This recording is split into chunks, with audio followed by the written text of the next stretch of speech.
What is up, people? Welcome back to the Ruthless Invitational Showdown Season 10. Today marks the first day of the Grand Finals. We already know who the top 16 teams are going to play for this evening. Again, my name is Red Queen, together with Sir Cloud, and we are going to be your casters for the tournament. Oh yeah, finally we have filtered through the playoffs. Now we have the best of the best this season to be duking out with each other every single round. So it's no more worrying about like, oh, is my team playing? Oh, is my team playing next? Okay, don't worry about it because it will be the same 16 teams will be playing every single round today. For sure, but except for fourth thrives, okay, due to personal reasons. Instead of fourth thrives though, we are going to welcome back the boys of Tribe Aeromacy. They're the ones that will fill up the space, of course, and let's see if they can have like sort of a redemption arc story, you know, waiting for us when it comes to ASD. But coming into day number one, Sir Cloud, I do expect, you know, for the teams to kind of have like an explosive performances just like day number one of the playoffs. Oh yeah, we'd like to see that, right? For sure, because everybody starts back from zero. Everybody needs to chase back their points. So we'll see. But besides that too, we also need to consider there were some teams during the playoffs. At the beginning of the playoffs, they weren't that hot. But the second half of the playoffs, they shot up exponentially. So maybe they might bring that momentum into this grand finals. And that will put a challenge to the teams that were consistent throughout the entire playoffs.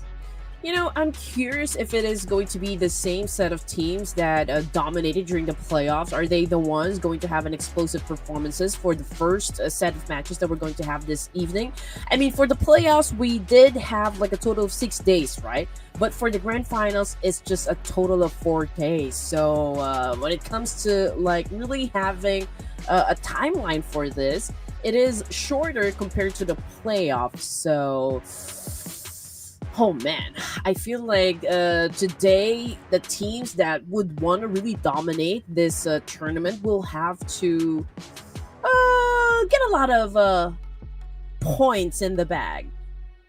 Yeah, though it's shorter, but they will be playing more matches in a day. So during the playoffs, it's 4 games per team.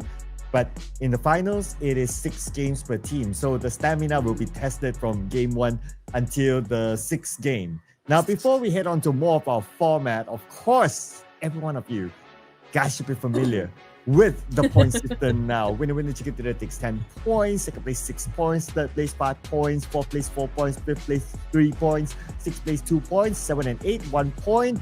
Beyond that, no points. But also, the schedule, 4 days starting today, people. I do wonder if we have anyone in the comments section who doesn't know the placement points just yet, or like the point system rather. I mean, I'm really curious if there's anyone that doesn't know the point system just yet. But yes, our Cloud is right. Hopefully you guys already blocked your schedules because it's going to be a fun night for each and every one of us. Again, it's going to be from May 18, that is today, up until the 21st. So again, we got 16 teams and we're going to play for 4 days and 6 matches. That's a total number of games the teams need to go through before we wrap things up. Yes, and this will be the last sprint for all these teams here, and then we'll wrap things up before we see you guys in the next season. So it's going to start from today until May 21st. So mark your calendars, ladies and gentlemen. You don't want to miss out a single day because anything can happen throughout these 4 days here on who might be the champion at the end of the run. I do wonder right now. I feel like, okay, I just want like a different storyline for today. I mean, Sky definitely made a statement, you know, that he's pretty good in terms of like how holistic he can be in the battlefield, not just like putting or like getting those elimination points. Like when he plays with HORAA Esports, I feel like they're really trying to tune into a more aggressive play style. And so far, it might be fluctuating from time to time, but it is very effective for the Purple Hearts. Well, Sky, will he have other close contenders? Let me think. Killer YT has been putting up a good performance too, generally. So I would say that he might be one of the top contenders for his spot. Badru from Alter Ego, let's not forget about him. He has been putting up a good one too. Schweppes, Vampire Esports as well. So those could be the top contenders. Zeta, VOIN Donkey. So yeah. So there will be a good amount of players as well who might want to eye for that full MVP at the end of this. So it's something that Sky will need to be consistent enough throughout. But here will be also our teams that will be playing in the finals. Yep. And you know what? Let's not forget about Atomic and Kino. Oh, I yeah. mean, Kino is definitely something. You know, that guy has a lot of potential, and I do wonder if it is going to be the same Kino for the grand finals. And you know what, there is no doubt, you know, for this tournament, it will definitely turn the battlefields into a complete bloodfest. That is for sure. Again, for the squad roster, ladies and gents, VOIN Donkey, FaZe, HORAA Esports, and Bigetron by Vitality. So this is the first bunch that you can see on the screen here. It's pretty much the same names that we see from the playoffs. And then coming in at second batch, Champions Esports, DRS Tribe, Aeromacy, and Vampire Esports. Yeah, especially Champions Esports. You did mention it earlier on Kino as well as Atomic performing really well for the team, and the team in general, they're doing quite well as well. I mean, we're talking about comparing them with a lot of these other teams who are familiar to the global stage, and yet they're still able to play their game against them. Looking forward to their performance in the finals. And here we have CelcomDigi Alliance, RQ Real, Alter Ego Ares, and Talon Esports. Among all these teams, Alter Ego Ares, big comeback for them in the playoffs. Yes. And I feel like Champions Esports, I think most did not really expect for them to be the dark horses, and they have been showing us like how steady their strategy can be all throughout the playoffs. They have been consistent in like being always included in the top 10 in the leaderboards. I think they even finished at top 5, if I'm not mistaken. We're gonna check on that later on. But yes, and also for like Talon Esports, I honestly don't know just like which of these 16 amazing teams is gonna step up for tonight's event. Well, maybe one of these Vikings, Team Secret, Xavier, or Sem9. And Sem9, they had a very, very late entry into the grand finals. It took them the last game yesterday, a chicken dinner with 5 eliminations to equal the points with Tribe Aeromacy. And they won through the tiebreaker with their single chicken dinner to be here today. Now, for today's matches, we were wondering whether we're going to see Sandhawk or maybe even Rondo, but looks like the answer is not today. We're going to have ERANGEL, 2 Miramars, 2 ERANGELs back-to-back, and we will end the day in a Miramar match. Yep, it's still an alteration between ERANGEL and Miramar. I would love to have a Sandhawk, you know, maybe at the beginning of the matches or perhaps right down there in the middle. I think there's also like one team that we need to mention, and that would be the Vikings. I can say that they are also the team that is kind of stable and consistent as well all throughout the playoffs. I mean, one team never fails to show up, you know, when it matters most, and always give us one of his best performance. Yes, the Vikings. They started their professional scene journey last season as an organization, that is. But if we zoom into the players like Wunti, they have been around, so they have the experience as players. As an organization, they could be pretty new in the professional scene. But what matters is that they have been performing well, like what you said. So looking forward to see what kind of performance will they be able to put up as well. And now, since we're starting our journey in ERANGEL after this, I wonder will there be any clash of drop slots? Because this is the first time we're pitting all these teams in this lobby, in this map. So some clashes might happen for dominance sake. You are right. You are right. And I feel like, again, okay. I am curious to see if those teams that who finished at the top during the playoffs will be the same teams that will like go off during our first match in ERANGEL. Again, everyone is actually has a clean slate, so we don't exactly know what's going to happen. We're back to square one, but of course, this is the real battle, right? I mean, the real battle will begin today. All of the 16 teams now will definitely mark their turfs in ERANGEL and Miramar. So let's see if there will be a lot of drop clashes, pretty much just like during the playoffs, or we will see a different attack coming from the 16 teams. Yeah, so that's something that we want to look out for as well, because the mix of these teams, some of them had their default previous drop spot and maybe they don't want to let it go and it happens to clash with another team, so that might just happen. Military base Reigns, they normally like to drop there, but unfortunately they did not make it here today. Well, I guess they're also busy with other matters as well, if we base on what's happening on social media. So military base itself could be an open spot, but if you have like 2 teams, 3 teams who think the same way, then that might be a early clash point there. I wonder if there will be any team that would challenge D Savior in Pachinki. That's also one of the things that I look forward to. But again, we need to do a prediction. Since you already have 4 points, Sir Cloud, I think you should go first. Yeah, and we gave production 1 point yesterday, so I know, right? Yeah, I know, right? Yeah, now production owes us pizza with pineapples on top. For sure. Okay, first one. How can I say no, right? Let's bring out HORAA Esports. No! Of course. How can I say no to HORAA? You can't. Well, I always go with HORAA Esports during my first match. But okay, I'll give it to Sir Cloud for now. Let Sir Cloud have the first take when it comes to the Purple Hearts. So, if you go for HORAA, then I'll go with DRS. Okay, the real soldiers. Okay, hot one as well. Kilo ID, he does have a lot of good highlight moments for himself. Production, I wonder who they're gonna pick this time. Let's see. Put it in, my man. Okay.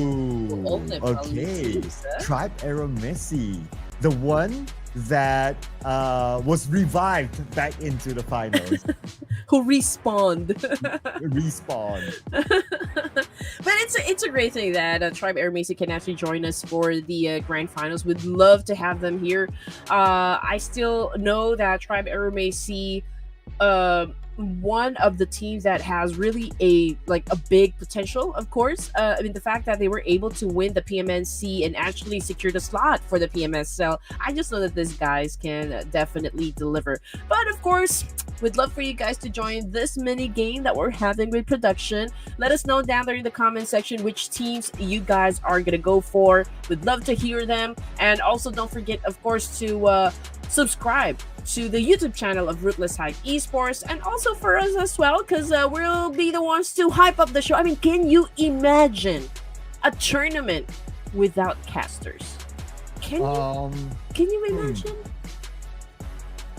I guess it's the same as you mute the stream. Nah, it's not the same because you don't hear the game sound. Nah, so yeah. So gotta show us some love as well. We wouldn't mind that. Thank you very much, ladies and gentlemen. And don't forget as well to show some love to Ruthless Esports as well. Follow them on their various social medias besides YouTube where you're watching this. Okay, don't forget to follow them on Instagram and also Facebook where they're on, because they will post future updates on any Ruthless Esports tournament series coming up next. So stay tuned to that on their social medias as well.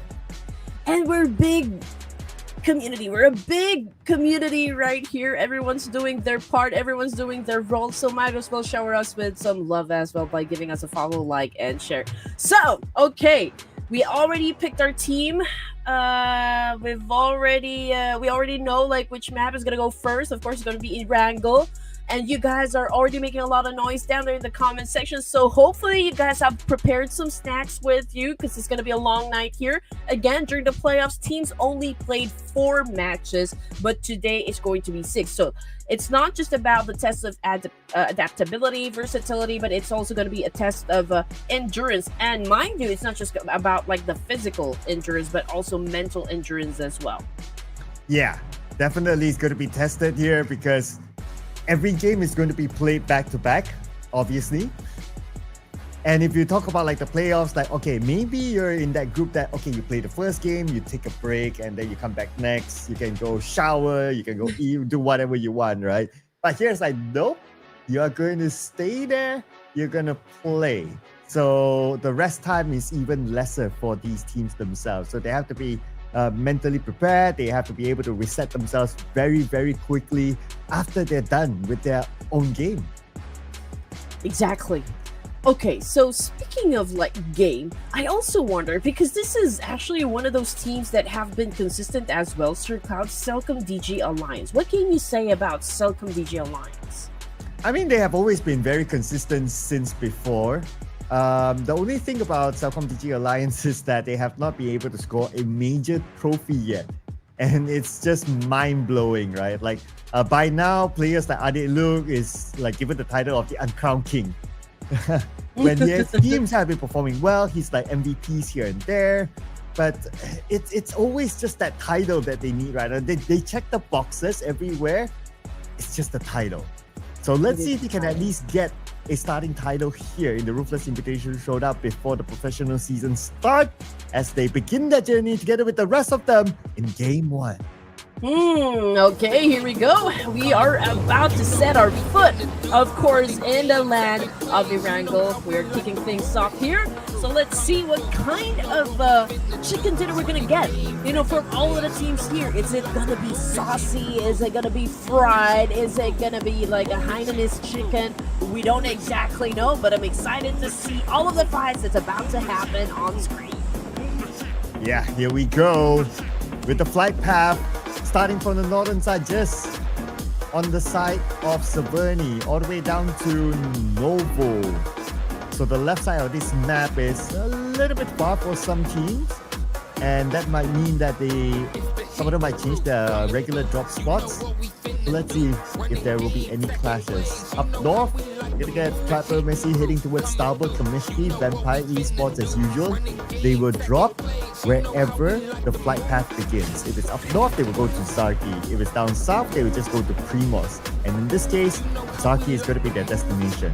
I'm looking at Yasnaya Polyana, Talon, and HORAA Esports. They always clash in there. Exactly, yeah. So I do wonder if they're going to start things off with a high-octane gameplay from any of the teams here. But yeah, you're right. Definitely. HORAA Esports choosing to drop around Yasnaya. And I think the team that will challenge them in that particular space would be Talon Esports. Yeah, and here we have them on screen. Already pulling the first trigger, but no knock yet or no first blood. Circle happened to be on the right side, just below the flight path. Any other potential splash points, I wonder? Looks like not really. So we're going to put all in focus onto whatever that's happening in Yasnaya right now. Here is HORAA Esports and Talon, all 4 of their players here. Sky tries to tap that vehicle to take out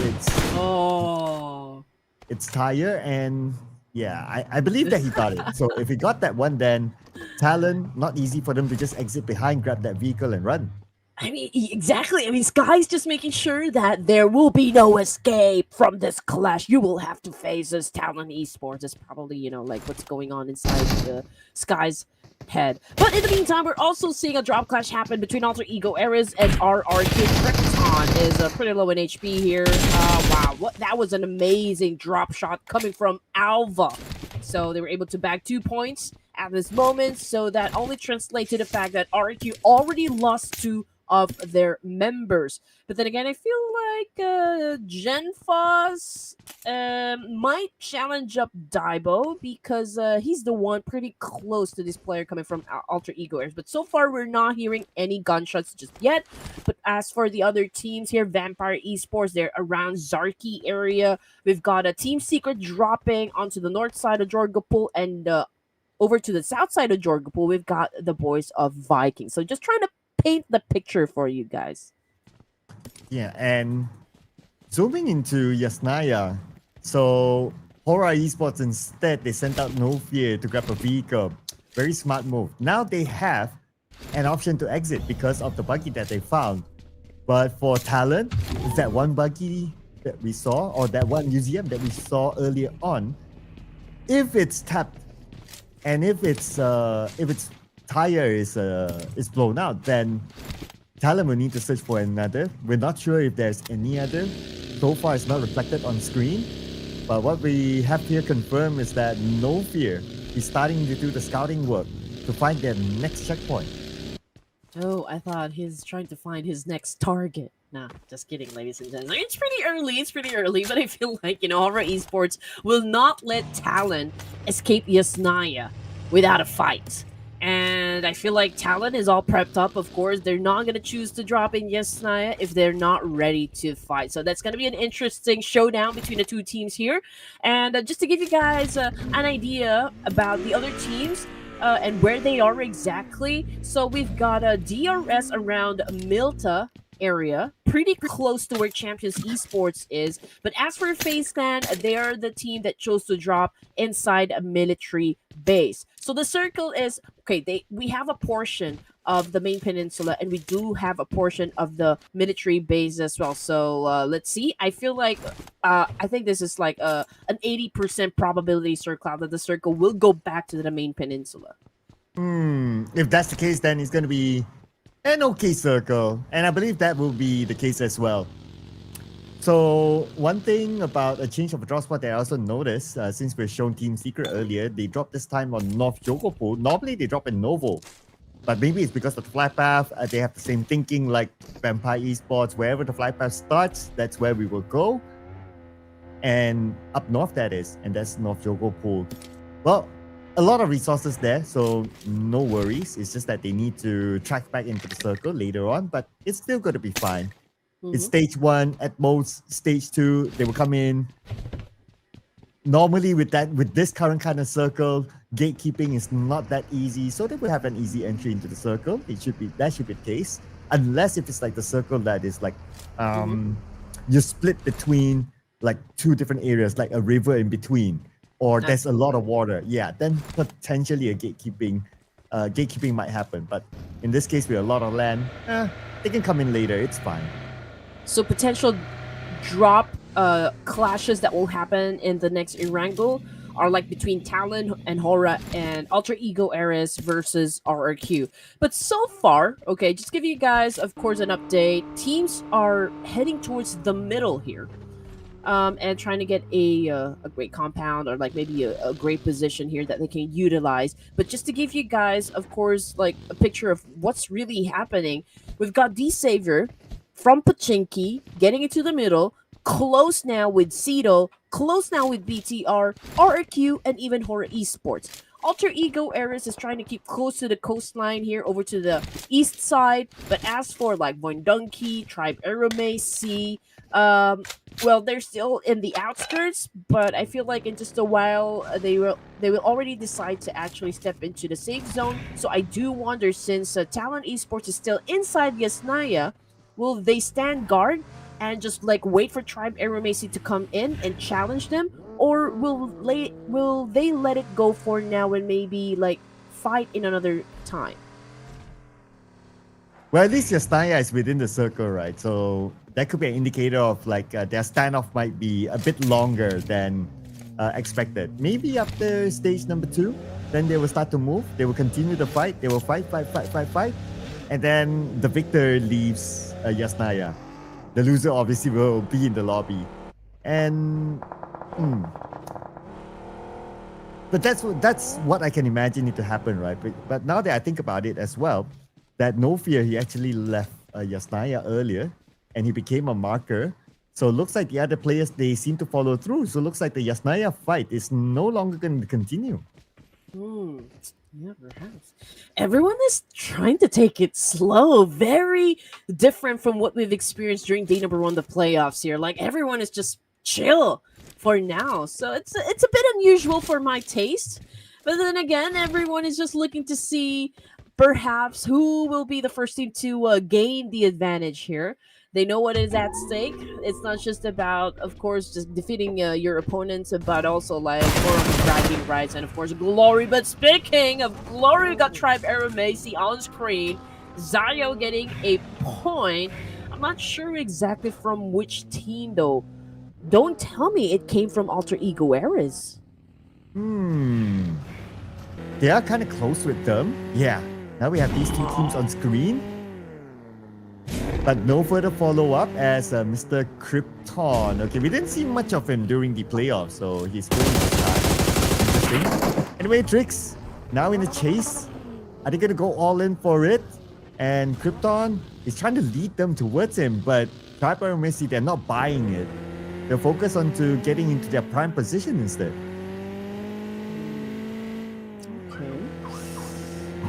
All right, so FaZe about ready to also go for the main island. I do wonder if they're going to cross paths with Sim9 and maybe DRS, who is still staying around Milta.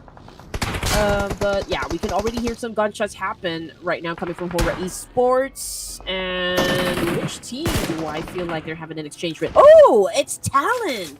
And here comes Talon. From the inside of Yasnaya, now to the outside of Yasnaya. To prison. And an A-pin launch across. It did clip. While Sky is looking on the other side. He's looking at Talon. He sees Ayok showing his head. Sky looking for that perfect opportunity while the other members of HORAA Esports tries to close the gap. This is HORAA Esports. What a good position they have against Talon. It's a matter of time before they execute their plan. While Trapper Messi is busy with VOIN Donkey. Sky sends a couple of bullets across. Now they know the position of Sky. Oh man, Sleepy already tagged by your best friend. We got Trexy coming off the kill feed as well, getting tagged by Shopper of FaZe. So it's right. I mean, we did call it out already that FaZe definitely going to cross paths with Sem9. But of course, we're looking at HORAA Esports right now, trying to obliterate Talon. We've got Sky throwing out a lot of nades there and keeping a good vantage point, I can say. I mean, he exactly knows where the enemies will be coming from. And then we got Sky here challenging up the boys of Vikings. Man, this is already a three-way battle happening just because of the fact that everyone is actually within proximity. Could be a four soon because BTR is around the corner. But Sky, he's pretty much alone. He's at the team with Talon. Comes in with that. Okay, it's his target. And he gets another one. Oh, with a little bit of help from Satar. Oh, man. Okay, so this is pretty exciting. Just like I said, it's going to be a bloodfest here, ladies and gents. A while ago, it was just like between HORAA Esports and Talon, and now Vikings jumping in. And we also got Bigetron by Vitality coming into the mix, coming into play. But there's a big reason why Bigetron might be stepping away for now, because a while ago, Malak Big close, but he gets tagged, so he needed to step back. Yeah, I mean, there's just too many teams here, right? So you don't want to take that extra risk. HORAA Esports will continue to fight on. Nate onto Sky. Sky moving on down and tagged by Malak Big. And now No Fear is managing BTR from the other side. Supreme just right in front of BTR at the lower ground, while No Fear now is busy with the Vikings as well. Vikings charging in. HORAA Esports need to be careful now because there's a lot of teams pointing their guns towards them. We got Vikings pretty close. We got Rick picking up a nade here, going up against HORAA, and that is it. Federalis from BTR was able to shut down Sky, and this could mean big trouble for the side of HORAA Esports. Oh, and now BTR, they have Vampire Esports in front of them. But at least when it comes to geographical advantage, they do have it with the high ground. And Trapper Missy, do they have visitors here? They seem to be on alert. Okay, could be a false alarm. I mean, based on the minimap, This compound is entirely theirs. Most teams are busy with the Prison Hill. I mean, it's a great vantage point if you're going to ask me. Like, any teams that would dare to stay in the prison area, that could be hard, of course, to defend. Just because, like, you're surrounded by a lot of teams here. But Bigetron, okay, they came in to a great exchange moments ago between Vikings, between HORAA, between Talon. They were able to get some shots. They were able to get something done from that exchange. But we got another challengers right here. And this time it's going to be Vampire Esports going up against Vikings. And then one team in an instant just caught an into the face there. We got Miola here coming from the backside and just getting things done. Vikings, just like that, got eliminated with only 2 points in the bag here. What a rush in there, but Supreme will not be able to rush away to safety. HORAA Esports to be eliminated. They take back 1 point this round as Vampire Esports. So far, they're in control of the situation around this area. Who are the other teams here? Okay, VOIN Donkey. They do have other teams around them, including RRQ at the higher ground. Vexy heading towards that direction. He's doing a scouting work. VOIN Donkey, they're still evaluating whether they want to go all the way up and in. You know what? The first stage here, Sir, I feel like it was the calm before the storm, and now we are experiencing a storm coming from all the teams here. Now we got RQ putting up a great offense up against Talon Esports. They seem to be getting some points. And we're looking at Vampire right now, managing to acquire a total of 4 in the bag here. VOIN Donkey back on the screen here, ladies and gents. We got Potato taking in some hits. We don't exactly sure like from which team they're having a trade-off. But coming off the kill feed, it's RRQ once again. And the fight is not over between them and Talon. Ooh, yes, they're still next to each other. And on screen, Talon now taking the fight against RRQ. And we have Asa here representing RRQ, the final active player. But Talon, they are not truly rushing onto him. They're aware that there are other teams around this area as well, so they don't want to overcommit, allowing Asa to escape with his vehicle. Okay, here we go.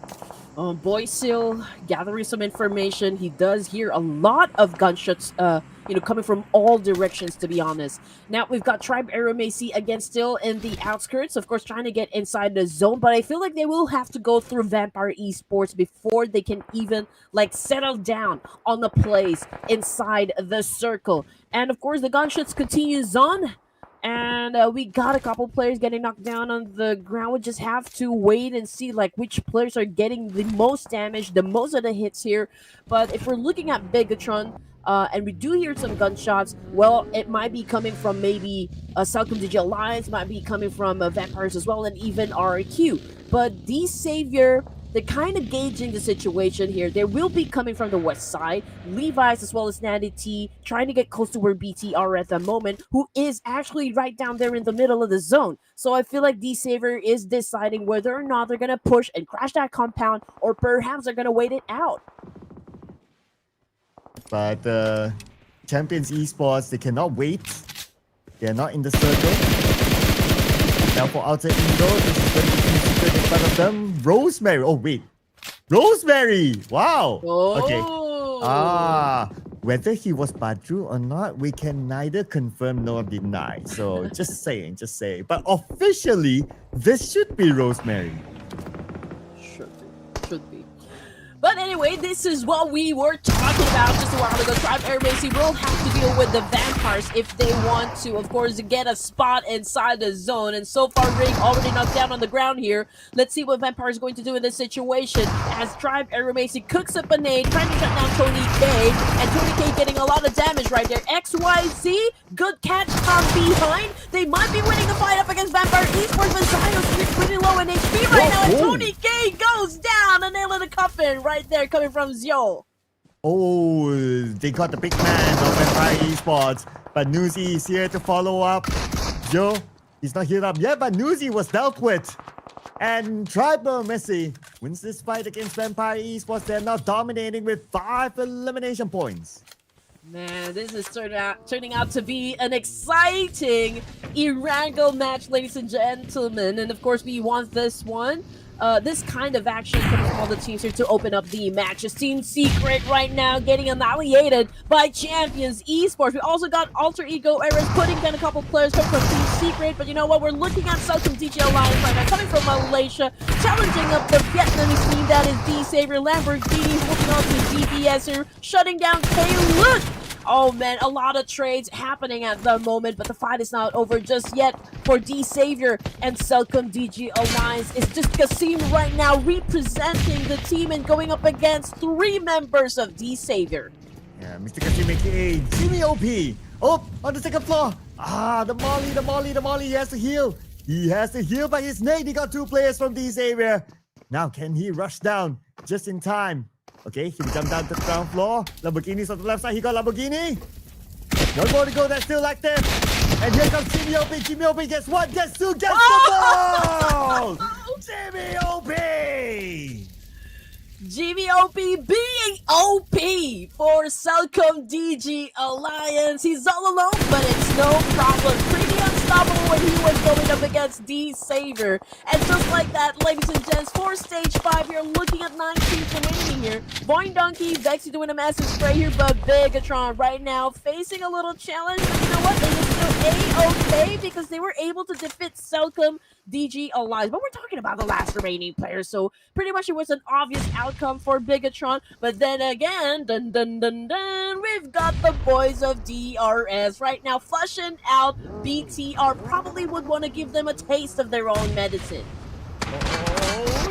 They're circling around. Oh, did he get it? Who got it? Oh, Federales, for example. And now, another members of DRS. He has a frag here. Here comes Gante. Gante is being shot at as well. 40% of half level. Gante needs to reload, but he will be gunned down. 2 left for DRS. They're still active in this compound against BTR. This is such a great defense coming from BTR. The fact that DRS tried to flush them out and still winning the fight here. DRS a while ago, they have the advantage up against BTR, but they might be losing the fight here up against BTR. But Malak, big caught a shot coming from Kill White T, if I'm not mistaken, and it looks like DRS might be able to win that fight up against BTR. But in the meantime, we're also looking at Tribe Aeromacy, since a lot of fight is happening all together, all at the same time. And just give you guys an update, of course, 8 points in the bag now for the side of Tribe Aeromacy with only 1 casualty, and that will be Rig. Yeah, and so far so good. For Tribe Aeromacy, a team that's revived into the grand finals, showing that they deserve to be here in the first place. But let's see if they can score that chicken dinner. We have a total of 6 teams right now on the battleground, including Alter Ego, who's just across Talon. Both sides having their own compound, their own building to play with, but they're by the edge of the circle. There's a high possibility that the circle will move away from them at stage number 6, something they need to be prepared for. Okay. This is probably the first time that we are hearing no gunshots happen for stage 5. Okay. Alter Ego Airs, we got Rosemary. This is the debut for Rosemary. He's on prone, getting some information done as well. But here we go. Daibo threw a nade up against Ayok here, and Ayok already down on the ground. And we got Daibo once again, just making sure that your best friend will feel all the pressure that's already creeping in for Talon Esports, and Krypton just making sure that they will bag the boy. Oh, there goes Krypton sending a nade into the sniper tower. We have Boychill as well with the DBS rushing in. Can he actually get his target? And he will get Krypton. Beautiful rush in by Boychill. Now they're looking for the other members of Alter Ego. They have an idea of where they are at. Daybot now sprays down on Talon. Not able to hit his shot, but instead he receives a lot of damage, 50% of health. He has to heal up now, and Rosemary here comes.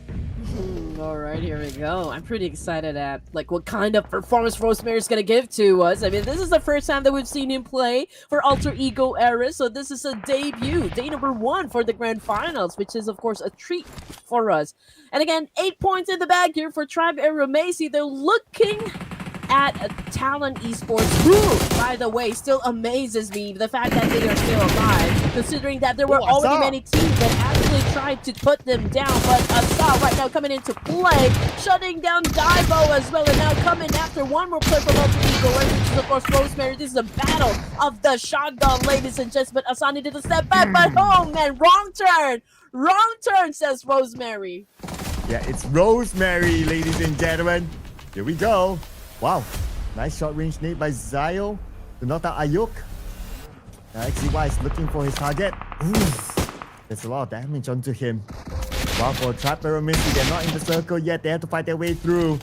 YBF, your best friend, comes in from the side to get Zio. One more to go, but then again, XCY, he was ready for it with the SLC. Alright, there we go. Things now are pretty intense for stage 6 here. Just like that, Talon Esports did not even make it with only 3 points in the back right now. Vexy on screen. Already on front here in the next 12K, but BTR, oh my goodness, is getting a lot of damage from those attacks coming from VOIN Donkey. And you know what? I feel like VOIN Donkey is gonna unleash havoc here. Oh man, finishing at the top spot from the playoffs. They might be the first one to bag the chicken dinner here in ERANGEL. Ooh, unless Aeromacy or Rosemary has something to say about that. Right now, Trix might be eliminated. Okay, smokes deployed to allow Trix to crawl to his teammate. Rosemary will finish off Zio. Okay, Rosemary definitely has a say in this. He wants to get that solo run chicken dinner. At this point, I've seen a lot of clutches coming from Rosemary. I don't even doubt it. I mean, he can actually pull up a chicken dinner here, even if he's all alone. But anyway, that was it for Tribe Aeromacy. That was the end of the line. So it's VOIN Donkey versus Alter Ego Eris. It's a 2v1. But you know what for Tribe Aeromacy? Oh, it's a solid 11 elimination points for the team. And it's an all-Indonesian finale right now. It's either going to be VOIN Donkey or Alter Ego Rosemary. VOIN Donkey has 2 players, so naturally their chances of scoring the chicken dinner is a little bit higher. But this is Rosemary that we're talking about.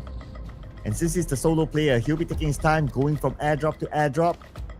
And both teams having the circle, so the circle is not a problem yet. It's a matter of Rosemary right now finding that angle, finding the geographical advantage. This is exciting, Sir Cloud. I did not expect that this is how it's gonna go down. But you know what? Rosemary always gives us a very good show. So let's see what's going to happen. Right now, it's a 2v1. It's Vexy and Potato Tandem versus Rosemary of Alter Ego Eris. You can see that Rosemary's trying to get in position here. He would love to dictate the pace of the game, but unfortunately, he doesn't have the manpower. So what he needs to do is really outsmart these 2 players coming from VOIN Donkey and Vexy taking in some hits, but Vexy, will he go down? Oh, almost, but Rosemary, he wasn't able to shut him down, and his location had already been compromised here. So VOIN Donkey, what are you gonna do? The next step would be yours. I've only got that knock, then it might be a different story. Now the fact that he did not, and what you said, position compromise, both players from VOIN Donkey, Potato and Vexy, they know where to search for him now. They know which direction to look at. And now for Rosemary, he has to change his position. And that's why he's moving the other direction instead. Okay, here we go. I think he has all the intention to bag the first chicken dinner, and it will be crazy. It will be insane if Rosemary can actually pull this off. And now, just moments ago, he tried to go for Vexy. Unfortunately, he wasn't able to shut him down. And just like what Sir Cloud mentioned, it could be a different story if that happened. If Vexy was put down by Rosemary, then it's going to be a 1v1 situation. But this is such a good tactical gameplay come from Rosemary. The moment that his location got compromised, he is now moving to another spot here, which is, of course, going to keep VOIN Donkey guessing at this point. But VOIN Donkey is heading... Okay. They just want to secure a good spot in the circle. And they will. Rosemary, not too bad as well. They're heading towards the direction of Rosemary. It could be a coincidence. Okay, they're still finding. They're checking the north. Rosemary's not there. And Rosemary managed to slide into this phase. Okay, next phase. Both teams still has that circle. This is like a great anxiety build up here. I mean, Rosemary's doing extremely well. VOIN Donkey doesn't have any idea to where Rosemary is. Okay, so Potato almost got shut down, but Rosemary Trigger Discipline is at its finest, and now VOIN Donkey is like really guessing here. Okay, here it comes now. Okay, oh man, all that climax, and now we go down with a vehicle gameplay from VOIN Donkey, but it's okay. All right, we get it. It was an unexpected turn, but it's okay. VOIN Donkey was able to secure that chicken, putting down Rosemary as the last player coming from Alter Ego Eris, and yeah, they got the chicken dinner. One drive-by is all it needs, ladies and gentlemen, for VOIN Donkey to continue their reign. They were the champions of the playoff stage, and now with this chicken dinner, they will still retain their number one from the playoffs to at least now the beginning of the finals. What a performance shown by VOIN Donkey, a consistent performance shown. But now the challenge is for them to maintain their performance throughout the entire finals. This time, they score 7 eliminations. Okay, so being at the top spot during the playoffs is not enough for VOIN Donkey. What a way to make a statement coming into day number 1 of the grand finals here and actually getting the first chicken dinner of the night here with an amazing number of elimination points as well. It was great, it was insane, and a valiant effort coming from Rosemary. You know, he did not even stay in just one place here. He wasn't very complacent, to be exact. I mean, he kept VOIN Donkey guessing up until the end there. I mean, he did put up like a great not just defense, not just offense, but also like a great gameplay. Really, he deserves the spotlight as well. Oh yeah, absolutely, right? For bringing the team to second place finish, and also again putting up a good performance overall. We'll check out the numbers later for Alter Ego, but they are in part of our teams to watch, so surely they have collected a good amount of points. But other than Alter Ego and VOIN Donkey, Tribe Aeromacy, this team showing why they deserve to be the grand finals in the first place with another good showing in this round. And BTR also up here as one of our teams to watch. Ever since their rebrand, it seems like they have a new purpose, a new goal in mind to be the best. I just have one question, Sir Cloud. Do you think it's going to be a Nepali day or Indonesian day? Well, if I were to put my finger onto one choice, I'll pick Indonesian Day for 2 reasons. Number 1, VOIN Donkey already scored the chicken dinner. Number 2, we have more Indonesian teams in the overall lobby, so mathematically they stand a higher chance. So I'll pick that answer. But the MVP that's picked for us, you didn't mention about it. Credit given to Rosemary. 4 eliminations, 953 damage. And what's amazing about this guy is he just joined us today. And even if his team wasn't able to secure the chicken dinner, I mean, he snatched the MVP title. Amazing 25 minutes survival time for this guy. 4 elimination points. And only with 4 elimination points, it's also like a great damage output. It's a 953. Just join us for today. Or did he not? Oh. We'll leave that for you guys to keep guessing, ladies and gentlemen. But our top performers, so we have Jimmy OP from CelcomDigi Alliance. He did put on a good highlight show against Xavier in the compound fight earlier, followed by Malak Big from BTR, also 5 eliminations. And then we have XYZ. Not XZY. XZY is probably someone else. XYZ from Tribe Aeromacy here as well. Okay, points. VOIN Donkey, 17. Tribe Aeromacy, 11 eliminations, the highest among them all, scoring 16 points. And then we have Alter Ego with 12 points, sharing the same amount of points with Bigetron by Vitality, also 12 points. The unfortunate only team to not score any point at this time is Sem9, but whatever it is still game 1. Oh man, fortunately for Team Secret, DRS, HORAA Esports, they all had an early elimination. I mean, they actually met up in just one spot. I mean, do you remember coming into stage 3 and there were a lot of teams in just one area? So that's why there were a lot of teams that got eliminated as well. But it's okay. I mean, that's the whole beauty of Battle Royale. Its unpredictability is what keeps things very interesting.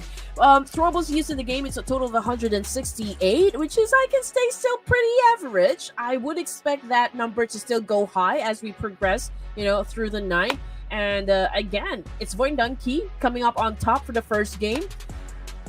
Who is gonna come in at pretty strong for the second round? I mean, this is such a huge statement for VOIN Donkey that they're not here to play the games, they're here to dominate.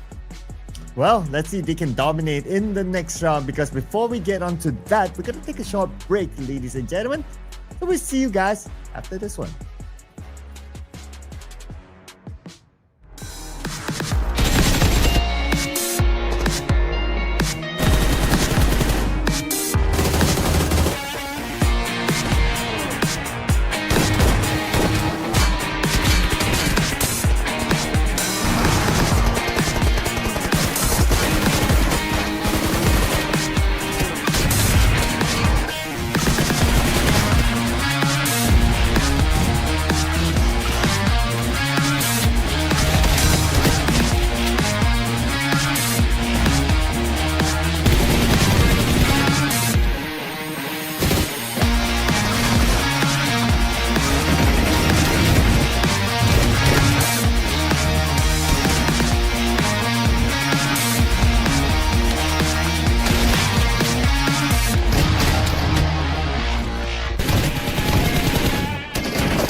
Well, that was game one, and it was a teaser to what might happen the entire finals of the Ruthless Invitational Showdown Season 10. We're still here with you.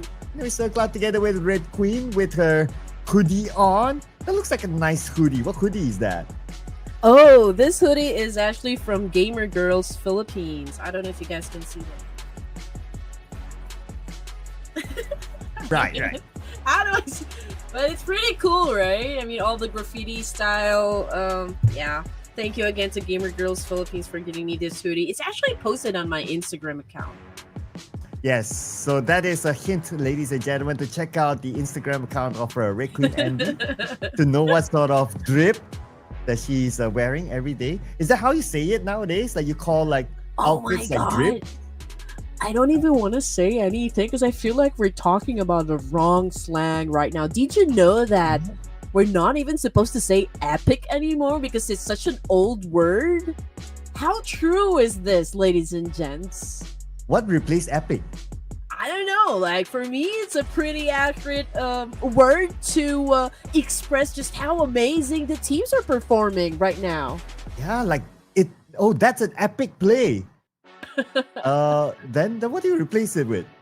Like that's a skibidi play? Oh no, definitely not. What are you talking about? Did you see how Rosemary actually put up a great fight even if it was already at a disadvantage? And VOIN Donkey coming into day one after the playoffs? Oh man, both the teams, both of the players that we just said, epic. I'm trying to still find the new Gen Z word for it, right? But okay, we'll figure it out. We'll figure that out later. Right now, we have to figure out our prediction. Have you had yours figured out? You know what? I feel like Sky is gonna do something about it. I mean, like, it wasn't a great game for HORAA for the first ERANGEL. I feel like it's gonna be a great comeback in Miramar. So I'm gonna choose, and I'm gonna go with the purple hearts this time. So I want to see a lot of purple hearts down there. Let's go. Let's go. Okay, purple hearts. Okay. So I had a bit of sign, right? Finally Kent replied my message. So let's go for BTR. Let's go. just because he, and he always explains like, oh, why is it so hard for you to reply messages? Because on the same phone that he has like a million scream groups and all the messages just go haywire. So sometimes my message gets drowned out. So the day that he replies, it's like, okay, yeah, I've noticed. So that's a sign there. Okay. Alter Ego Errors for the production team. I do understand. They came in at second place. And again, it was a pretty strong gameplay from Alter Ego Errors. I'm curious, nobody went for VOIN Donkey. I mean, the guys did finish off with a chicken dinner, even after coming up on top during the playoffs. So, maybe they're gonna rest for Miramar? I'm not exactly sure, but I feel like there's a lot of retaliation coming from the other teams here. So I feel like VOIN Donkey, they do have big targets on their back right now. Yeah. Maybe that's what the production was thinking as well. It's like, yes, it's cool, they're performing. They scored the first chicken dinner, a back-to-back, don't know. But maybe they're targets right now. We are talking about the finals anyway. Let's not risk that, right? Plus, we don't have data on how this lobby is going to perform in Miramar. So maybe that's why they're thinking about, we'll leave VOIN Donkey for now. Instead, let's pick out the ego. Flight path. Let's go from the south of Los Leones up onto Torre Ahumada. I wonder where will be clash point. Again, it's because it's a new lobby. Yeah, I mean, we don't have any datas, and I feel like we are more spectators than casters for now because we're also amazed at and curious at how everything's gonna unravel for this evening. So far, it's a great game coming from VOIN Donkey, Alter Ego Errors as well. I mean, Triumph Aeromacy, okay, they did not get the chicken dinner, but at least they bagged a lot of elimination points. So I can still say it was a phenomenal performance coming from Tribe Aeromacy. And now coming into Miramar, I do hear some gunshots, but nobody has been shut down just yet. But it is between, oh man, look at that, RQ and VOIN Donkey. Just because VOIN Esports is not playing in finals, Impala is open, and now two teams took advantage of it.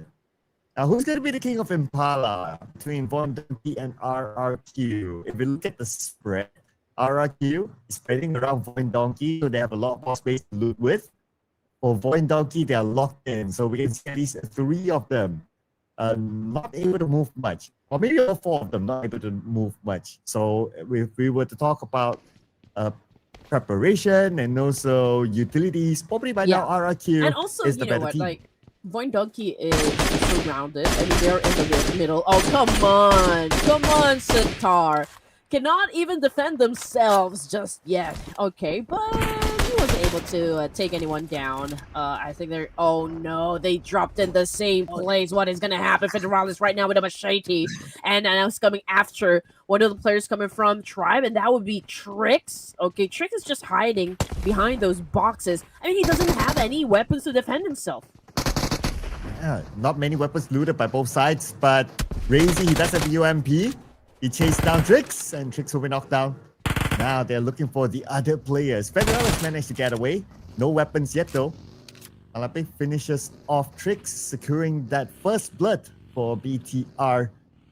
Now they're looking for the rest of Tribe Aeromacy. Where are they? After such a strong performance, from ERANGEL, I do wonder why they still decided to drop in that specific spot.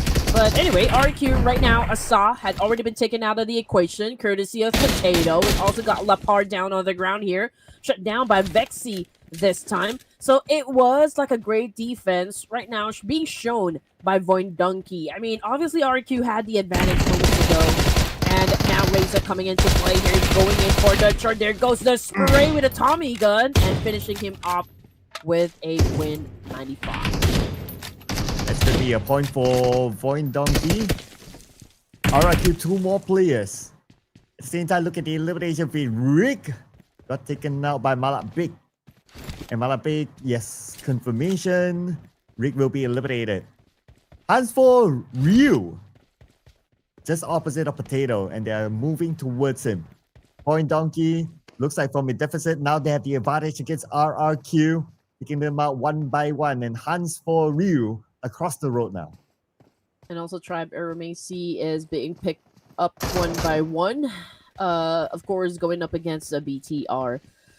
They're already at a disadvantage because of the fact that they came in late to that drop spot. So, man, they're not going to stand a chance, to be honest, up against BTR. But anyway, RQ had already been eliminated with 0 points in the bag there. So it wasn't a great start all in all for the side of RQ. But during the playoffs, they did score a couple of chicken dinners. So perhaps, maybe they're still trying to check the vibe for now, since this is just day number 1 here. On screen, we got DRS. They are, of course, in Hacienda del Patron. This time, there were no contenders. We haven't seen any team choose to drop in that same spot. So I feel like DRS, it's a free loot,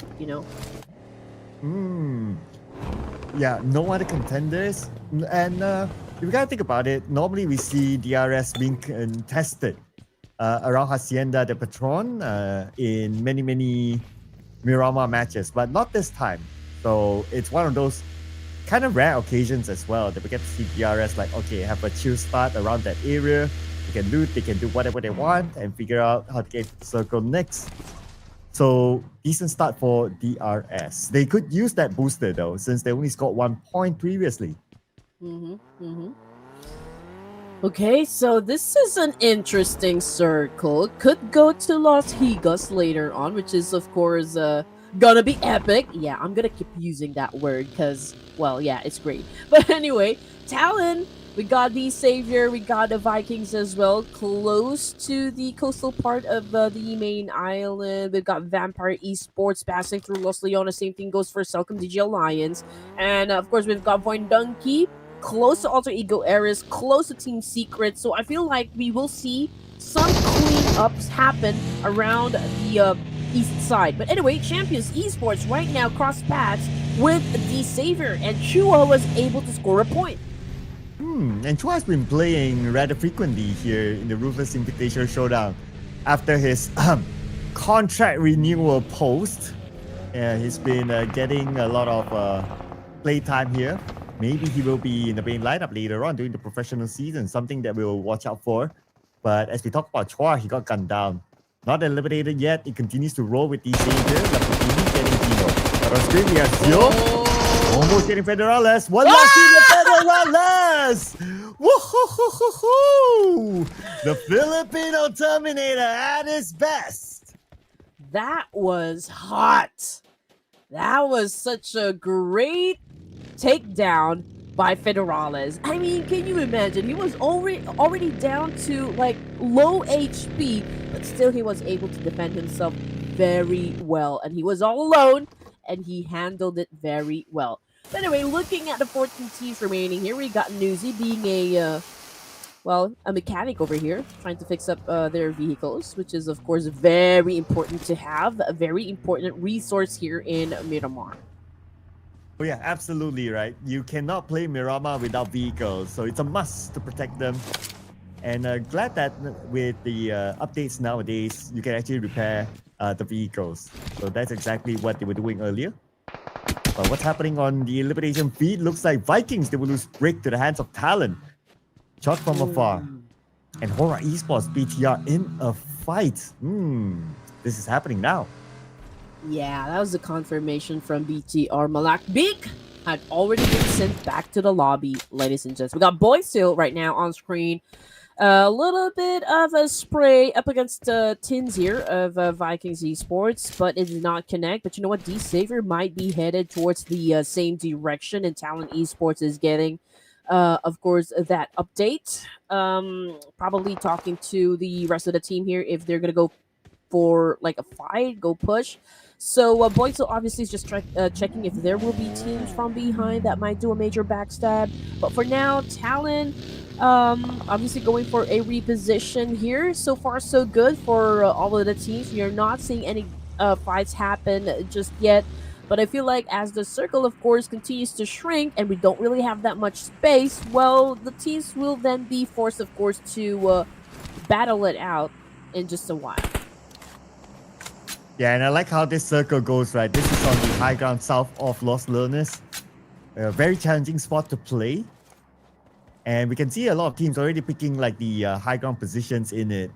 Yeah, you have to pick it fast. If you come in later, all those spots would be occupied. And to take that away, you obviously have to take fights. If not, stay on the lower ground and see what happens later. Or wait for commotion to happen and then try to slide in, especially for those teams coming in later. We do have a couple of them, including like HORAA Esports, FaZe Clan, VOIN Donkey, and a couple of teams around that area too.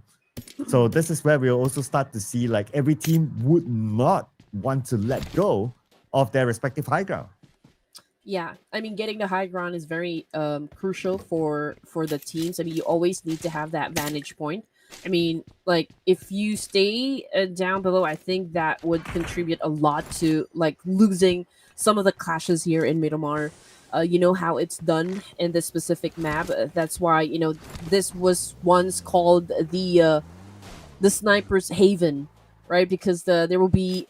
I mean, we do expect a lot of, like, mid to long range fights to happen. That is why it's always, like, the DMRs, the sniper rifles. But, again... you know, the fight is evolving and we don't really see that much snipers anymore. It's mostly like shotguns and a good AR to pair it up with. But yeah, even ARs is not that really popular when it comes to Miramar. It's usually like those SMGs, like the UMP. Yeah, it used to be the epic Sniper's Haven. Is that how you use it? Okay. Yeah. All right. Or is it like the Riz Sniper's Haven? Ooh, okay. Nice is to that how you put use it that Riz? way. Okay, I'm trying, you know, I'm trying to catch up, you know. Every time I catch up, then there are new words coming up. There's like, what does that mean? Yeah. That's me being the old guy in this generation. We Gucci. We Gucci. So far, everyone is still Gucci here. I mean, we don't hear exactly anybody really doing an open fire here up against any teams. It's really quiet for now. From the right side of the screen, we can see that FaZe Clan had been traveling from the outskirts, probably entering from the east side, perhaps. But let's see, because there's a lot of teams standing guard. We've got CelcomDigi Alliance, we've got Alter Ego Eras as well. So perhaps they will be the ones to greet, of course, and say hi to FaZe. Oh, but Vikings is going to say hi to Talon. But Talon says bye bye bye bye bye. Don't want to be a fool for you. I don't know. What song was that? Wait, no way. I'm just kidding. Bye. No way. No way you're not going to know that. No way. It's gonna be May. From the same group? Yep. Potato! Uh-oh. This spells trouble for the side of VOIN Donkey right now. He's snuck down on the ground. Team Secret. Oh, I feel like Potato had already been taken out. Okay, so that's interesting. Speaking of high ground, it seems to me like, okay, Team Secret does have a compound here, but we've got one player from VOIN Donkey who's keeping a close eye onto the rest of Team Secret and also getting the information, cascading it back to the rest of the team, so they do know how to approach this. But Vexy, oh, that was unfortunate because Vexy had already been shut down with a nade. And it's now Zeta down to him versus Team Secret. Zeta's going to exit on the south. Looking for Team Vexy behind, and there goes Zeta. 10% of health he tries to do. Not able to tank it as Strong will gun him down. And Zeta eliminated by GK. VOIN Donkey, only one left. That's going to be Razak trying to get away. Yeah. I think they weren't really expecting that a team is actually staying from inside this compound. I mean, they were caught off guard, I can tell. Rosemary, also Ego Eras, despite having such an explosive debut just moments ago, now currently on the ground, and Kaluk is looking to destroy him with an M416 nade, but Rosemary's still making it difficult for him. And finally eliminated. Well, Rosemary survived the longest for his team, but this time he got eliminated at stage 3. It's down to the rest of Alter Ego to carry the banner for this round. For FaZe Clan, they're carrying their own banner here against Vampire Esports. Straps will be taken out. Now it's down to Tony K on the ground floor. Tony K moves in towards the left side. Oh, he checked just in time to get Chopper. Okay, 2-piece kill. I feel like it was a missed opportunity because Tony K was actually facing the wrong direction, but you blink and you miss kind of moment, I feel. I mean, for the side of course, Talon. Was it Talon Esports? Or like the opposition? But anyway, I mean, there's another player or like another team that will love to challenge them up, and I feel like that would be the boys of DRS. Example is trying to flush them out, but HORAA might be interested to come out and play as well. Come out and play? I know that song too. Anyway, we're talking about song titles today, yeah? HORAA Esports, here we go. Okay, they're gonna rush in. Okay, who's the other team across them? Okay, it used to be Talon, but then again, they're not interested to take this fight. They decided to leave it. But that's also because that area is by the edge of the circle, so I guess they find it not worth it to defend it. On the other side, Alter Ego, they're in the fight right now with Champions Esports. Daiba already down on the ground. Man, okay. 2 casualties now. Alter Ego Res, we got Krypton on screen here, cooking up a nade, trying to shut down Atomic, but Alva is doing a little bit of spray up against the incoming team. That would be Team Secret. Okay, Casa's already knocked down on the ground, so there's a need for Alter Ego Airs to close this clash, but they couldn't catch Atomic. And Urka's out, taken up by GK, because Team Secret arrived on the other warehouse. Krypton now rushing in, sees Atomic, but Atomic fires back. Alva, he has to quickly save his teammate, but a little bit too late. Alva now fires back, at least he gets his revenge. And there goes Champions Esports Esports, number 42 elimination points. Alpha is not done yet. Here comes Team Secret. Okay, here we go. Alpha, low in HP. We got Trang looking to take him down. We got Nate coming through. Alpha was able to dodge, but of course, he also took a big damage. But Team Secret feeling all confident right now to take down Alpha. The last remaining play coming from Alter Ego Errors with a DBS shotgun. That puts the nail in the coffin right there for Alter Ego Errors out for this Miramar match. It's a total domination, as you can see on the screen here, coming from Team Secret. And right now, DRS is actually winning the fight up against HORAA Esports and maybe even Vampire. Oh, and Killer YT from the lower ground, dropping hits onto the high ground. Vampire Esports is set, and Vampire, they're also managing HORAA Esports on the other side. All these teams not in the circle yet. Sky is going to join back with Supreme in the warehouse. That warehouse is somewhat within the circle. That's the safe spot, the safe haven in this area. Vampire Esports already losing some ground, but you know what? It doesn't even matter to Vampire Esports because they continue to bag points up against DRS, Deontay, as well as Skater YT down a bit low. And Newsy, man, he doesn't even care about all of the pressure that he's been feeling from all of the fights and even coming from the Blue Ripper himself. 11 teams remaining here, and Newsy is not giving up on this situation, Circle. He continues to apply a lot of pressure onto the side of DRS as well because HORAA is coming into play. But you know what? Supreme getting shot at by Newsy while he also manages his thing up against DRS. Oh, and now Supreme is trying to get Killer YT.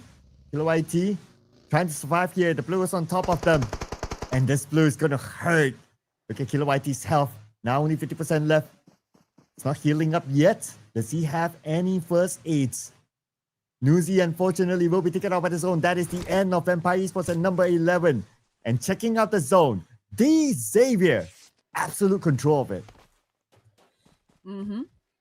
They are, of course, positioning themselves in a very good spot here. Just like what you said, Sir Cloud, they are trying to go for the zone control. So as for CelcomDigi Alliance, even HORAA Esports, Vikings might go up against BTR because BTR now getting inside the circle. They are, of course, passing through to where Vikings is exactly. So I feel like there's a fight definitely brewing up. Or perhaps BTR will not be interested in taking down Vikings. They're heading straight to go and challenge up the boys of D Savior. They will do that. They see like Nate. They're going towards him. Okay, here comes the rest of BTR. Nate has to get away. He gets away in time. Ah, it was just so sweaty for Nate. Nope. I cannot deal with this alone. I need my friends. I need my teammates to handle this. And right you are, because BTR has definitely a very strong presence and firepower to obliterate anyone who comes along the way. So I feel like Savior will definitely talk about how they're going to be approaching the situation. I mean, they do have the advantage compared to the rest of the teams here, and they don't want to lose that. And speaking of losing, HORAA Esports are taking in some damage from all of the teams pointing their guns towards them. We got your best friend right now still trying to make it happen for Talon Esports while going up against Team Secret, but coming off the kill feed, it's Sky from HORAA taken out of the equation by BTR. Can he actually do this one? He lost that nade across onto Team Secret. Bam, but GK comes in and he gets that one knock. Looking for the other, but GK gunned down instead from somewhere else. It actually came from Iftar, CelcomDigi Alliance, doing Talon a favor. Here we go. Okay, 8 teams remaining, ladies and gents. We already had stage 5 here. Team Secret, I don't think they have enough time to pick up their teammate because CelcomDigi Alliance already cooking up a nade here to take them down both. But there's another team that would love to join into the mix here. We got Leo getting knocked down by 2 of these Savior boys with a DBS going up against Iftar here, hiding behind this concrete wall and trying to take advantage of the situation. But you know what? I feel like CelcomDigi Alliance also will not give this one up. We've got Boyzel at the top of the stairs here. And it's a choke point, you know, if he can actually really put down his enemies, then it could be a win for him. But if they're now dealing with Team Secret, oh no, this is the battle royale that we've been waiting for to happen.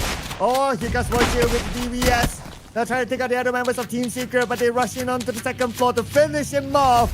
Team Secret, just the king of this house, but here comes D-Xavier as well. The moment D-Xavier shows up, they eliminate Drungsin. And now this house is the house of D-Xavier.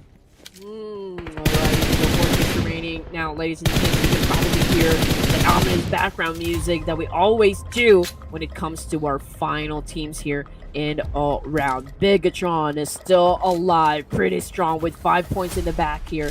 And it's Razy and Federales together going up against Vikings. Vikings, okay, it's interesting because they do need to, of course, get inside the zone, but I'm pretty sure that even if, like, Bigetron doesn't have all their teammates, they're still gonna make it hard for Vikings to even step inside the zone.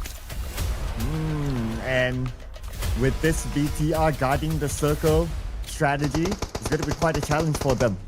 Oh, we almost forgot about Sam9. Okay. They avoided all those big fights, but now onto Vikings. Tins, he moved forward, trying to draw BTR out. And Tins right behind this rock. The teammates will need to come by. He will get Razy. But then he gets tagged by Federales. Federales will get a second tag. Nicely executed. Moonty is still alive for Vikings. As Federales 50% health, he will heal up, and Moonty grabs his molly. He will send it across towards where Federales is at. Federales, he needs to heal again. Despite the circumstances, we got BTR still holding down the fort here. It's Federales, the knight in shining armor for BTR. Can he pull up a clutcher up against Vikings? It's gonna be an epic fight. Woodsy! Oh man, just took the shot from Federales, and Vikings is no more. And so looking at Federales as the last surviving member, and right now he's not out of the loop because this time he's going to and it's a hit and run. Wow, but what a performance by Federales. Another highlight moment for him. Now between D-Xavier and Sam9, either one of these teams for the chicken dinner this round is going to be a 4v4. If we were to look at geographical control, D-Xavier, they probably are in a better position. They have the high ground against Sam9, but everybody is in the circle. I believe that D-Xavier, they know where Sam9 is going to come from as they slowly hike up to the high ground. Viren, welcome to this compound.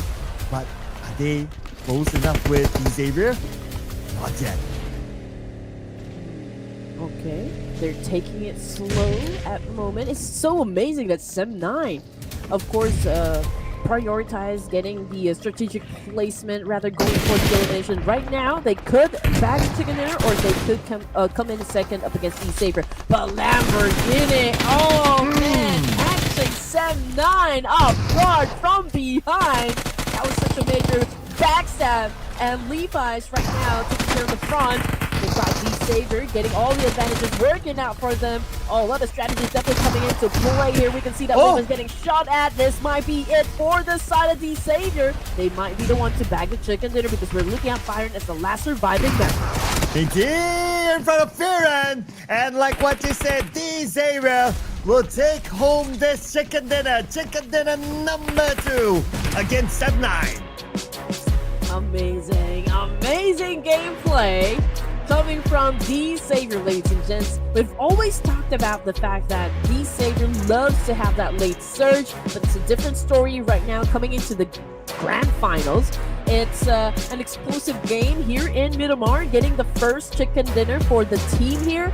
And yeah, it is also like a great effort coming onto the side of Sam9 just because of the fact that they managed to get to the latter stages. The game here came in at second place for that match alone.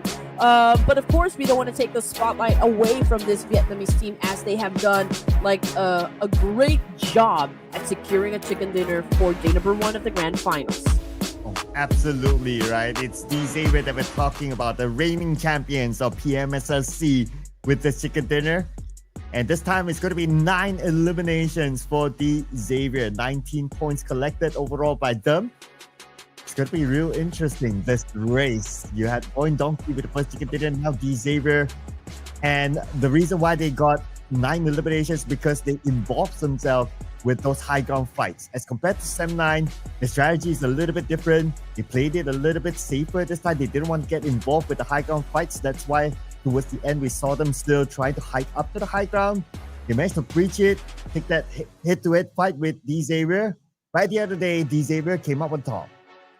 The thing is, we are seeing a lot of mix-up, in terms of like the play styles. Some of the teams that were first passive during the playoffs now are the ones being aggressive, and those teams that are aggressive during the playoffs are now kind of on the passive side. So it's a great thing that they're testing out new skill, testing out new synergies, and maybe testing out some different gameplays, which is of course like a perfect platform, in this tournament. But as for those teams that actually did great for match number 2 in Miramar, we've got D-Xavier, of course, BTR by Vitality, we got Team Secret, and Sim9 of Malaysia.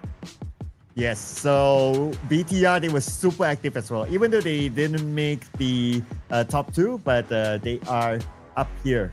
And followed by Team Secret, who was also active. Basically, our first 3 teams here is our teams to watch. They were active on the high ground fights. Sim9, they came later. That's why they were put at the 4th place on the teams to watch.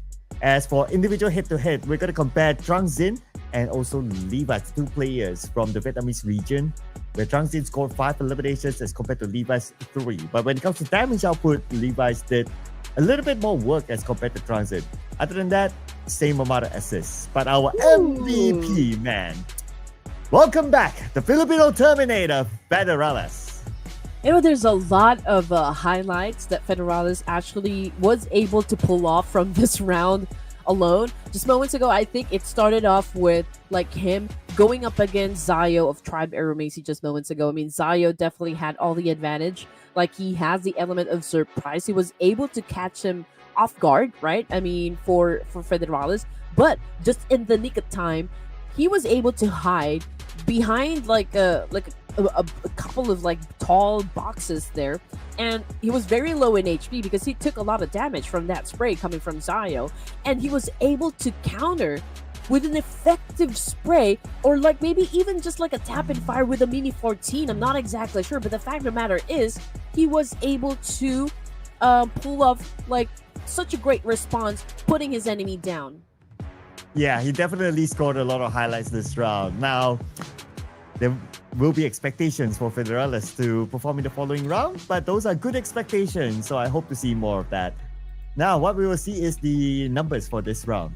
So, D-Xavier, 19 points, and BTR scored 8 eliminations, 5 of them from Federales, by the way. 13 points collected in total, and Team Secret also 8 eliminations, bringing them to 11 points, and that's going to be the double-digit club. RRQ, Tribe Aeromacy, no points for them this round. Looking at the throwables used, this is one of the lowest that we've seen so far. Okay. But it's Miramar, so I feel like most of the teams actually just went for the bullets this time instead of those nades. They prioritized getting the high grounds, perhaps, and just really focusing on doing a massive spray. But as for the loots, okay, only one. And as for Trexie, he was rather the one who scored the longest elimination distance, a total of 379. And just because we're done with 2 matches here, ladies and gents, we can already see the overall rankings. And so far, man, so good for the side of Bigetron. With a total of 25 points, followed by VOIN Donkey, D-Xavier coming in at 3rd place, moving up a total of 8 ranks. Tribe Aeromacy coming in at 4 with 16. We got Cedal, Alter Ego Eris, Talon, and even Team Secret climbing up a total of 6 points, ending with a total of 12 in the bag. And no chicken dinner, no problem for BTR to be at number 1 as of now, after a consistent 2 rounds back-to-back. Well, on page number 2, so here we have unusual names. HORAA Esports, so far in their first 2 rounds, they only scored 2 points. But fret not, fans of HORAA Esports, the Purple Heart Army.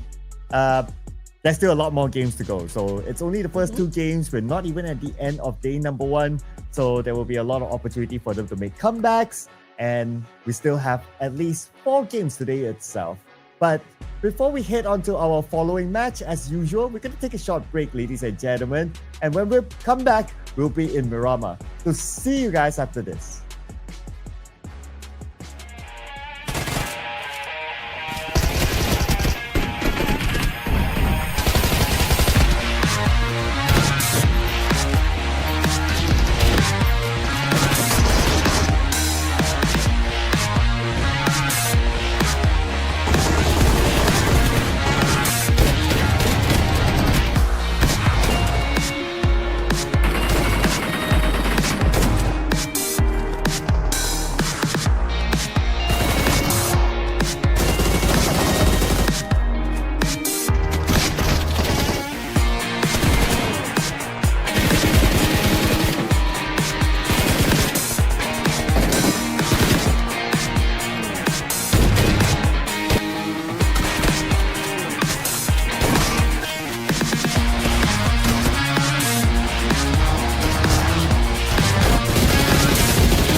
The action still continues, ladies and gents. We are now on our third match this evening. What?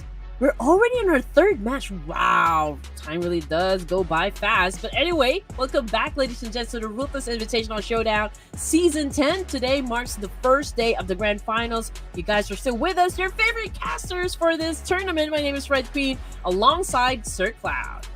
Yeah, and we have just seen the Xavier scoring the chicken dinner. So, well, I mean, it was still early, right? But looks like it's not going to be an Indonesian streak. But hey, maybe tomorrow, or maybe they will return back their streak in match number 3, because we're heading back onto Miramar. Now, both, or every team, they have had a taste of each other in every map.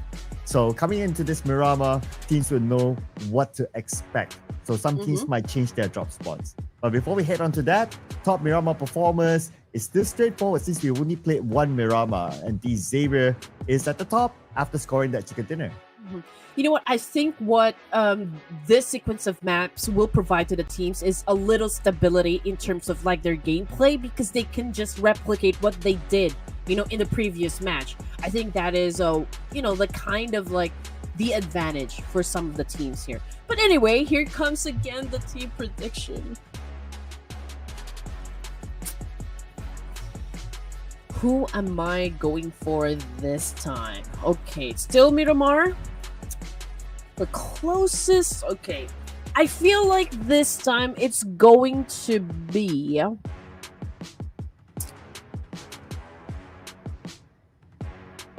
Bigetron. Oh, okay. Bigetron. I will lock in mine. I will go for VOIN Donkey. Bring it on. I knew it. I felt that. I knew it was coming. Time to bring on the big boys. I don't know. I kind of felt that would happen. Okay. Team Secret for production. Again, the score is 4-4-0, ladies and gents. Hopefully you guys can join us. You know, I would love to check if you guys will get any right prediction, you know, for the set of matches today. And again, you know, we're just starting. This is just the beginning, right? It's not how you start the game, it's how you finish it. So right now we are seeing some of the teams on the bottom half section of the leaderboard here. But again, you know, this is more of like getting acquainted. We're done with the playoffs after playing with 24 teams. Now we're down to just 16 teams here. And maybe it's all part of the plan, you know, like just okay, you guys can go first, go dominate, and we'll come in clutching when you least expect it. Maybe that's the plan. Yeah, because we've seen that happen many times, right? Like, day one, maybe not so feeling it. Once they get the groove out of day one's games, day two, they start to adjust. Day three, they just go all the way to day 4. And then, for all you know, a second place team wins this. So yeah, so we're still very early into the finals, people. So anything can still happen. Anyone can catch anybody, and one good game could just disrupt the entire overall chart. Right now, everything, like this whole thing is still malleable, right? I mean, it could still take a lot of forms. We don't know exactly how it will shape up to be, you know, for day number 1. So we're interested to see like who will win another chicken for their team. I mean, first we got VOIN Donkey coming strong for day number 1 after being at the top during the playoffs. And then we got the Xavier, which of course I did not expect. You know, during the playoffs they were pretty passive, but they always get the job done, so to speak. I mean, like, I wasn't even like worried for the Xavier not getting a slot here for the grand finals. Yeah, so they're here now, so definitely not worried there. But I wonder, if there's a team that you think is not how should I put it, is a team that you wouldn't expect all of a sudden doing very well and become the champions in this finals, which team do you think would that be? Oh, I'd go with a dark horse. So like maybe Vikings and Champions Esports. Oh, good pick. Okay. I especially like the Champions Esports one, right? I do feel that they have that dark horse vibe, especially when they're pit against all these other teams that are used to even playing in global tournaments, but they are still able to hold their own ground. So yeah, I would say that Champions would be a team that I would pick personally too. And not only as a team, right, that they are able to do well individually. We have seen Kino, we have seen Atomic having their own highlight moments as well. So yeah, keep an eye on Champions Esports. And we do love surprise. I mean, who doesn't love a good dark horse story, right? I mean, rising from the ashes, going up against some of the big names in the regions, right? I mean, Champions Esports, Vikings, they do have that vibe, just like what you said. And yeah, when we say they're the dark horse, it only goes to show that they have like lesser experience compared to those that are already veterans in the competitive scene. So, but I mean, they have all the potential. They have been doing great. I mean, in terms of like stability in their gameplay, in their tactics, in their strategy, they are doing an amazing job. Yeah, they are. They are. Now, of course, the pressure is going to be different in the finals, right? In finals, it's all about being the champion.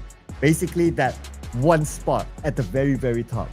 If in the playoffs, it's like, that's like 16 slots, so you have a lot of room to breathe. But the finals is a whole different ball game. And that's where the approach needs to be a bit different as well.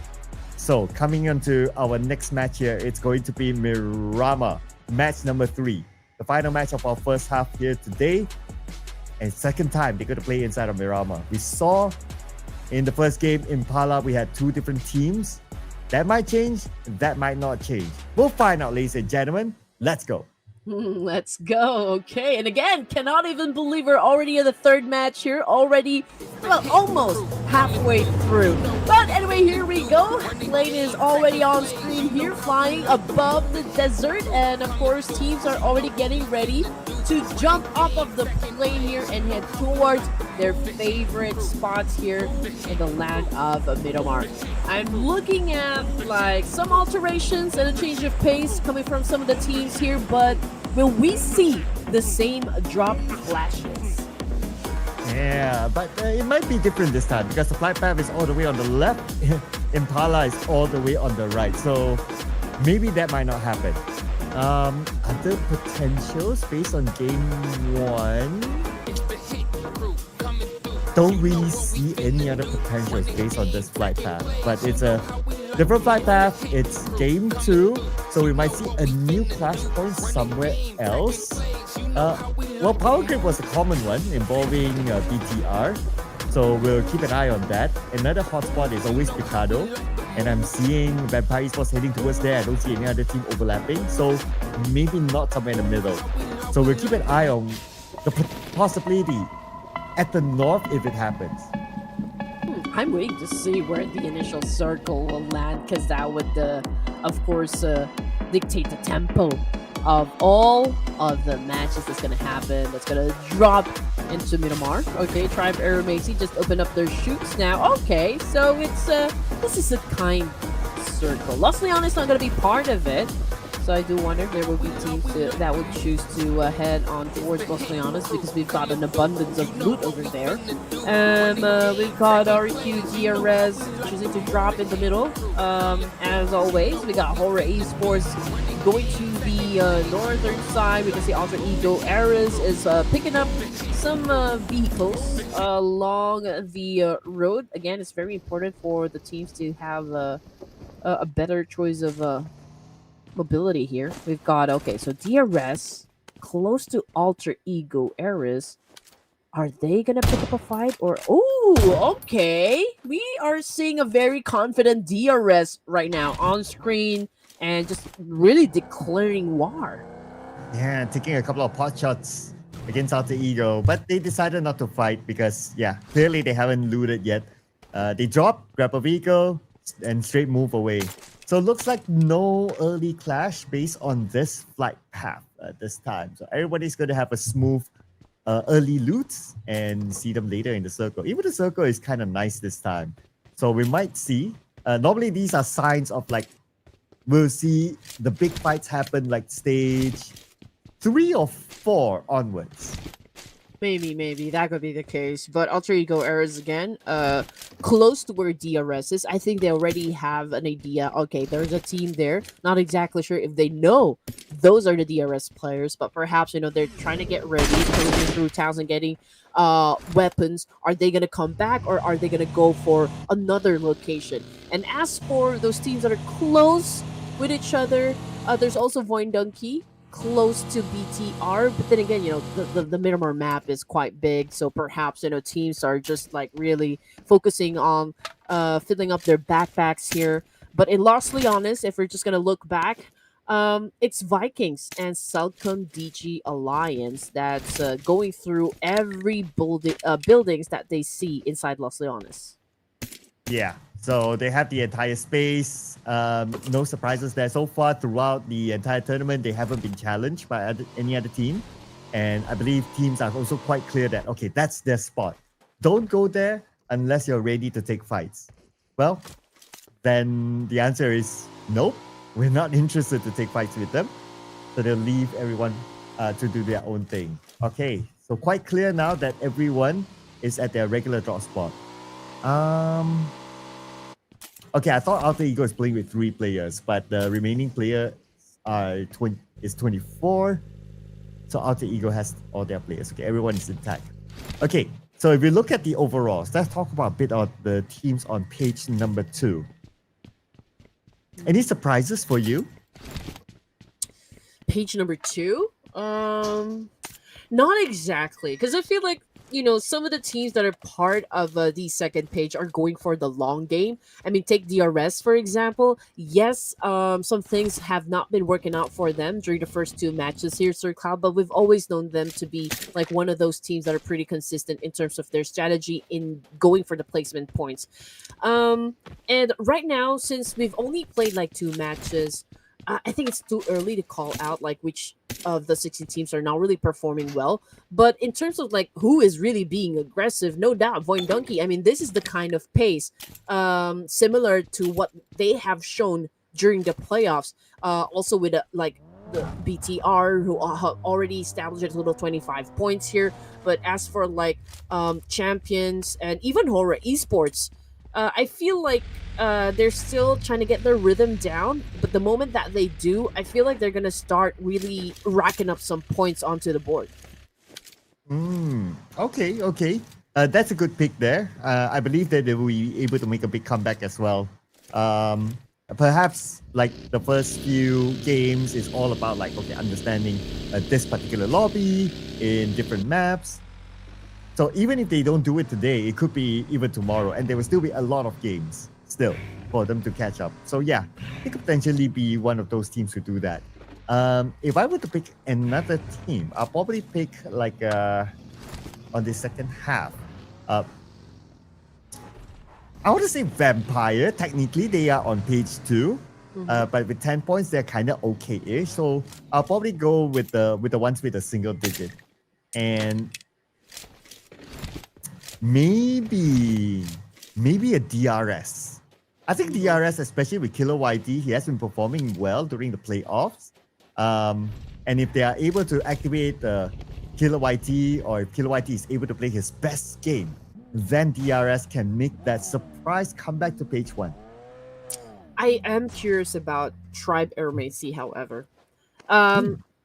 Because, I mean, technically speaking, they really didn't make it in the grand finals. So I do wonder if we're going to see a different strategy coming from Tribe Aeromacy. Are they going to dominate for the grand finals? I mean, if it was such a struggle during the playoffs, is it going to be even harder for them to deal with during the grand finals? I mean, that's just like some of the questions that I have. Are they going to perform for us for the grand finals?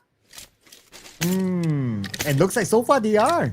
I mean, 16 points after 2 games is not bad and they're currently at number 4. And so far, when we see them on screen, they play well too. So yeah, I guess the answer is that not bad. But like what we always say, right? It doesn't matter how you start; it matters how you end. So it's all about consistency. It's all about keeping pace with the other teams. And we'll see how we'll try Aeromacy do within the next few days. But as a start, definitely no doubt about their current performance. They do merit themselves to be in the grand finals, and so far so good for them. And now we'll get a good view of where all the other teams are at. Most of them are in the middle of the circle with a lot of space. Since it's Miramar at the kind circle and there are not many teams gatekeeping, so those teams from the outside will be able to come in safely. And one of the things that we also kind of need to consider is the fact that, you know, teams just like really make it easy, seem like it's easy, but I feel a lot of pressure in terms of like you have to be quick on your toes, you have to be quick on your feet when it comes to like making decisions. And it's a matter of sometimes like seconds, like whether you're not gonna do good in choosing like what the next step would be in playing PUBG. So I mean, those are just like some of the considerations, especially for an IGL. I always still say that, you know, I feel like being an IGL, it's the most underrated thing in playing PUBG, because you're the ones giving the structure, you're the ones giving the call outs, and sometimes like, you know, when the IGL feels pressure, I think it's gonna reflect on the gameplay because you're the head of the team and you'll be the one to bring them to the victory, to success. So if the IGL is the first one to crack under pressure, I think it's not gonna do good, you know, for the rest of the team. Oh yeah, and trust me, I have seen it in front of my eyes as well. Things like that do happen, ladies and gentlemen. And IGLs, they are always the unsung heroes because normally they don't get sexy stats, so they don't normally show up in like all those top charts and all that. But they do a lot of important work. Like how VOIN Donkey right now has to do the important work against RRQ, who has this high ground. So the players knocked but not eliminated yet. So technically, we have not yet seen the first blood in this round. This is one of the longest wait for a first blood, and not yet. VOIN Donkey recovered their teammate. We're back at 64 players. It's amazing. Again, this is a different pace than what we've witnessed happen during the playoffs. I mean, day one, it was like already casting the grand finals. I mean, that intense. That level was just really too high. You know, the energy was electric and everybody was just really feeling it. But right now, coming into the first day of the grand finals, everyone is so passive during the first few zones. This is basically what also happened during the first ERANGEL. Nobody wants to fight. Nobody wants to engage in a drop clash here. And everybody seems to just like maybe avoiding any conflict happen inside the battlefield. So yeah, perhaps we will see conflicts start to happen stage 3, stage 4 for this round, because teams right now are focusing more on, again, we are in Miramar, so they are focusing on getting some vantage points, and that means climbing up mountain ranges here to get just that. Yeah, getting the high ground, especially around this San Martin area, you have some high ground here, so that's going to be important. And that's where we can see like RRQ getting one of those high grounds in this area. That's why they can look at VOIN Donkey below. Another team that has a high ground still is BTR, as they move from Power Grid to the left side of San Martin. But will they still need to move? Not really. It's kind circle for BTR, RRQ, and even HORAA Esports in this circle. Interesting. On the left side, Sem9 champions Esports. I believe that fight will be inevitable, and Sem9, they will want to gatekeep champions. It will happen. It will happen. But the good news is for the side of HORAA, they will have an opportunity to assume points. I mean, they could probably stand guard over to like the west side and just anticipate the attack coming from maybe Sem9 or Champion Esports. Either way, they do have the opportunity to bag some scores here. For Sem9, okay, it's already starting. Both of the teams here already attacking the blue as well. But as for like which team has a better advantage, I will have to say it would be Sem9. Yeah, because they're on the inner side, right? So if they choose to move away, at least they can get into the circle safely. But they seem to still want to stay there because maybe they're anticipating Champions Esports to pass by and they're trying to pick up frags out of them. Okay, look at that. Sem9 is still there. But while that's happening, we shift over to Hacienda. CelcomDigi Alliance here together with Talon. But on the elimination feed, we have RRQ knocking down a member of FaZe Clan. Not eliminated yet. It's one of those long-range knocks. Okay. Well, Jed Foz right now just checking his backpack. He does have like a complete set of first aid kits here, so I think he's gonna be safe. As for Talon Esports, okay, they are over at San Martin together with CelcomDigi Alliance. Yes, they are within like the same location, but the question is if they're gonna go for it. Like, are they gonna battle it out as early as now, as early as stage 3 here? Because I think that the moment that they do exchange and have the trade-off, I feel like DRS and even BTR might come into play here just because they want to rack up some points. Yeah. DRS definitely needs those points. I'm sure they wouldn't mind that. But of course, only if they have a good advantage. They need points, but they're not too desperate for it yet just because we're still early in the finals. So they can still take their time, make the right decisions for themselves. And speaking about DRS, Delta takes down Typhoon from Team Secret. Okay. Still just a knock. No elimination yet. We are in stage 3. This is now officially the longest wait for a first split so far in this tournament. Ladies and gentlemen, unless soon, if we see the member of Team Secret eliminated. Another knock this time by Rosemary onto Viking. Considering the distance that that we can see from between these teams, maybe like really an elimination point can happen just yet, but I mean, we're talking about Alter Ego, right? So we got Krypton pretty close to Team Z, so perhaps we can see the first elimination to happen from the side of Vikings, to be honest, because they're in between Team Secret and Alter Ego, which is difficult to come out from. Stage 4 with 40 seconds left. Officially, that is the first blood. I was just looking at the time. Now, the fights continue to happen with the numbers of players going down like flies. Champions Esports, the first team to go down. No points collected this round. As for Vikings, their player is still tanking out the blue. And it has been eliminated. And here we have Superman. But pick up his nade against Alter Ego. While Xavier, they're busy with BTR. Man, okay. And again, BTR is a bit really on the aggro side here. Now they're challenging up D-Saver. Lamborghini already on the ground here. No confirmation just yet. But Superman, on the other hand, it's a different thing because he had already found his kryptonite, and that would be Rosemary sending him back to the fortress. All right, Krypton, it's the same story. He's facing the ground at the moment. We've got Dipole pretty close to him, so they might be able to finish this one off. But here comes the cavalry. I think he's going to go and pick up his teammate here while dealing with Break. But unfortunately, Rosemary caught a nade, and it's up to Alva to keep Break at bay. But you know what? He did take some damage as well. And Break seems to be doing an amazing job so far trying to defend himself. But how long it's going to last from this clash? I think the question had already been answered in an instant. Because Alter Ego Airs now emerges as the one victorious from that fight. And speaking about fights, we're going to see DRS fighting against Team Secret. They're going to take out this high ground for themselves out of the hands of Team Secret. Team Secret, they are repositioning themselves as well.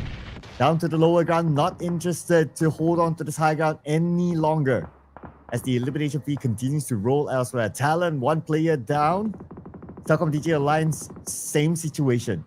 It looks like Team Secret GK Typhoon. Are they going to leave this one? Okay, yes, they will.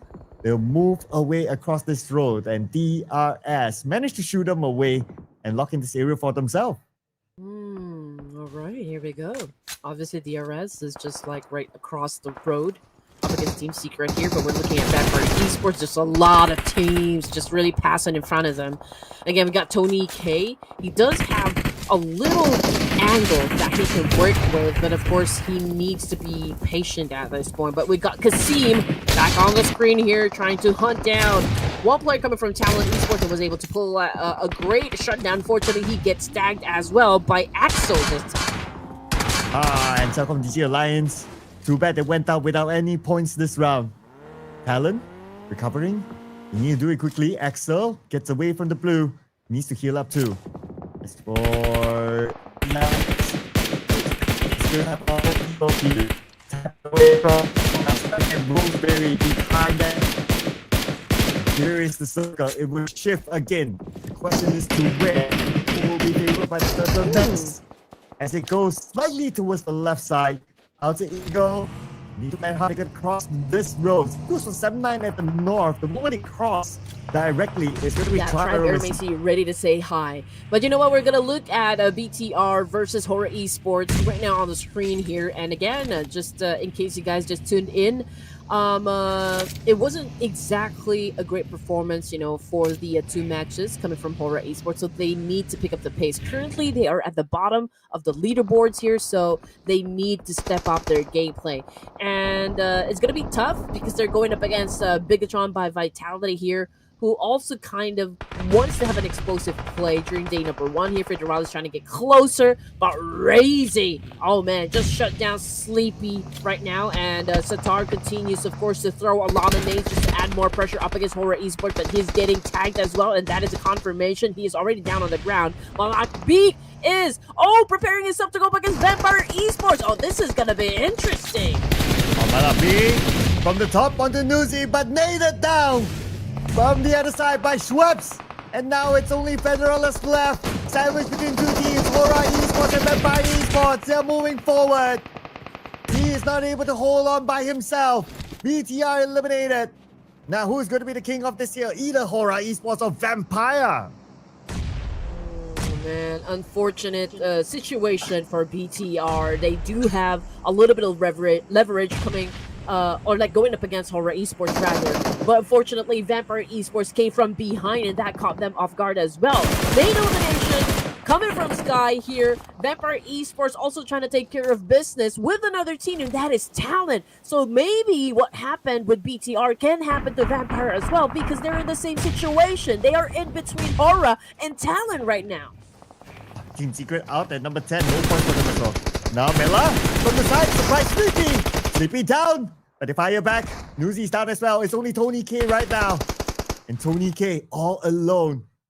Oh, and here comes Talon. And now Tony K is in Federalist's position.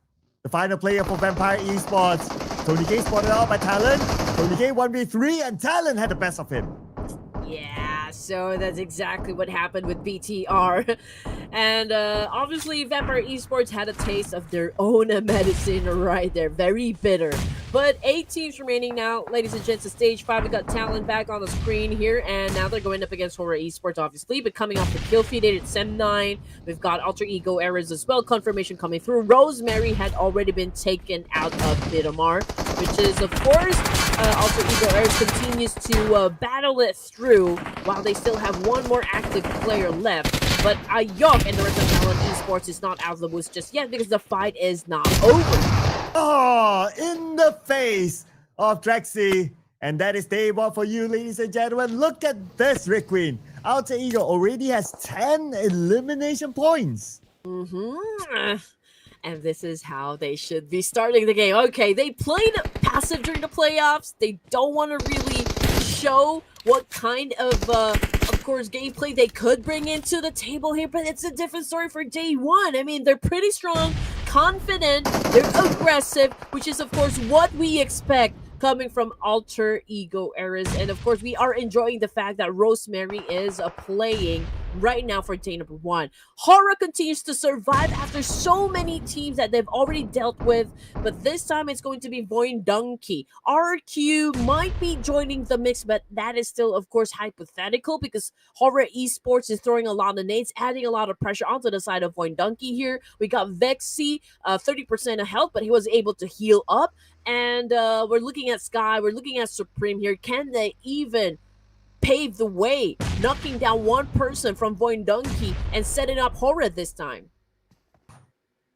VOIN Donkey, they have to find that the party is still. And Vexy with the nade across. Sky, his own nade. Damages Vexy. Vexy 40% of health. Time to heal up.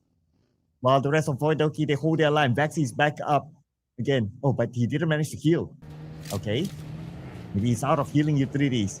We'll check back on him later on because right now we're going to focus on the Alter Ego versus DRS as Alter Ego still need to get into the circle. But they have to overcome DRS on the inside. Okay, here we go. This is going to be a great showdown, by the way, if DRS is really going up against Alter Ego Eras. So far, Alter Ego Eras have already built their momentum, so they are kind of dangerous right now for day number 1. Gante doing a massive spray here, trying to shut down at least one from Alter Ego Eras. For DRS, they've already pocketed 4 points for themselves here. Gante and Delta are the frontliners here. They're throwing a lot of nades, doing a massive spray here, adding a lot of disruptive noises for the side of Alter Ego. Can they manage to take out Alter Ego Eras completely? Oh, okay. I thought, what sound was that? Okay, that was the camel sound. I thought it was somebody was hungry. But anyway, DRS now. Oh, behind him, FaZe Clan coming in. VOIN Donkey on the other side now. They have RRQ in front of them, sharing the same compound. Who is going to get the first knock? As Asa is looking at Vexy. Vexy looking at Asa. Asa moves away. Lapar gets Razak instead. Oh man. It's getting tight. It's getting tighter. We've got Zeta holding down that nade. Coming up against RQ, but it was a little too late for him to pull out his gun. Now Vexy needs to deal with the remaining players of RQ here. He's pretty low in HP, and RQ coming off as the strong one. The domination is intense. Quick out! Ego! HORAA Esports! Just number 5 with no elimination from this round. Come back here for HORAA Esports, but with the fight against RRQ. HORAA charging in. Double finger base can hunt for you on Jetbox. HORAA Esports now looking for the remaining members well, of RRQ. They know the assignment, and HORAA Esports is doing an amazing job securing all those elimination points, and now they have managed to, of course, be part of the top 4 here in Miramar. But of course, the placement have not been settled just yet because they're still going up against Lapar here of RQ. Lapar being the last surviving member, still trying to wrap things up, but unfortunately, no fear just put a stop onto his tracks, and of course winning the fight. 8 points in the bag now for the Purple Hearts. And Purple Hearts still has 2 players. Anything can happen, ladies and gentlemen. Keep your eyes peeled. Alter Ego and DRS right now. It's going to be a 3v3. Behind DRS, looks like he will make his move against Delta. Delta will punish him for being in an open position. And that will be another point score for DRS. Alter Ego, 2 more players. Man, this could be a DRS win. But then again, okay, just painting the bigger picture here, HORAA Esports is holding on to a compound down south, and they're not joining into any engagement so far. They're letting DRS, of course, doing a little bit of the work here. And now that DRS is done with all the gunfights from their side of the circle, we've got Alter Ego Eras doing a massive spray, challenging up DRS, but will DRS take the bait? That's going to be the question. DRS, they are on the lower ground. It's quite far though. I don't know if they want to charge in. I guess it's worth a wait to stage number 8 might as well. 25 more seconds and see where the circle goes. But Alter Ego, well, they can be active, but yeah, I guess everyone's just going to wait for stage 8. Might as well see who gets the circle. Well, yeah, that would be interesting. That would be interesting. Well, we're waiting. We've got 10 more seconds, ladies and gents. But Delta, oh no, no fear popped his head just like that. And HORAA Esports might be in trouble once again. But hey, it's a solid number onto the board there. It's a solid 8. And fact of the matter is, they know exactly where the pointer gun. They know exactly where DRS will be coming from, which is, of course, an advantage. Knowledge will always be power in competitions such as this one. Now, here comes XMP with a massive spray. Here comes the attack. Whoa. Now, oh, he won! He won the fight! Just like that, 1 spray to get 2. And now we have HORAA Esports DRS all in the Bali finale. Who's gonna get this chicken dinner? It is a 2v3. HORAA Esports, they have the man advantage.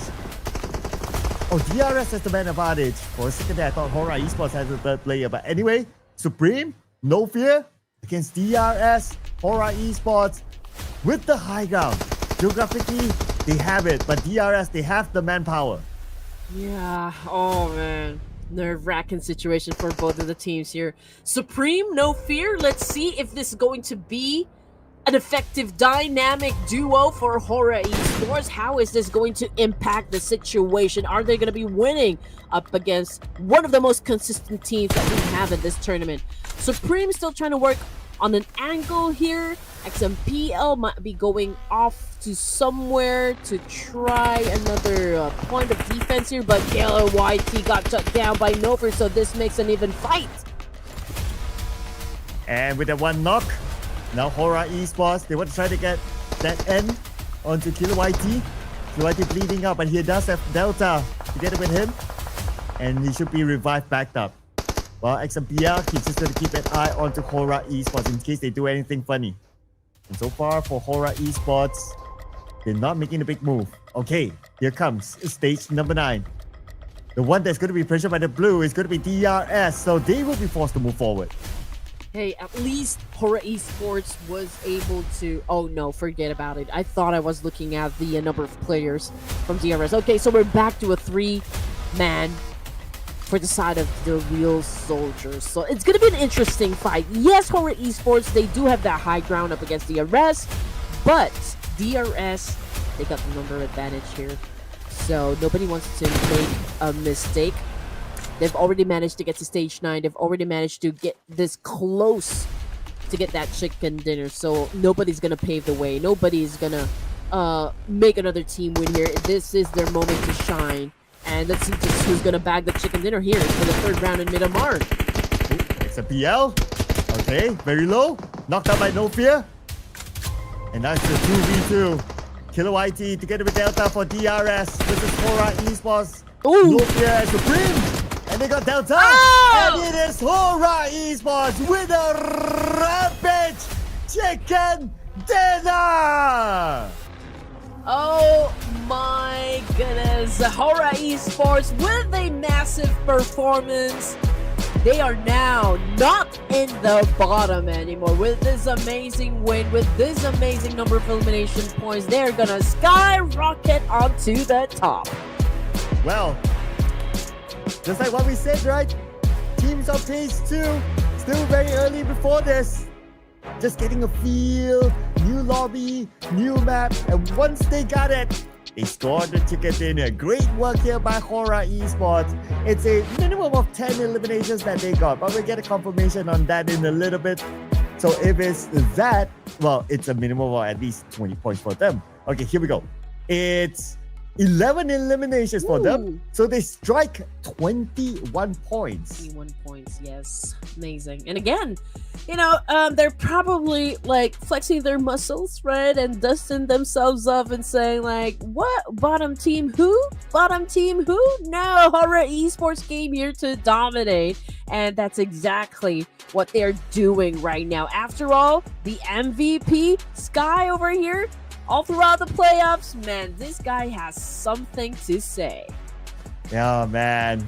It's always Sky, right? Always Sky. I'm sure we'll have an MVP announcement at the end of the day. So who knows? It could be Sky again later on. So, wow. What a performance here again by Sky.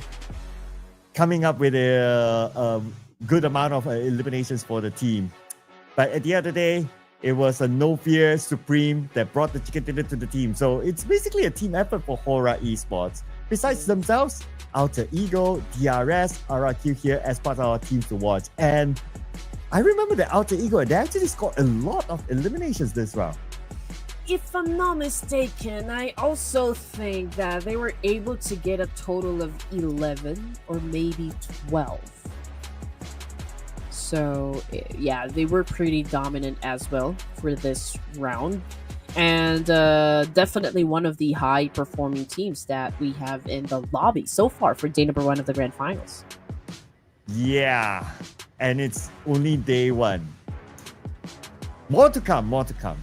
And more to come from Sky, more to come from Example. 3 eliminations for Sky this time, 5 for Example, and a lot of damage output from Sky. If you think about it, for 3 eliminations, 1,205 That is a lot. Let's not forget about his 3 assists. And that's where his damage output went to, right? Even though he's not the one to score those eliminations, but because of his damage output, he allowed his other teams to do it. And because of his damage, he's our MVP this time. No Fear living up to his name here. No Fear is definitely gonna come in like a wrecking ball. And yeah, maybe really retaliate and just get those points done, you know, for HORAA here. It's an amazing 1022 damage output, to be honest. And besides No Fear, of course, example, Lapa, Rosemary up here too. I think we're going to see a lot of Rosemaries here throughout the day, ladies and gentlemen. For example, 5, Lapa 4 eliminations and Rosemary himself 4 with damage output of 689. Now, it might not be the most sexiest of numbers, but if he keeps on coming up here consistently, then he can be a strong contender for the FMVP for the finals this season. And when it comes to team numbers, HORAA Esports, 21 points. Alter Ego, 12 eliminations, 17 points collected, and DRS 15. Wow. So the double-digit club here, HORAA Esports and DRS, they're on page number 2, and this will boost them up significantly with these numbers.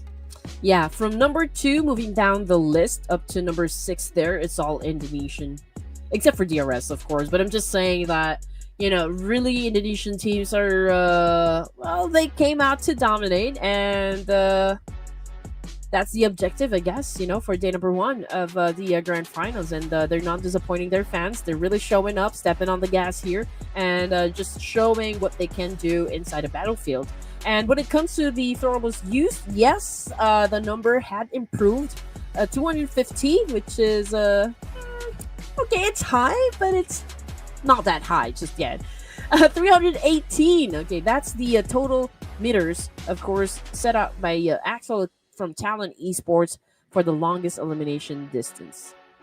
Yeah, if we were to compare with the playoffs, right, on average, we see like 150-ish throwables. So 250, yeah, I guess it's still pretty high. Wow. So now, Alter Ego, they claim that number 1 spot with 30 points collected.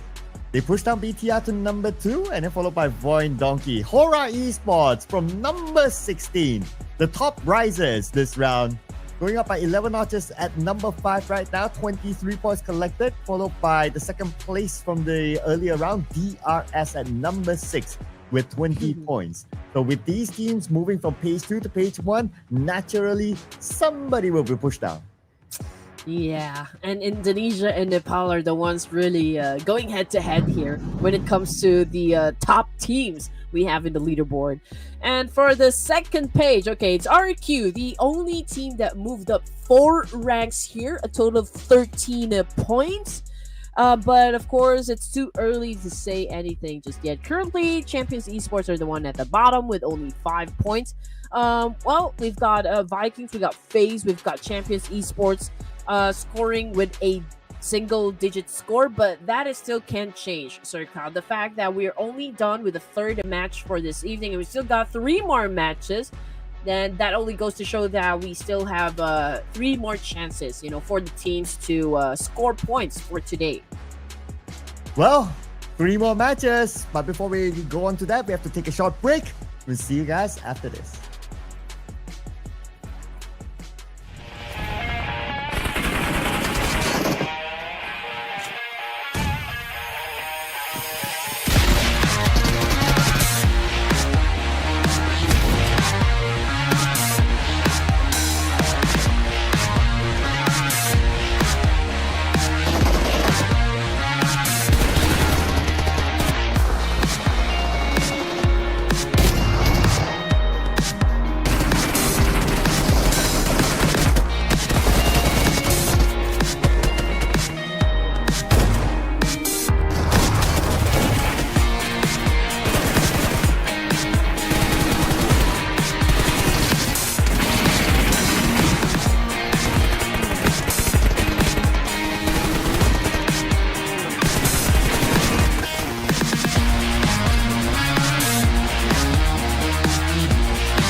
second half of day number 1, people. We're heading onto it soon, where we'll come back to the OG map of ERANGEL. My name is Circla. Together with Red Queen, we'll be your casters for the Ruthless Invitational Showdown Season 10. Welcome back, Red Queen. How are you feeling so far after watching the first half?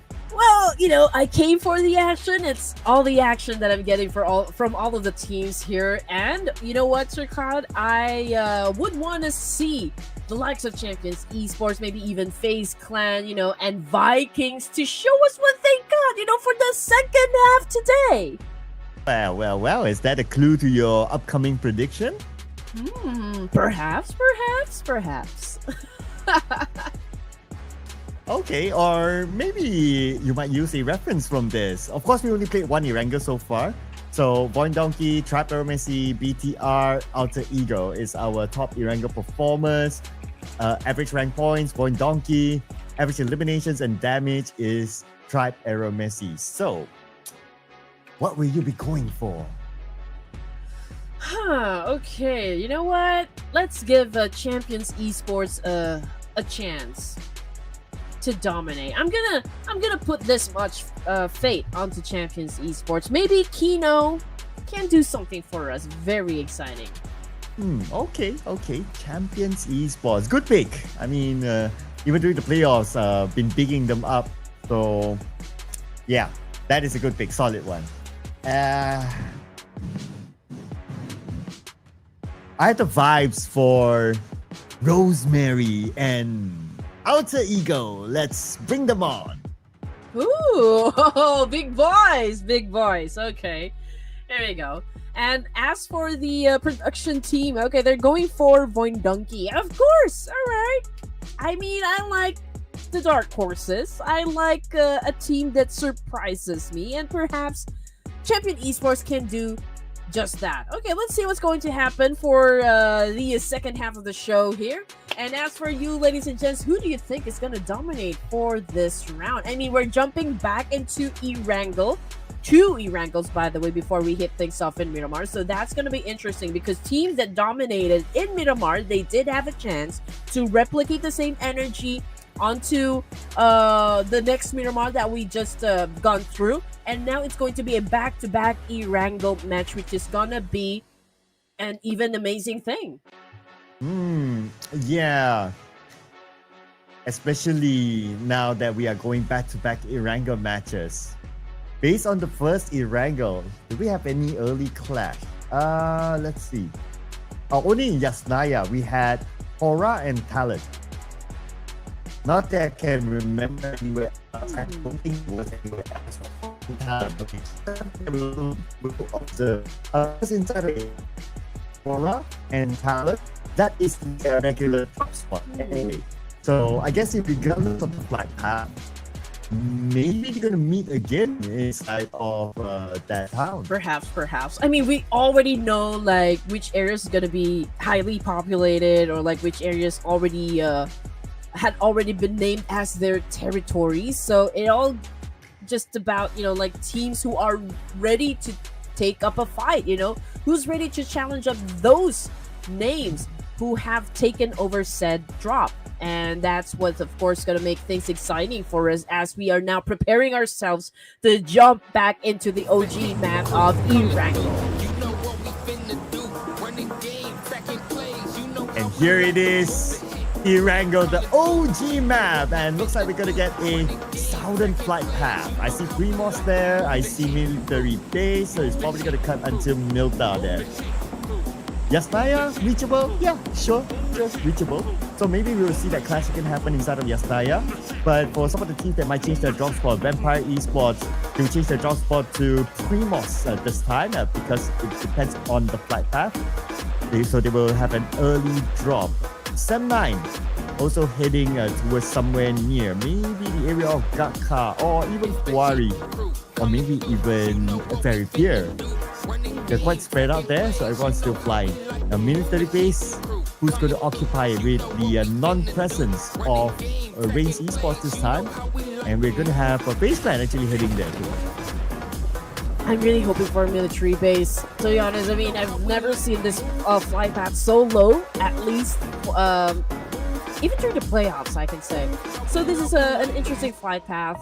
We're definitely going to have a lot of space on the north side, but I'm still waiting where the circle will land. But as for FaZe, they did not hesitate at all. They went straight to military base. Team Secret right now dropping into Novo, and it's the same story for Team Savior. I guess no change is going to happen. They're still dropping around Pochinki area. And as for Vampire Esports, they're around Primorsk. Sem9 is in Ferry Pierre. But as for most of the teams, they're over to the east side.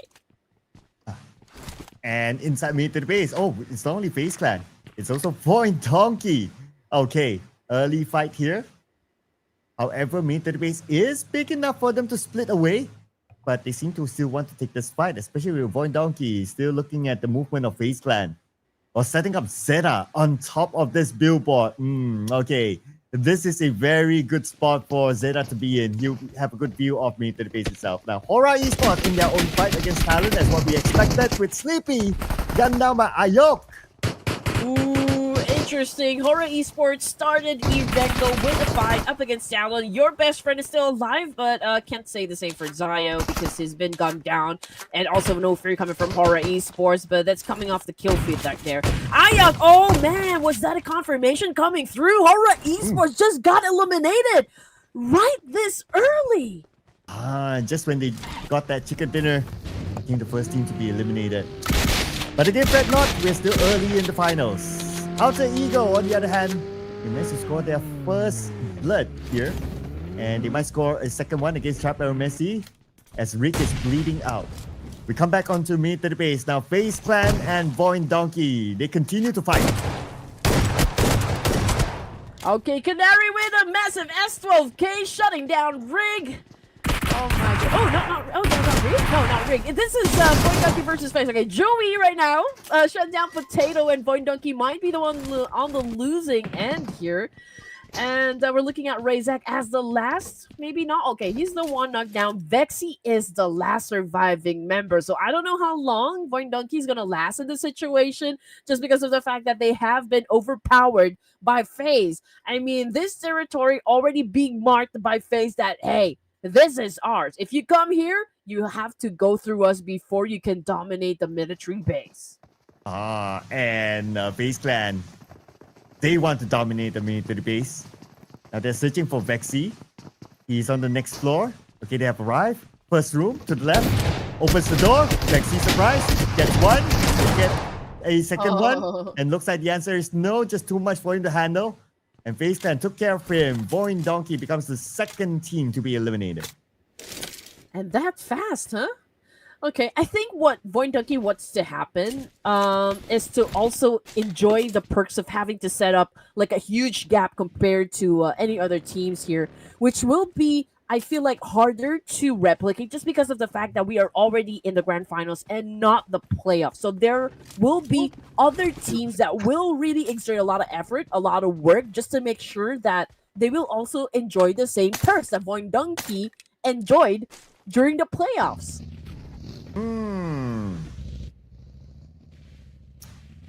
Would you be too worried about VOIN Donkey now that they have been eliminated? Do you think that they are starting to lose steam? Oh man. I don't think so. I don't think so. Perhaps they're trying out new strategies, or like just maybe not working, or not maybe a smooth execution in terms of like planning, but I don't see VOIN Donkey slowing down anytime just yet. Because if they are, I don't think they're even to score that first chicken dinner in ERANGEL. Let's talk about the scoring a chicken dinner, man. RQ won't have the chance now. Oh, RQ lost one player. Well, the chance definitely went down, but as long as they have the 3 players still, anything can happen. Let's see if they can actually clear off this house. Hands for Ryu. Then just need across onto Killer YT. Killer YT, he backs off just in time. On the second floor, anybody home? Nobody home, but he says hands for Ryu. Burn down, last stick of health, and he will go down to the molly of example. Okay, here we go. There's a lot of things going on compared to the first ERANGEL here, Sir Kat. So, I mean, probably teams now are picking up the pace. Okay, this is what we want to happen. But of course, for DRS, not the best way to start, as they got one player out, I believe. For Champions Esports, yes, they are still a complete squad, but if we're gonna talk about how many teams are surrounding them, well, there are a lot of teams that might take them down. But let's see if they're gonna pull through in stage number 1. And I see your pick there. Champions Esports. Trying to climb up the hill where DRS Gaming is at. Around the area of Milta. Yeah, I wonder if they know. Okay, example moving away. Okay, he's being shot at from behind. A lot of damage. And they're trying to get him, but because of that hill, not able to get that knock. So far, okay for DRS. As for Frankie passing by. Go back onto Urkas right now. He arrived onto the area where RRQ is at. Comes shot by Urkas, trying to land his shots. Not that easy it seems. Instead, they counter back onto Urkas.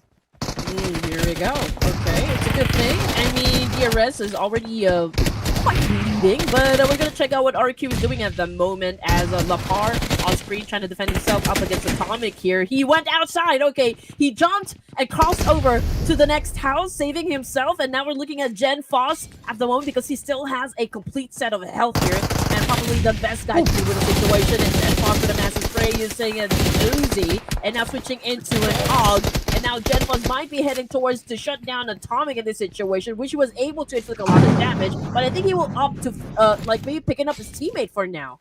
Oh, Molly, could this be another Molly knock? Ooh, gotta be super careful there. Gen Force is low. One simple burn off of Molly could knock him down, but he managed to heal up. And Balja eliminated by GK. Team Secret has arrived now. Ooh, Champions Esports, they can't even breathe. Oh man, I can say the same. I can say the same. All this anxiety is already building up from inside me because looking at Team Secret right now and Champion Esports doing some sort of reset here. Atomic picking up Kino in this situation, and GK taking too long to do some action here. Man, it's the opportunity for you to shut down the remaining players coming from Champion Esports. There you go with the attack, but an S12K was able to get that point done. And now Team Secret might be winning the fight up against Champions, but Kino is still alive and kicking here, shutting down Typhoon. But it is confirmation coming through. Atomic already out of the game. Ooh, okay. I thought that would have been a comeback for Champions. But anyway, Team Secret stood tall. But look at the circle. The current circle has a split 50-50 because of the river, the north, and also the main peninsula. It's going to be a tricky ending for these teams this time, ladies and gentlemen. Keep your eyes peeled to the end. 7-9. Now trying to gun down. Vampire Esports. Mela trying to get away with the hovercraft. Hovercraft is still protecting him for now. That is Mela charging towards Yuhai. And Yuhai now 1v1 against Mela. Yuhai will not miss his shot. Oh, he will not miss a shot at all. He sent back the rest of Vampire Esports back into their caves. But anyway, 11 teams at stage 2. Okay. Teams are turning things around, which we like, of course. This is what we came for, ladies and gents. And now we are definitely getting it from all the teams here. We need some daily dose of action from Ruthless Esports. And now we got Trang. He spots Gante from inside the house. He does have an angle to work with, but he is making sure that, okay, I will be saving my teammate here. Can I get across? Well, GK is being bombarded by nades. Okay, that's a little trouble for Giante, but let's see if Trang can be successful in maybe shutting down Giante first before picking up his opponent, or maybe just popping off those smokes to get across for his teammate to get picked up. But either way, let's see what's going to happen as now Trang prepares himself to a fight up against Giante. Ooh, that nade. If only he cooked it a little bit shorter, then he might have got Gante. Anyway, Gante now. Oh, Nate sent it to Gante. Drugs in. Got it at the end of the day. Now it's only Delta left for DRS. And now Delta with the Bison in hand. Frankie is currently down. Already being held hostage by Delta, but it could be a tad too far. As the smoke is active, Team Secret, they're going to save him. Delta tries to get Team Secret, but Delta, he has to be careful of his health. He's taking out the blue without any first aids. Whew, oh man, cannot even believe that it's taken a little while, you know, for the teams to settle the score, and they're already attacking the blue here, so the pressure is even up, for most of the teams here. DRS, you can see that Trang is looking for Deontay. It's just an amazing, for Team Secret to be to see them this aggressive, and continues on to dominate, bagging 5 points here. Let's see if CelcomDigi Alliance can do the same now that they're about to go up against Sem9. Okay, Kasim. Jimmy OP getting ready. Delta needs to heal up, obviously, but this is a new hiding spot, I can say. But I feel like Typhoon knows exactly where Delta is, or is he not? Okay, I think he knows. Okay, if he does, then that need to take Delta out. Oh, Delta is shooting. Yeah, maybe someone's there too. Delta now shooting, and Delta still get Frankie, but the counter came in swiftly. Delta eliminated. DRS out at number 11, 3 elimination points. Team Secret secures the area. Now we're looking at the Gadka Mountain. CelcomDigi Alliance up here. Though the Gadka Mountain is not in the circle, so they are just here for scouting work before they will eventually go in. The Giant coming from Thailand had already been taken down. DRS, same thing, and also HORAA getting taken down. VOIN Donkey. So the Titans, they're the ones suffering most of the damage here for this round, Sir Cloud. Okay. I mean, stage 3, and we're already looking at 10 teams remaining, so that only goes to show that 6 teams have already been completely wiped out. Yeah. I guess it's because of this difficult circle, right? Like, maybe a lot of teams, they focus onto one half of the circle because of that river, and that's where we see like all these teams eliminated. And like what you said, a lot of giant names here out, but we still have a lot of big names here in this match so far. So since a lot of teams have been eliminated at stage 3, this is currently the chill time for all the other teams before it probably will erupt again at stage 4. Okay, here we go. Federalis and the rest of Bigetron, where are they exactly? They're actually staying on the northern side, Team Secret, after that fight. And the best thing about Team Secret is that they get to stay with a full squad here. But I feel like, because they're on the road, passing through school, they might say hi to FaZe, or maybe even Alter Ego Era. So that really depends, because they're coming through Rosov as well, getting into the safe zone. So let's see. But you know what, D-Saver, I think will be the first team to challenge up FaZe in this situation, and Chua already found himself facing the floor here. So far, so good. For the side of FaZe, Levi's hiding behind this big tank. Oh! Canary did not see him, and here comes the attack, and Levi's gets tagged as well. So this is a back and forth trade happening right now between D-Savior and FaZe, and cannot really say who's been winning the fight, but it talks about, when we talk about leverage, it will be FaZe having the advantage. Oh, but are they out of danger yet? Not really, because Natey is there with his nade. Knocks down Dewey, and Canary is still down. Natey 1v2. Smoke is still active. We've reached the building where the remaining 2 members of FaZe Clan is at. They're now spraying into the smoke with the DBS. Red Bull, 4 bullets left before he needs to reload. Natey pretty low on health, and he will be gunned down by Red Bull. Ooh, man, Red Bull must have drank some Red Bull, because the energy is pretty intense, coming from this guy. Red Bull again. Ooh. Oh, man, another shot done. And that takes out Lamborghini and the rest of the Savior empty-handed, mind you. Oh, just like that, they now score 8 elimination points. Oof. What a run so far for FaZe Clan. But do they need to run or not into the circle? FaZe Clan. Yes, they do. They need to cross the bridge in. But look at who's at the bridge. Tribe, Aeromacy. If they still stay there, they could bridge camp FaZe Clan. Oh yeah, they're the ones standing guard over to that bridge. So you know what, let's check out Team Secret as, once again, ladies and gents, find themselves in another altercation.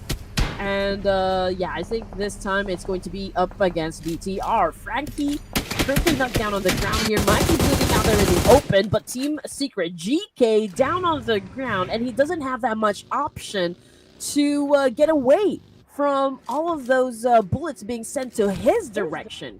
And there you go. Confirmation again. Frankie out of the game. Oh, Team Secret now. 3 players, they lost 1.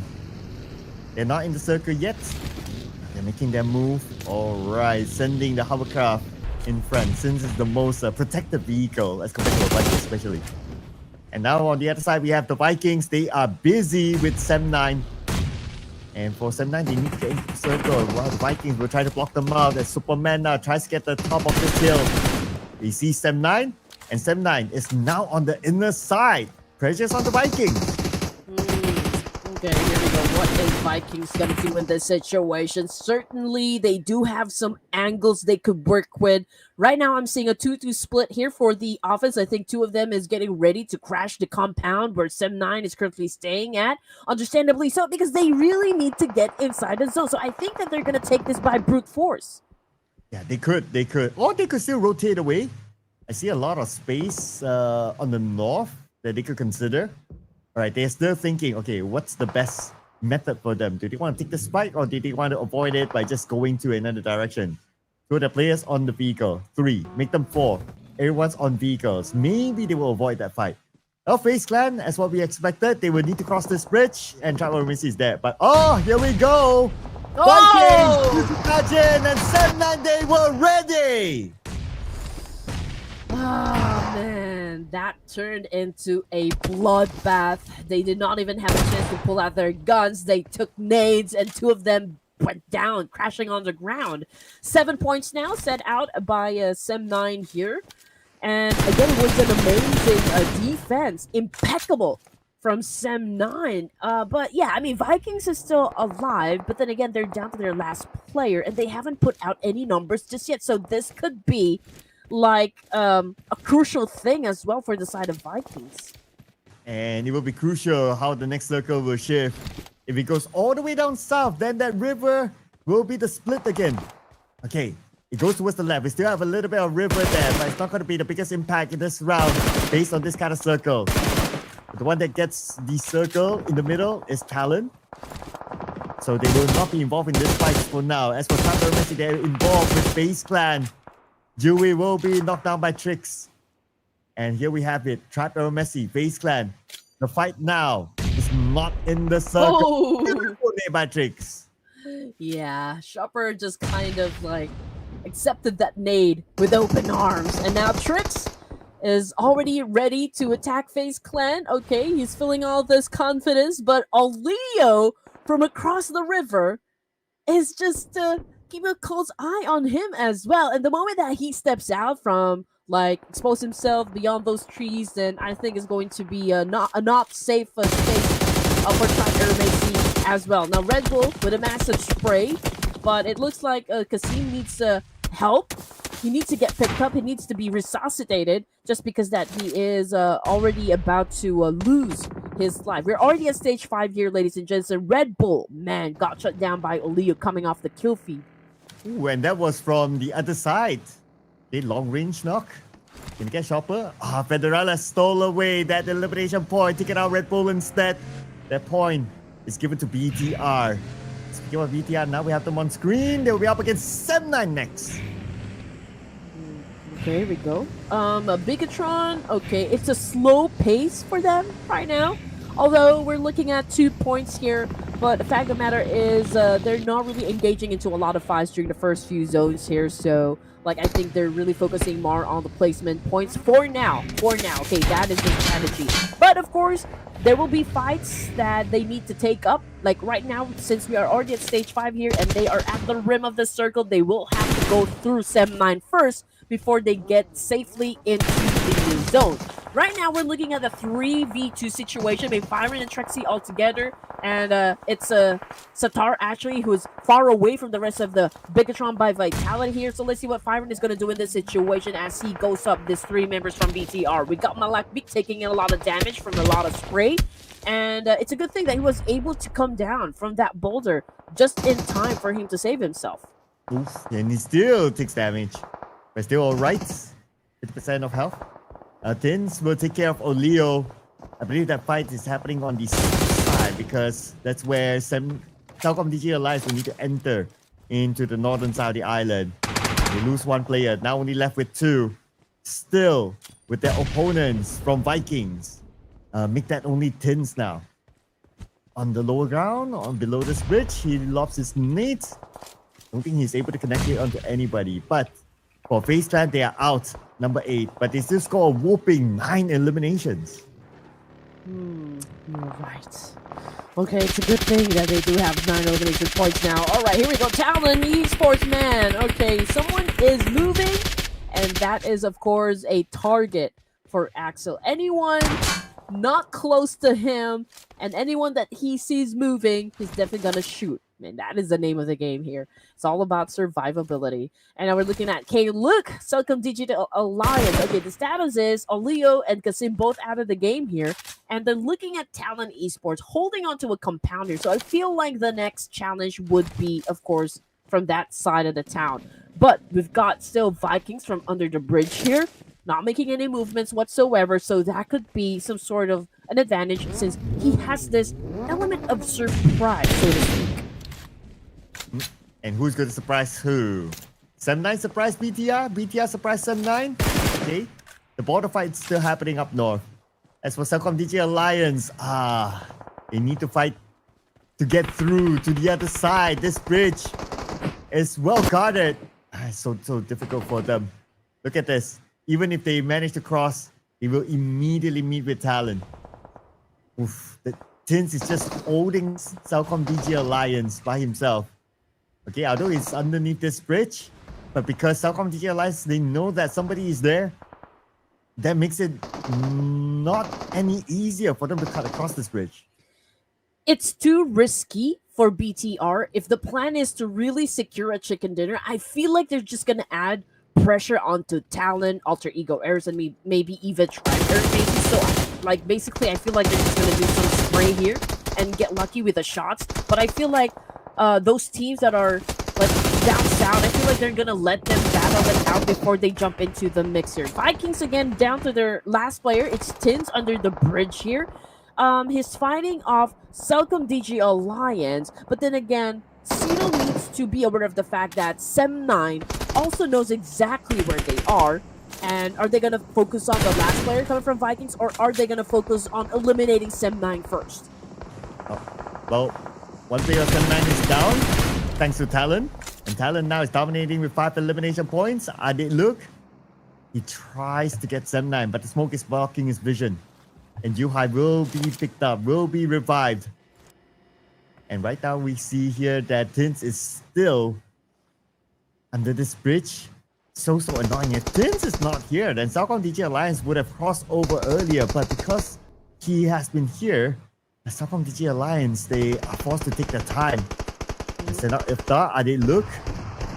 It's left behind on the main peninsula while looking at Sem9. And Sem9 gets look. Now it's only Iftar left for CelcomDigi Alliance. This is the real Mexican standoff, okay? Because, okay, CelcomDigi Alliance could not move forward because we've got Tins coming from Vikings pointing their guns at them. And it's also hard for CelcomDigi Alliance to move forward because of Sem9, because they're keeping a close eye on to them as well. So, like, nobody can even make a move here except for Yuhai, of course, spotting down Tins and actually ending his misery right there. And this could pave the way for CelcomDigi Alliance to do something about it. But then again, since Iftar is actually under the waters here, he wouldn't even have the chance to pull out his gun. So I don't know for how long Iftar is going to survive it. Yeah, without the circle at all, this could be the end of the road. We'll see unless a miracle can happen. Circle now favors Talon, full squad with a compound. Perfect position for them to be in. They see BTR making their rotation from the northern side towards the side where Alter Ego is at. And here comes BTR into the warehouse. We have Alter Ego here, at least one player. The other player could be on the other side. As CelcomDigi Alliance out at number 6, no elimination points. BTR rushes in, Rosemary will be knocked. Oh man, I mean, BTR have been monitoring the situation for a long time, and they've probably assessed the fact that, you know, Alter Ego Eris is the most vulnerable just because that they're already missing a couple of players here. So there's a need for BTR to step in, and they snatched that compound out of Alter Ego Eris, right? And they needed to make a choice. Are they gonna go for the north? Are they gonna go for the east side? And BTR chose the latter part, okay, and challenge up the boys of Alter Ego Eris. And right now, we still got one player from Tribe Aeromacy, which is XYZ, but it is going to be hard to even challenge up BTR for that spot, knowing that he doesn't have any firepower left. So I think for the end game, if Talon Esports will be eliminating Sem9, it's going to be Talon versus BTR. Yeah, I think that's the likelihood of what's going to happen, right? And if Talon is engaged by Sem9, there's a chance that they will incur heavy casualty. And maybe that's when BTR will come out of their house and come in as a third party to wipe things out. As for XYZ, yeah, like what you say, right, it's a bit difficult because he's alone. So the best that he could hope for right now is for all these teams to cancel each other, and then he makes a solo chicken dinner run. It's quite difficult because of his positioning as well, but who knows, right? Who knows? Let's also see where stage number 8 will bring us. Circle will favor left or right. It goes left. Talon gets the circle again. Man, okay, so this is gonna be tricky, not just for Sem9, not just for Tribe, but even for BTR. They are, of course, the closest team that could take down Talon at this point. But then again, the zone did not favor them, so it's gonna be hard, a little difficult for the side of Bigetron to pull off a chicken dinner. So all Talon needs to do in this situation is to play their cards right, be patient, and just really man up the house. Set an impeccable defense here up against Sem9, up against ASC, and even Bigetron. But the one that needs to move now too is BTR and XYZ. So maybe BTR will crash straight onto Talon. Okay, Talon, they are prepared for it. Just look at this. They are scoping out the BTR. What is the best way for them to manage this? Okay, smoke break for sure if they can. Okay, they can still play by the edge of this river. Okay, because that will give them a bit of cover. But then again, XYZ is there. They probably didn't expect that. But the Razy was ready for it. Okay, they managed to breach across, but now they have to deal with Sem9, the 2 players there. Firan knocking down Malabe. Firan gets Federales as well. Sem9 to defend their ground, but they still lost to the numbers of BTR. Now it's go time for Talon. Oh man, BTR didn't exactly have a choice in here. Talon Esports capitalizing on the situation. They know that BTR already vulnerable at this point in the competition. I got Boyzo up against Razy right now, having that exchange, dancing it off. Razy 3 points in the bag for himself. Pretty strong, if you ask me. Now Boyzo already impatient here, got close to where Razy is. Are they gonna finish him off? The big question is if Razy can still get some points done before he gets taken down. Unless Razy can pull a Razy again, like how he did during the playoffs against Doda. A 1v3, this time 1v3 against Talon. Can Captain Razy do it? As Boychill moves forward.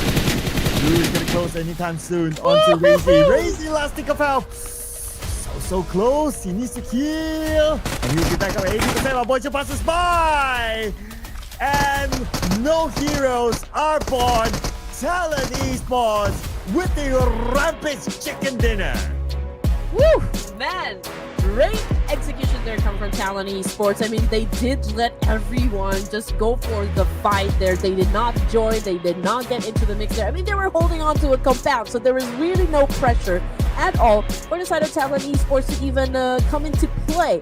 And BTR, I feel like since they are not getting favored by the zone, they were forced to deal with not just only Sem9, but with Tribe Aeromacy as well. And that posed such a great risk, for the side of BTR. Of course, they're gonna take in some hits, they're gonna take in some damage, and while they were still quite vulnerable, I think Talon Esports understood the assignment and actually went in for the charge there to seal the deal.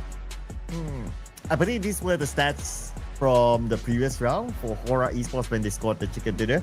But in case for whatever reason you guys just joined us, the one that scored the chicken dinner is Talon. But yeah, on what you just mentioned, if the circle was shifted towards where BTR is at, then the storyline would be entirely different. But they favored Talon at the end of the day. And with that, they scored with them 10 eliminations, so 20 points collected by Talon. I would say that this round, we're still not going to take it away from Talon. Yes, There's a reason why they scored that 10 eliminations. But at the very end, they were favored by the zone, and that's how they scored the chicken dinner. Exactly. But I think if we're gonna be looking at the brighter side of things for the side of BTR, yes, they weren't able to bag the chicken dinner, but with that kind of opportunity, they were able to score a lot of elimination points. I think we could take it just as that. But we cannot really deny that it was like really on point, you know, for like Talon Esports. Everything worked out their way. They've managed to utilize all of the advantages to, I mean, like for the team. So it was also a convincing win, I can say, for the side of Talon Esports.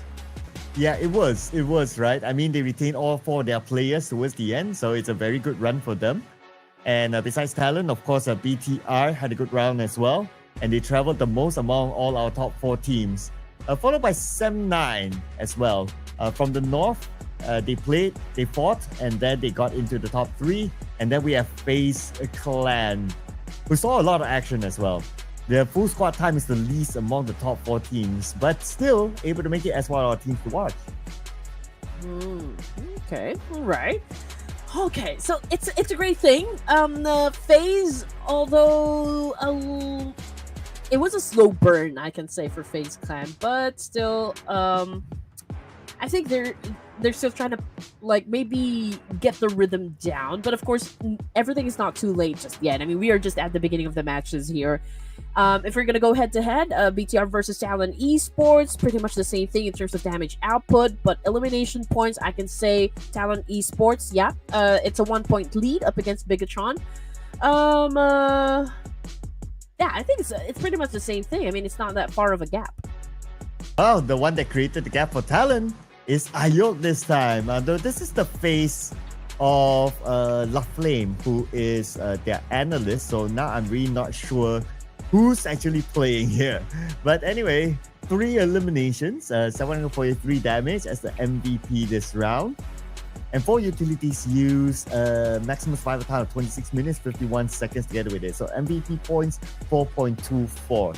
But if you kind of think about it, we have seen Ayok coming up a lot during the playoffs.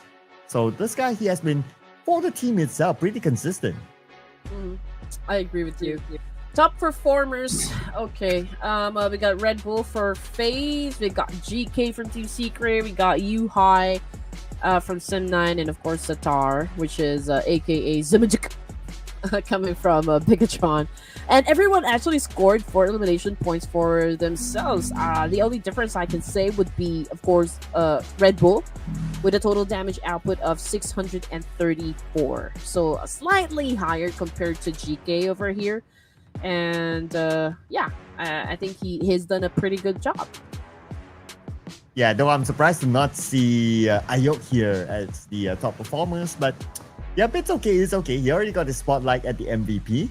And now, spotlight on the match leaderboard. Talon 20 points, Bigetron by Vitality 15 points, same goes for Sem9, also 15 points.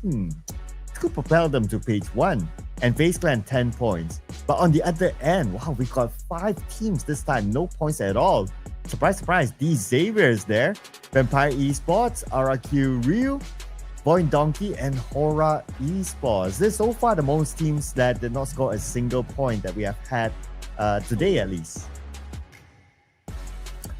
Okay, so I think it's the same thing that we can talk about when it comes to the gameplay of HORAA. Yes, they are heavy on the aggressive playstyle. It's always high octane. You know, they're not really shy to engage in a conflict during the first few zones here. But I think the problem is like really sustaining that aggressive playstyle. So I feel like, you know, coming into day number 2 for tomorrow, I feel like they're going to focus more on not probably by balancing placement and elimination points, but I feel like they should focus on more like getting strategic placement or strategic positioning in some of the matches tomorrow. Well, they will still be playing later, so maybe they will make amends by then. But they're still on page 1 for HORAA Esports, number 7. They dropped down 2 notches though. Number 1 right now, back up to the throne, BTR, 44 points. Next is Talon. They rise up by 5 notches, 38 points at number 2. They have the same amount of points as Alter Ego, also 38 points. But the difference is, of course, the tiebreaker of Talon that just got the chicken dinner. So that's why they're above Alter Ego. And then we have VOIN Donkey. So we have 4 Indonesian teams stacked up on top. And also for Tribe Aeromacy, okay, despite of them like teams not exactly going their way, yeah, they're still pretty much included in the top 8. But as for the second page, we've got Team Secret moving up 2 ranks here. For FaZe, it's a total of 4. But as for the rest of the teams here, like DRS, they moved down 3 ranks with 23 points here. Even Vampire, RQ, and Vikings.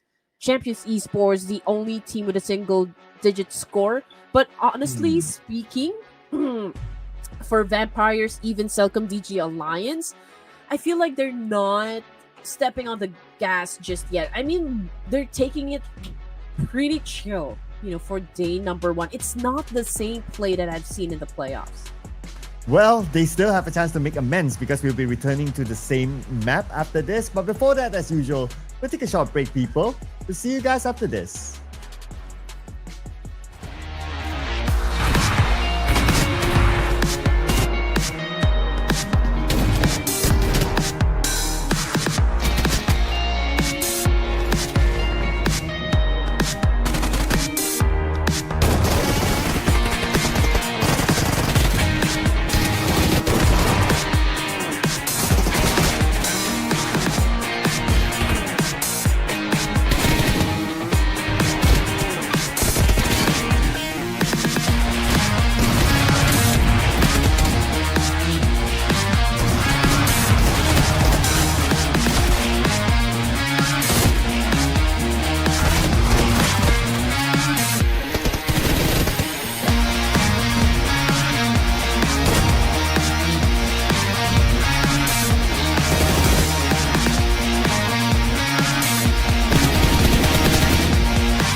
It is going to be the last ERANGEL this evening before we wrap things up for day number 1 of the grand finals. And again, I would like to welcome each and every one of you, okay, to the Ruthless Invitational Showdown Season 10. And again, my name is Red Queen, together with the legendary Sir Cloud.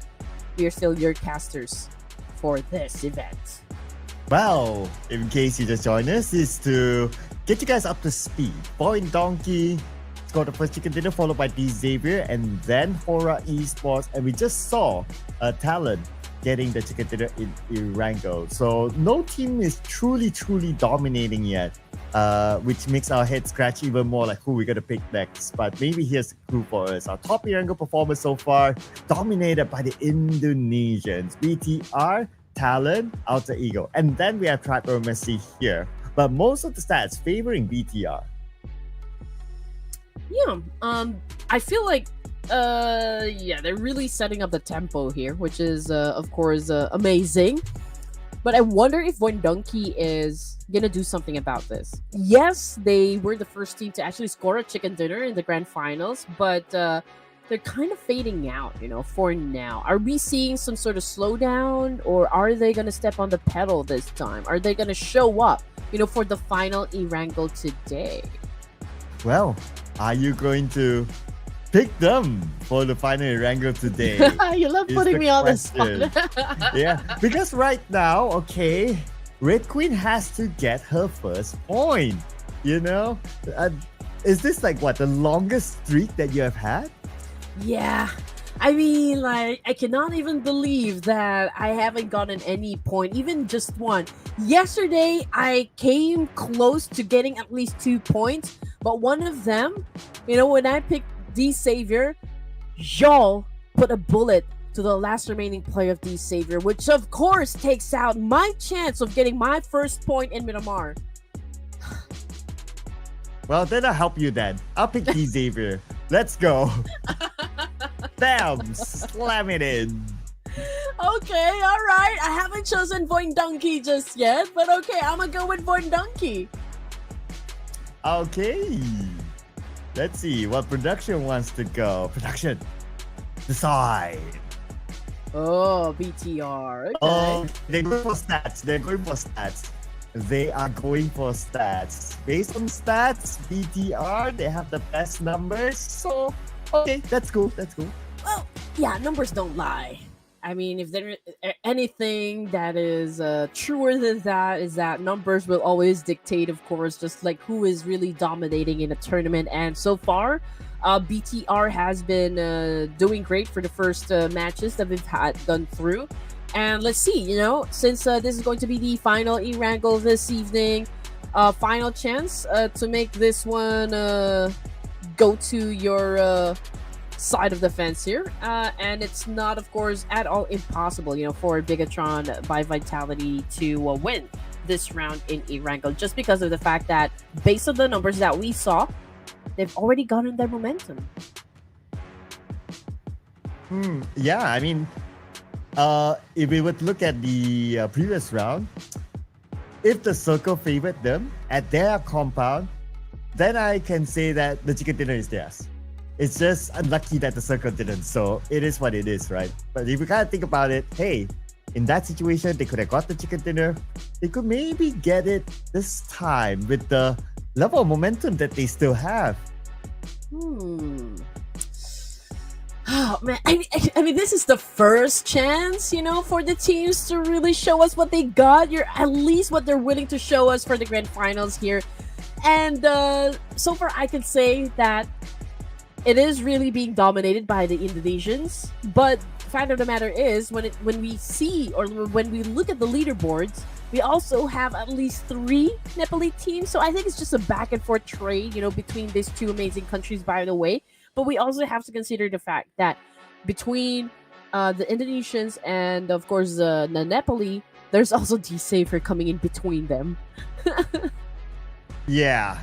There's also D Savior, and it could be also Sem9, who knows, right? Yeah, because Sem9 has been pretty decent. They've been showing up as well. In Miramar, they got a second place finish, and then in the recent ERANGEL, they saw a lot of action that they did well too. So who knows? And let's not forget also about like CelcomDigi Alliance. They're a team that's always consistent. They might be able to show up too. So yeah, every team has their own chance. It's like that's what happens if you're have this sort of stacked lobby. It's like it's so hard to predict.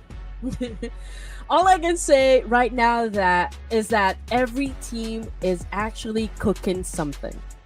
That is for sure. Some of the teams, yes, they would love to like serve their chicken dinners first, but for other teams, you know, they're cooking up the secret sauce, just making sure that it tastes perfect. So it might take a while for them to serve their chicken dinners, but of course it's inevitable for some of the teams here to step up their gameplay, and they will definitely serve their own chicken dinners because we've still got a lot of games to go through for the grand finals. Well, here will be one of those games as we will be witnessing the final ERANGEL for today. And it's going to come from the other side this time. Starting from the area of Milta all the way to Primorsk. So for Vampire, they should still drop at Primorsk. Although they are fans of dropping early, but if you drop early, we're going to really drop. Right? In Milta, you have other teams already securing it. Alter Ego likes to drop in the Pubg, so you don't want to challenge those teams that regularly drop at those areas. Well, expect Vampire Esports to return back to Primorsk. And this is actually a similar flight path from the one before. And if it's going to be like same all the way, we might see a similar standoff again, especially in Yasnaya. Exactly.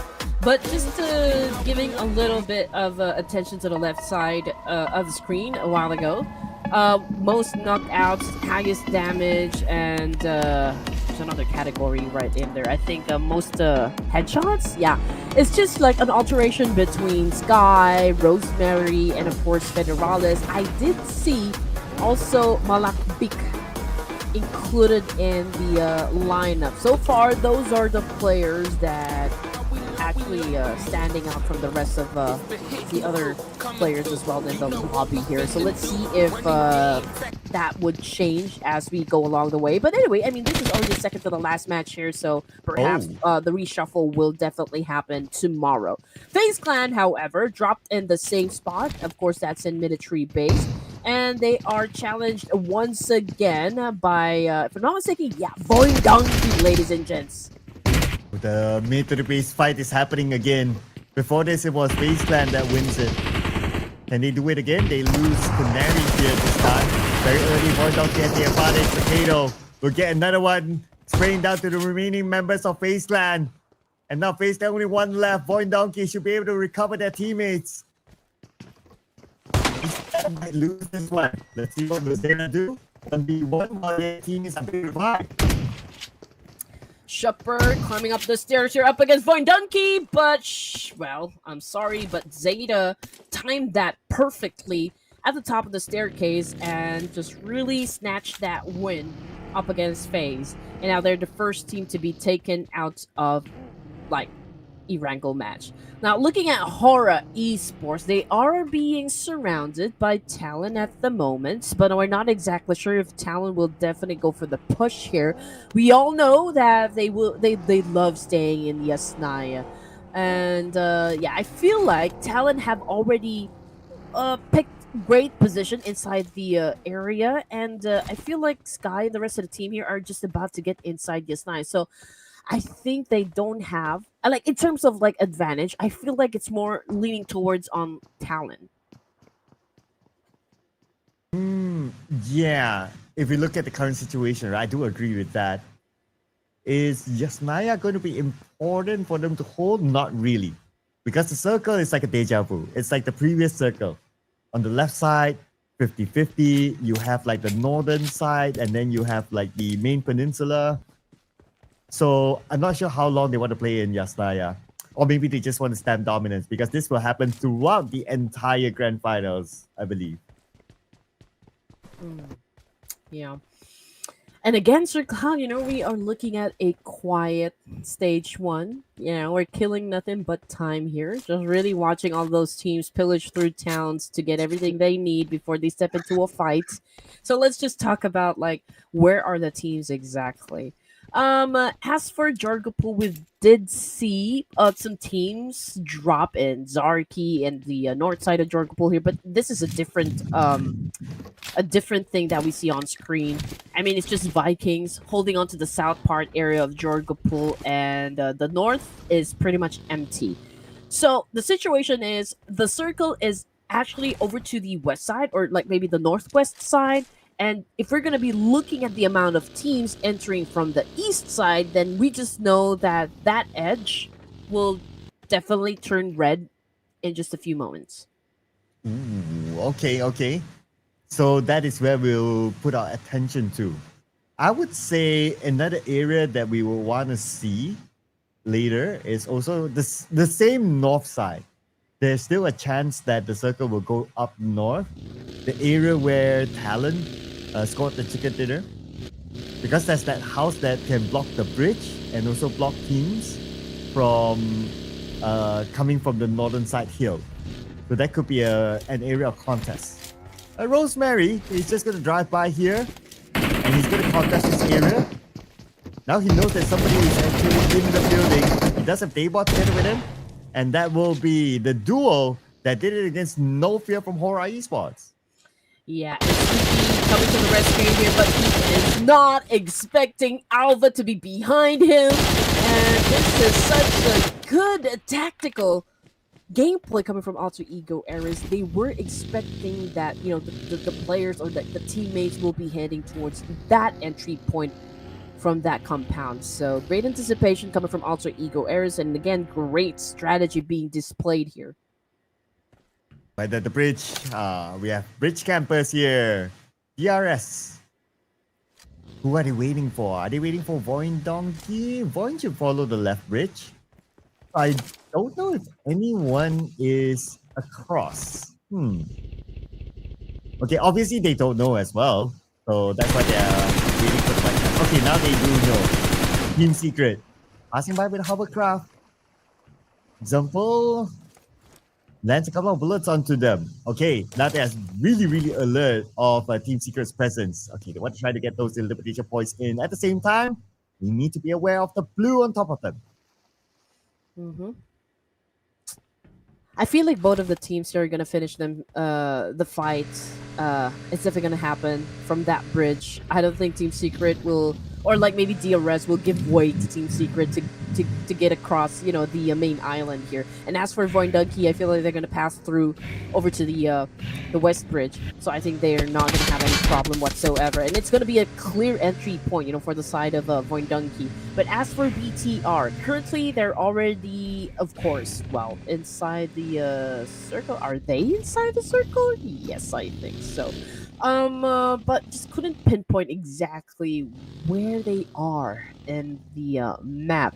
But there are, like, most of the teams already inside and they're fighting in the middle.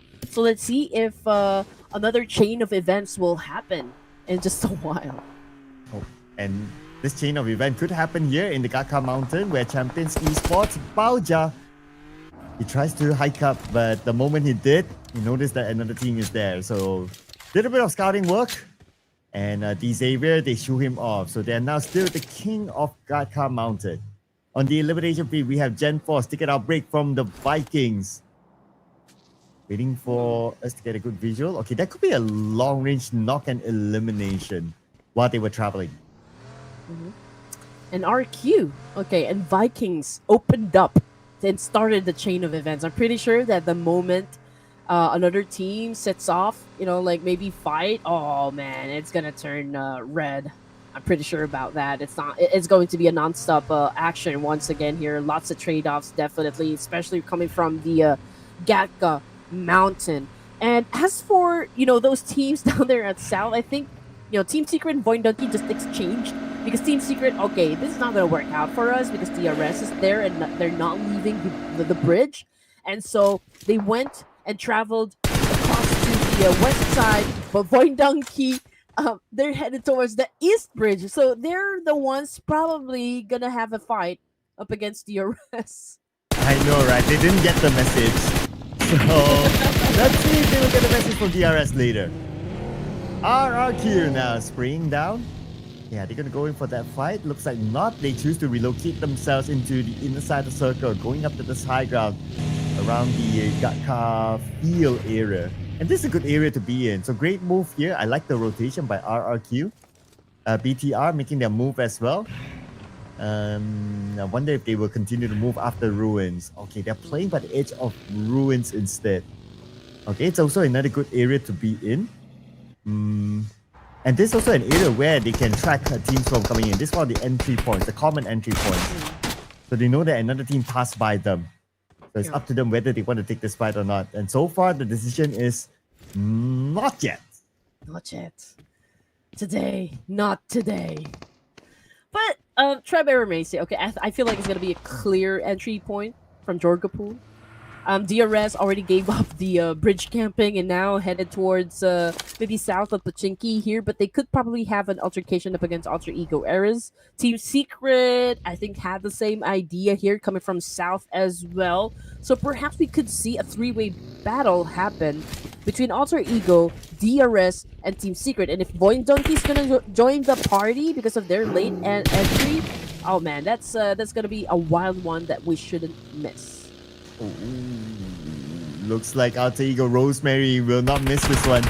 Example passing by, example takes damage, example gets away 40% of health. Woo. It's a close one. But the fact that Rosemary is alone, the rest of DRS might follow suit. Okay, so far no indication yet. Over now, Team Secret looking at DRS, moving around with a hovercraft. Also another long range spray just to shoot them off to make sure that they don't head towards the side of Team Secret. Back on the Alter Ego, still with DRS. Okay, here we go. Pachinki is, well, it's a little too crowded for maybe at least 3 teams here. So I feel like a fight is definitely going to ensue in just a while, considering, of course, like just how these teams are practically close to one another. And there you go, ladies and gents. I mean, Alter Ego Eras right at the edge of the circle here, potentially could be fighting with DRS and VOIN Donkey. So that's a chance for them to score a lot of points here. And just look at what Rosemary is doing. Obviously, he wants to come up from behind here. Could do a major backstab up against DRS. And that could be a great play, you know, for Alter Ego. Oh, this could be a big play by Rosemary. He's looking down onto Yante and Killer YT, but okay. Decides not to shoot yet. Now, he takes the shot against Killer YT. A little tad bit too far for him. The DRS should be fine. They will join back together with their other teammates. VOIN Donkey uses Potato to the hands of Viren from Sem9. Okay, that's a long-range one. Okay, starting to get crowded here around the area of Gaka. But Tribe Aeromacy, they are busy with RRQ. And of course, we got Trickster cooking up a molly. Was that a molly or a nade? Okay, so Trix now already ready to go for the charger, but from behind he gets tagged, and now he's currently down on the floor here. Lapar tried to do a counter up against Tribe to save his teammate Hans. Quickly facing the floor, and there you go, just like from an action scene, we got Cars flying into the battle. Jagfa scoring the points and eliminating the rest of VOIN Donkey. DRS now, Delta is the only one that's still active. While Alter Ego surrounds the area. They're finding Delta. So they saw Delta, they know exactly where he is. And Delta surrounded by Alter Ego. No space for him to run. Ooh. It will be a straightforward elimination by Alter Ego. Delta is out. 12 teams left. It was a long travel, you know, for VOIN Donkey, coming off of the military base, going back to the main island, and headed towards the middle of the circle. I think they weren't prepared for it. I mean, just considering the amount of teams that are already stationed, was able to get a better position. It was like, it wasn't even a 50-50 chance. It was a 60-40 chance for VOIN Donkey to make it out alive. And they are still in the game, right? No, I think they've already been eliminated. Okay, let's get it. Oh yeah, they have been eliminated. Yeah, but my coach said the fact that they managed to live that long. Okay, but too bad. Officially, no points for them.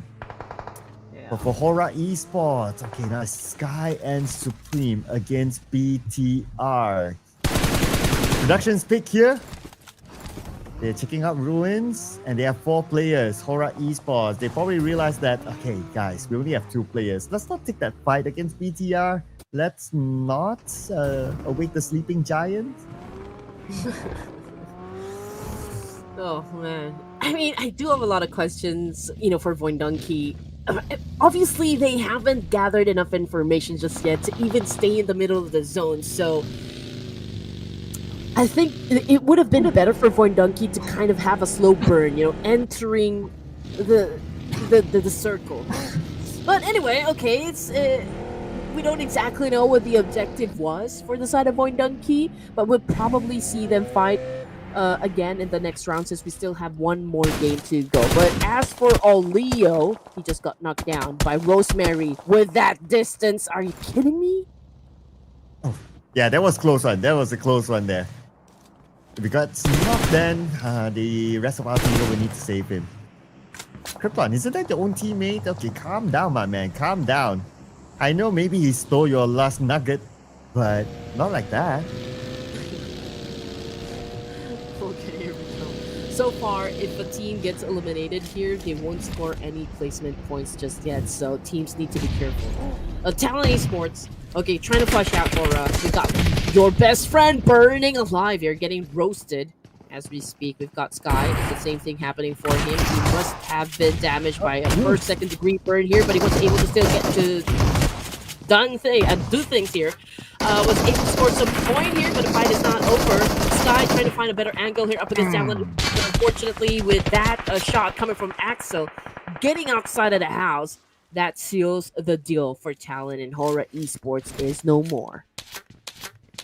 And this time, HORAA Esports, they're able to secure one elimination point. Vampire Esports now interested in Team Secret. Playing without Schweppes, Team Secret on the other side. Also 3 players, 3v3 on the outside of Gaka. Beautiful nade by Mela to take out Frankie. It's going to be Transit and Typhoon. Muzi cooking up his own nade as well. Hey, where will he send this one? He'll keep that for now as Mela will finish off Transit. Oh, here comes the Vikings. 3 teams. Let's go. Man, this is what we want. These are the moments that we always look out for. It's a 3-way battle happening between Team Secret and also Vampire Esports and Vikings, of course. We've got Tins already knocked down on the ground here. Same thing goes for Frankie 007. Well, Miola cooking up a nade here. Trying to, of course, get the job done as well. Typhoon already on his knees here. And Tony K just made sure that there will be no coming back from that one. Wunti was sent back to the lobby here, and Vampire Esports right now does have the upper hand advantage. Tony K getting some damage, but it's Miala taking in some more points here from the clash. Oh, and here comes the blue as well. GK is running away from him. Oh, but from behind, GK damage, GK! Eliminated by Levi's from the other side. Surprise, surprise by the Xavier. And again, Lamborghini making his car fly again. Pretty much just like from a movie scene. 9 teams remaining here, ladies and gents. RQ suffered a loss. Asa already out of the game, but they did manage, though, to bag 5 points for themselves. So I guess it's a solid and decent number to have, you know, for this round. And now looking at the map feed here, Vampire Esports coming into the zone close to where Sem9 is at the edge down south, but I feel like they're already headed towards the middle here. So I think it's a good call. But anyway, let's see if they can actually defend that spot. Genfast open fired, but it was Natty T who took the score. Newsy already down on the ground here. But Genfast, oh man, that was a great shot coming from Lamborghini, avenging his teammate. It's going towards the Xavier. Levi's is still active, but he is all alone now, surrounded by RRQ. Hard for you. Wait, what? Oh, Nate is still there. Nate protected Levi's. And they won it against RRQ! What a sweep. Oh, man. The Savior right now have already managed to really set the momentum. But Vampire Esports, Tony K still tries their best to defend themselves. And this fight is now commencing. They got Miola cooking up the nade here, but Chua, Lamborghini down on the ground. And it seems like Champions Esports is dipping into the fight. And Vampire Esports, from the inner side, they can potentially block out 2 teams. Not only the Xavier, but also BTR at the north, depending on where BTR wants to go. But they are focusing on the Xavier now with a nade sent by Mela to knock down Levi's. Nate should be able to hold his hand. But Mela lobs in the nade. Okay, it does not connect. And now the revive has been done. Let's see if they're able to do it in time. He should be able to. But also the second question is that is he able to heal up in time before Vampire Esports comes by? They are charging in right now. But we shift over to Rosemary and Alter Ego against Talon. Okay, Rosemary again making some things happen. We got Nadity coming off the kill feed. Is down on the ground, courtesy of Meowla. They got him, of course, picking up another nade here. I mean, this guy's pretty much a chef right now. He's the one with the secret sauce. And he's not giving up on the fight here. Still continues to apply a lot of pressure onto the side of the Savior, making sure that he will prevent them, of course, from standing up. And Vampire Esports, they breached through this building, but they know that their timing is off, so they cannot just charge in onto the Xavier. We shift over to Talon on the north. Oh, Talon actually breached to the same compound, the same area. All right, let's go. This is going to be a brawl. While they're being monitored by BTR. But Alter Ego took down Federales from the other side. Federales is on the outside of the circle. Razy gets Rosemary. Levi's gets Tony K. And Vampire Esports eliminated by D-Saber. D-Saber defended the spot. You know what? Federal was getting knocked down. That was the cue for Malakpik to not join into the fight between D-Saver and Talon. Or the opposition moments ago. And I think, you know, like they paid for a costly prize as well. Just because Federal got knocked down and Malakpik tried to save him, I think they were caught off guard and there was no chance for them to save their teammates. So which, like, caused the demise for Bigetron. But we're looking at the 5 teams remaining currently. So we got Talon, we got S10, Champions Esports, which holding on to a compound here. Very strong position. They do have the opportunity to kill off players for CelcomDigi Alliance and also hold the power here. I mean, they could prevent Seedle and make it difficult for them to step inside the zone, and that is if, of course, if their fortress is impenetrable. 4v4, but CelcomDigi Alliance. Jimmy OP starts it off with a nade onto Atomic. And now Baoja with his own nade. He'll respond back on CelcomDigi Alliance, but he will not connect. Urkas is heading towards Atomic to save him. But before that, sends a nade across just to shoot him off. And hopefully to be able to buy him some time. He should be back up as a 4, but here comes Alter Ego from the side. Oh man, this is gonna be interesting. Okay, Champions Esports, and they're getting a little help, you know, from Alter Ego Airs. This is a massive cleanup right there. From the north down to the south, Alter Ego Airs picked the fight up against CelcomDigi Alliance and actually eliminating everyone in the team. And now the fight is about to happen between Alter Ego and Champions Esports. Let's see what's going to happen. Are they gonna survive the wave that is Alter Ego? Alter Ego. They came, they saw, they stripped them off the floor. 7-9, Yuhai, finished out by Rosemary from the side. 15 eliminations already for Alter Ego. Are you kidding me? Oh my goodness. They're unstoppable, man. Okay, alright, they're here to make a statement. Day number 1 of Grand Finals here. Maybe because Rosemary is goading the team, but so far so good. You know, for the side of Champions Esports, like, okay, step into the zone here and we're ready to defend. Because looking at the situation here, Sir Cloud, Champions, still a complete squad here. Best chance to destroy Alter Ego Airs, but you know what? Senpai also interested to join. Hey, might as well call Talon to come join as well. 7-9 the moment they arrive. Draxida IGL will be gunned down by Baoja. And now they will get Dep as well. 2 players from 7-9 currently out. Alter Ego, you're going to take advantage of the commotion. They will close the gap right now. Daybot with the save, set the cross onto the other building. Daybot, his nade, it does connect on the Kino. Krypton found out. Krypton will be gunned down. Rosemary on this rooftop, trying to find a good angle. He was sprayed within the smoke. Daybot's nade, this time it connects on the Baoja, knocking him down. And here is Kino running across the smoke while being gunned down by Rosemary. Oh man, here we go.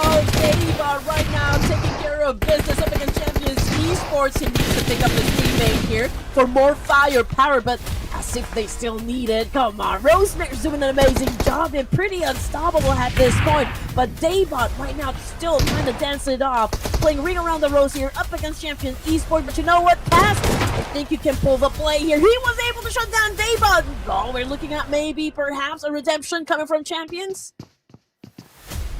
With this 1v1 and then Rosemary, that we're talking about here. But that's okay. He needs reload. He will do so. He's back up and Rosemary. I got him. Coming for Rosemary. He did connect on his opponent. Waiting for that moment. Rosemary got it, but he's not out of it yet. Here comes Talon. Talon. Eventually a backpatch into that. There's a Rosemary. What can happen? Rosemary. He will fight. As Rosemary, unfortunately, you know how many points? 19! Man, these guys are monsters! Ayaz right now face down on the ground, firing with a S12K, still making things happen for Sem9. Now we're looking at YBF and Axel over here playing for the side of Talon Esports. And there you go, ladies and gents, with only 3 elimination points in the bag, Sem9 got eliminated and Talon Esports taking the chicken dinner for this round. And Talon Esports, the first team to score a back-to-back double chicken dinner in the grand finals. Wow, what a run it was for Talon. And for this time, it is all about patience. It is all about timing. When do you come into the party? They came in exactly at the right timing while the commotion is happening, and they wiped all those teams off the floor. At the final moment, it was left with only Rosemary and also Firen from Sem9, and it was quick work by Talon to finish them off to claim this chicken dinner. It was pandemonium over to the south side of the circle. You know, like Talon Esports, hey, they must already be partying without us. I don't think they're gonna come here, you know, and play with us. Might as well join them, right? If you can't beat them, join them. And that's exactly what happened. I mean, but it's still amazing, you know, coming from the side of Alter Ego, Eris. They were able to go through a lot of teams. I mean, for you to be able to score a total of 19 elimination points in a single round, that is insane. Yeah, I know, right? That is the record right now. 19 eliminations, man. If they only made it 20, right? The number will be even more sexier. But it's okay. 19 is very, very high up there too. Okay, but we're not going to take away the glory from Talon now. Talon, 2 chicken dinners. I wonder if Talon is number 1 now. I'm also thinking about like Alter Ego Eris. I'm really sorry, but that's just 19 elimination points. It's hard not to focus your attention to that kind of gameplay, I can say. Oh man, I do wonder if they're going to be included in the top 5. I mean, moments ago we were already saying like, okay, where's Alter Ego Eris? Are they gonna perform for us? You know, Rosemary's making a debut here for the grand finals, and you know what? It's really different. Alter Ego is on a different level when Rosemary is actually playing with them. We're not even sure if he actually played in the playoffs with a different name, like maybe hiding behind Badru. But fact of the matter is, when Rosemary is playing, man, Alter Ego's Eris is on another level here. Yeah, so quote-unquote debut of Rosemary. We don't know exactly, ladies and gentlemen. But the one that we're going to compare right now is Alpha and Krypton. So they're going to share similar stats here. Eliminations, a little bit to Alpha, a little bit of damage to Alpha. But no doubt, right? Rosemary is the MVP of this round. 5 eliminations, 1,143 damage. And this is his second MVP today, right? Yeah. Right. This guy. So that means that he could be the daily MVP. So that's a clue there for you, ladies and gentlemen. I mean, he's already got like 2 MVPs, so lucky to get the daily MVP, but we still have 1 more round to go. And calm down. Calm down. Screenshot this. You don't always get to see this. Like the full roster being the top performers. Might as well. Okay, since they were able to score a lot of points here, doesn't care about the chicken dinner. We're looking at the top performers here, not just individually, but like a whole team is here. Yeah. Normally, at most of you see 3, and then the 4th one, because he's an IGL, he don't get much stats, so he won't make it there. But now, you see 4. It's a very rare occasion, I can tell you that, ladies and gentlemen. So now, 19 eliminations locked in, 24 points for Alter Ego. Talon with the chicken dinner, 14 points. Red Queen, look at this. 10 points difference between the team that got the chicken dinner and the team that didn't. That is. That's crazy. Oh man, all I can say is that Alter Ego Airs went berserk, in this round. Now I do have a question for you, Sercom. In terms of like the tenacity, the prowess, and everything else that makes a great team, would you go for Alter Ego or BTR? Wow. Well, Alter Ego, they never ever bribed me. I was bribed with 2 jerseys from BTR, so I have to say BTR. Ooh. Because I was bribed. Okay. Yeah, I'm bribed to say BTR. BTR, let's go. Yes, sir. And there you go, ladies and gents. I think the score had already been settled. Alter Ego Eras right now, the kings of day number 1 of the grand final. Well, we still got one more game, so not everything is set on stone just yet. We're looking at 62 points and a 10-point lead up against Talon Esports, who's coming in at 2nd place with 52, and then BTR now dropping to 3rd spot with 45. We got D-Saver with an improved stat as well. Same thing goes for Sem9. VOIN Donkey moving down. HORAA, Tribe Aeromacy, a non-mover for the first page. And on page 2, finally, we see champions. Decent round, 10 points collected by them. So now they move out that dreaded number 16. Instead, it's the Vikings that's pushed down to number 16. Also a team that you talked about them, that they have potential. I second that as well. But now they're at number 16. But still a lot of games more to go. But for today, specifically, we only have one more game after this. But before we head on to that, as always, we're taking a short break. So see you guys after this one.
Talon, back-to-back chicken dinner. Wow.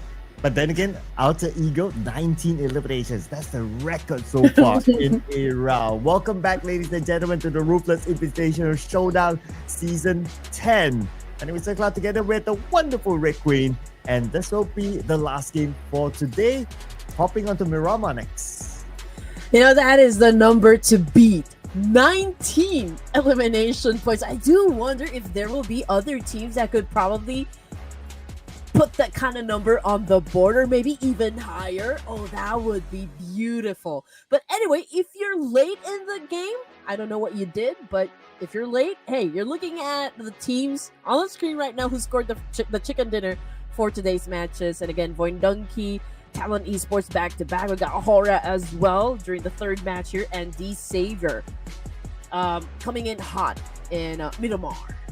Yeah, so the Xavier is the hottest team based on the top Miramar performers, followed by HORAA Esports, DRS, and then Alter Ego. Oh, this team is going to be everywhere on our stats now. Okay, one more Miramar to go. So, are you going to base on some stats here to make your last prediction today? Or do you have like the feels? Oh, the feels. Vampire Esports, I know that they're a strong team, but I feel like they're just taking things slow and just like maybe playing on the chill side. As for Talon, okay, they were able to score a back-to-back winner chicken dinner, so you know my other teams might step on the gas. Man, it's hard. Let's go for Team Secret. And production's going for a triple Talon. Wow. Okay. Wow. All right. Team Secret. Okay, cool. I'm having dumb feels now for my homeboys. Bring on Sem9. Oh, okay. Talon, they're on the fast lane. Not gonna lie. Yeah, they're there. They're up there. Alter Ego Eras is again the last round they didn't even need a chicken dinner, to be honest.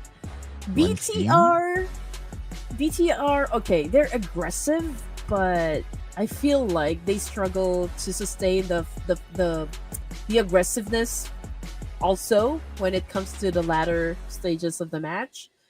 Sem9, yes, they always make it to the latter stages, but they always end up getting obliterated at some point. So, I mean, there's a lot of things that this thing can go down. I don't even know if Team Secret is really going to show up, you know, for the last round here. But, of course, the unpredictability of each of the matches is what we always long for, what we always expect, and what makes things very interesting. I thought you were going to change your mind. I was making this whole speech, you know. Yeah, that whole speech. I thought I'll pick another team. Yeah. Okay. So you're sticking all your guns for Team Secret, right? Lock and loaded, Sir Cloud. Lock and loaded. No second thoughts. Okay, cool. I mean, Team Secret is a good team as well. Not gonna lie, yeah. They can score chicken dinners. They can. So Team Secret, please do it for Red Queen, okay? For the record, in any Ruthless Hype Esports tournament series, there has never been anyone with 0 at all. So please, somebody save Red Queen. Don't make her become the first one. You're putting all of this pressure on me. What did I do to you? Okay. On the teams. I'm putting on the teams. You guys gotta save her. Team Secret. You gotta save her. Okay, that is right. But you know what? Okay, here we go. I'm gonna do another TikTok if I don't score any points. There, that's the deal. That's like, the deal. Okay, like you're saying, like don't score any points the entire tournament. Yeah. Okay, if I Wow. don't get any points, then I will do a TikTok. Right. Do we get to request? No, I'll be the one to say. Oh, I was about to pick the song or something. But I've been really wanting to do this TikTok dance. Probably do a cover. But that is it. That's if, of course, I don't score any chicken dinners. You just have to wait. But it's pretty cool. I like the song. And okay, the big clue is it's a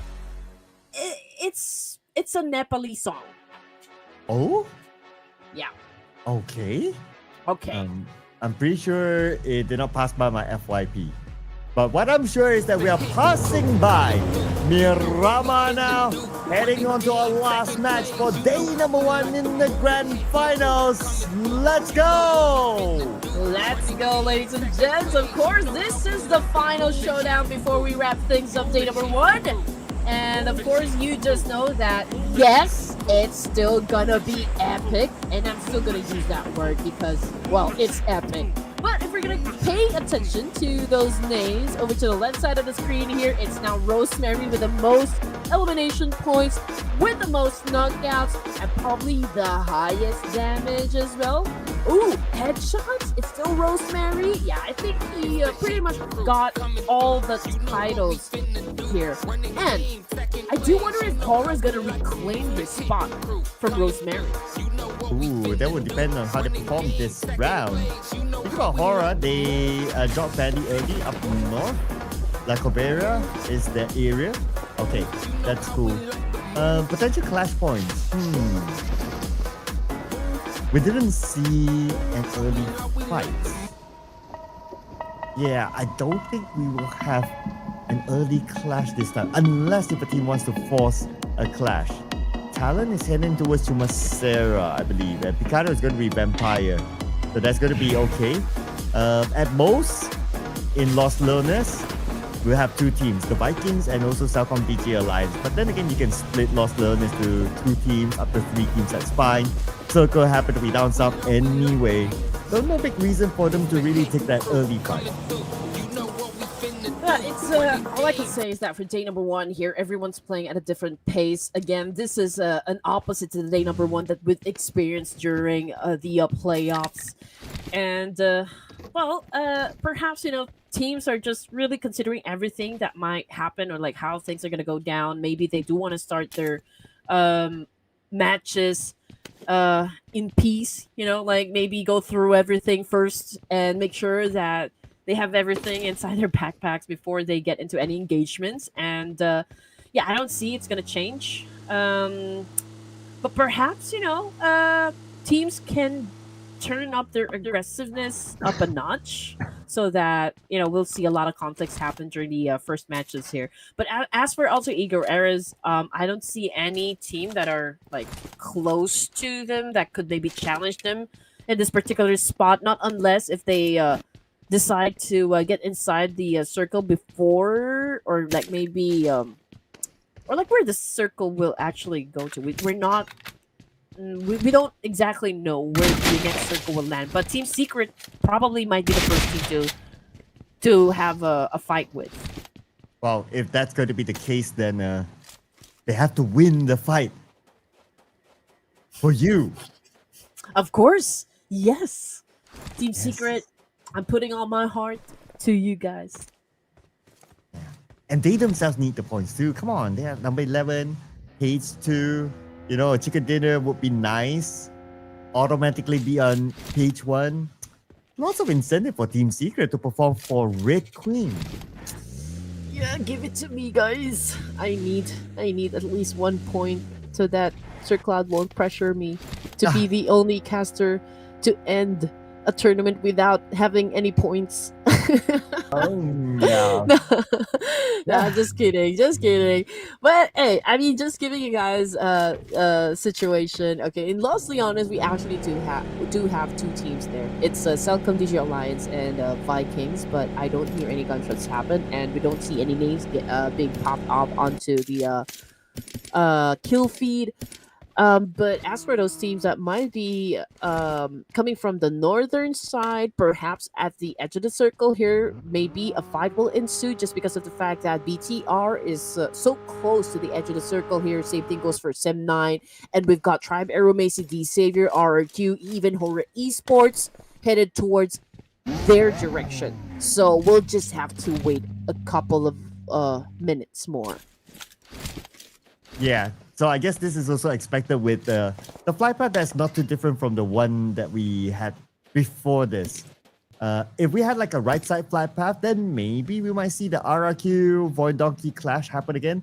But because like the flight path does not like directly pass by Impala, so it's only VOIN Donkey that's committed to go to Impala. RRQ, they choose to go to St. Martin instead, and that's where the split happened. Okay, now with this circle and some movement on the map. Tribe Aeromacy on the left side just next to Sem9. But with this circle, there's a chance that we'll see more teams utilizing the high ground below Chumacera. Even if the circle shifts away from the high ground, like from the high ground going down, it's easier from if the circle goes to the high ground and you're not there, and then you have to hike up when a lot of teams have taken those prime positions. I mean, if the other teams or like most of the teams just understand that, you know, that part is actually going to do them good, then I feel like there will be a lot of teams that will be fighting over that very spot. But judging by the situation, there's just like most of the teams here are driving and headed towards the perhaps the middle of the circle here. I mean, Pecado was still there, but it's currently empty. And yeah, BTR might have a chance here to go through a lot of fights here. It's definitely high risk, but if they can pull it off, then maybe they could set a high score. And they do have the capability of doing that if you kind of think about it. I mean, throughout the day, of course, the highlight is Alter Ego and also Talon with their respective own highlights. Talon with the most chicken dinner, Alter Ego with definitely the most elimination. But the most stability, then you're talking about BTR. It's like every round, so far they're able to collect a good amount of points. Like they're that way. I'm like comparing like the stock market now, right? Like Alter Ego and Talon is like they're the high risk stocks. Like if you invest at the right timing, you get big returns. And BTR is like the low risk stock. It's like you invest in them, but the return will come in the long run. The thing is, when it comes to PUBG, Soy Cloud, you know, either way, even if you focus on like, okay, we want to play the long game, we want to focus on like strategic placement, or like maybe we want to come out guns blazing. Okay, if you go for the elimination points, you're risking losing members of the team, which is actually hard. But if you play for the long game, then you need to make sure that you make it past through the 9th place, because that's the only time you will be scoring a point in the, I mean, like when it comes to the placement. So if you get eliminated without even bagging any points, that's also kind of like will not do you good in a tournament like this. You know, back in my day, how do we summarize that with a word? Back in my day. Yeah, back in my day, it would be a bummer.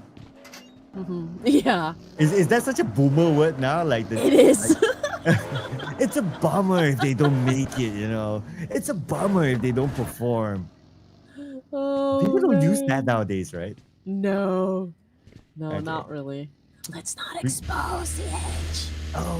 Oops. But Kino was exposed, and he will pay for that. Okay. And he actually fell to the hands of Vikings. Okay, alright.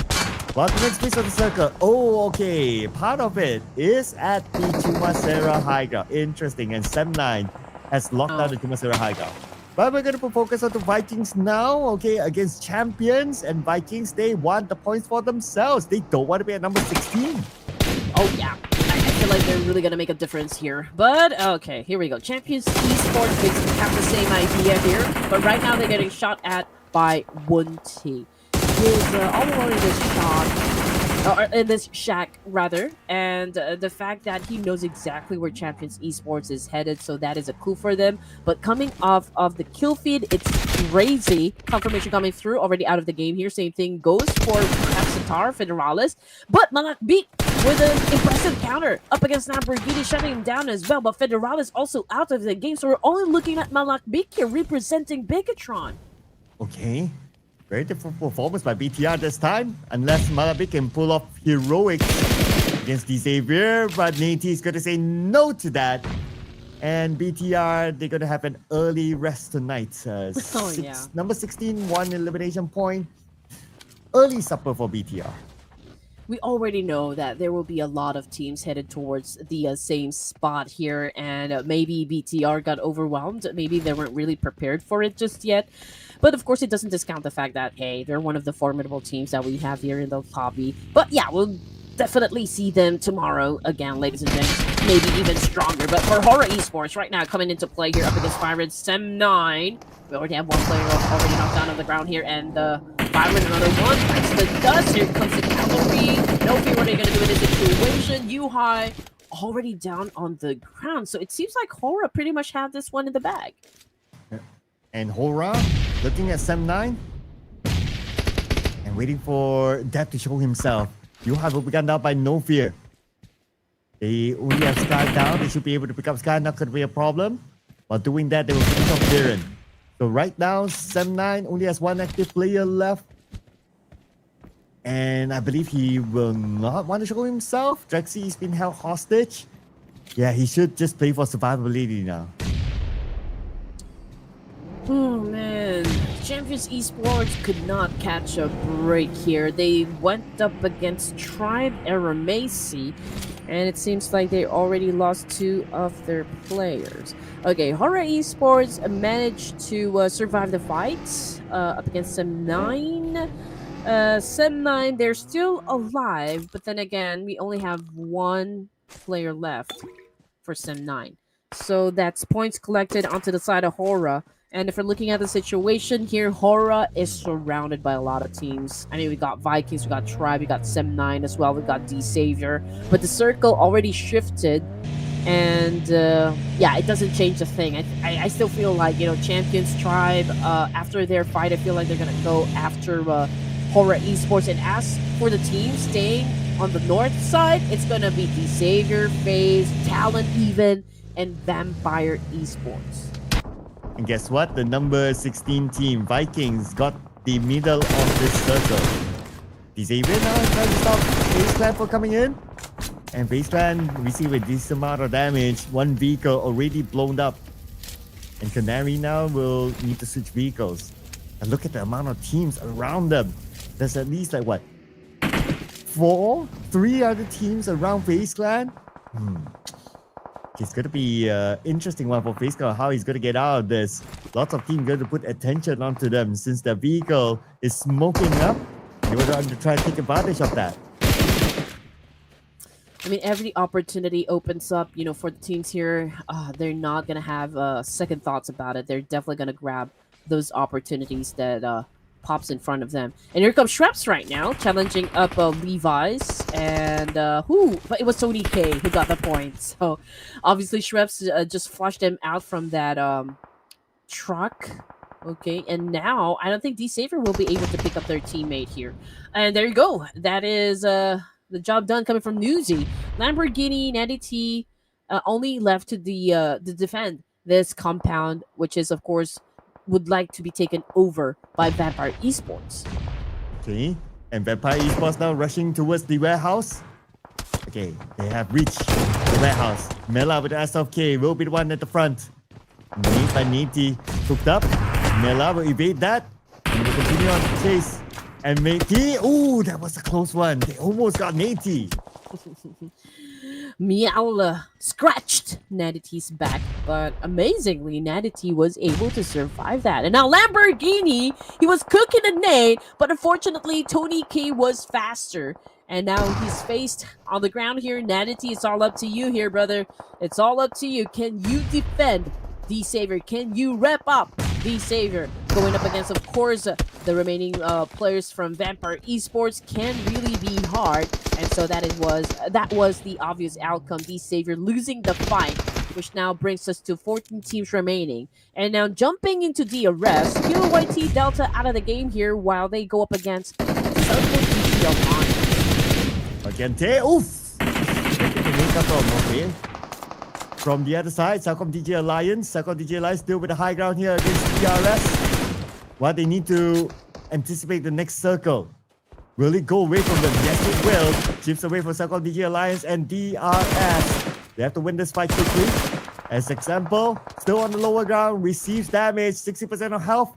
Recovering himself right now while CelcomDigi Alliance, are they gonna charge in? Okay, Luke does have the high ground.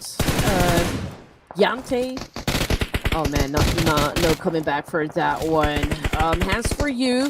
RQ is also scoring some points here up against Try perhaps, and Tricks.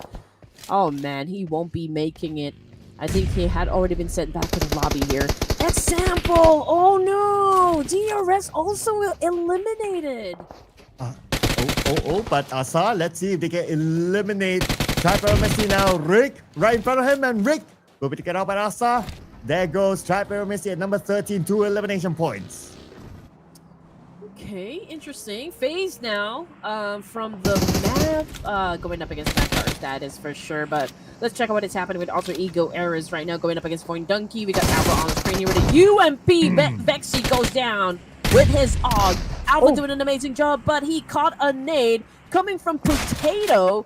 And yeah, Potato would want to seal the deal as well. He's been taking a little damage. Alter Ego Errors still alive and kicking. Let's see who's going to be winning the fight here. Is it going to be Potato? Oh! Nope, it's going to be Daybot. Daybot with the last hit onto Potato. It was a 1v1, a necessary 1v1 that Daybot needed to win. They does not have the space to pick up his teammate because Team Secret is now here. Daybot's trying to get away while Team Secret is chasing him.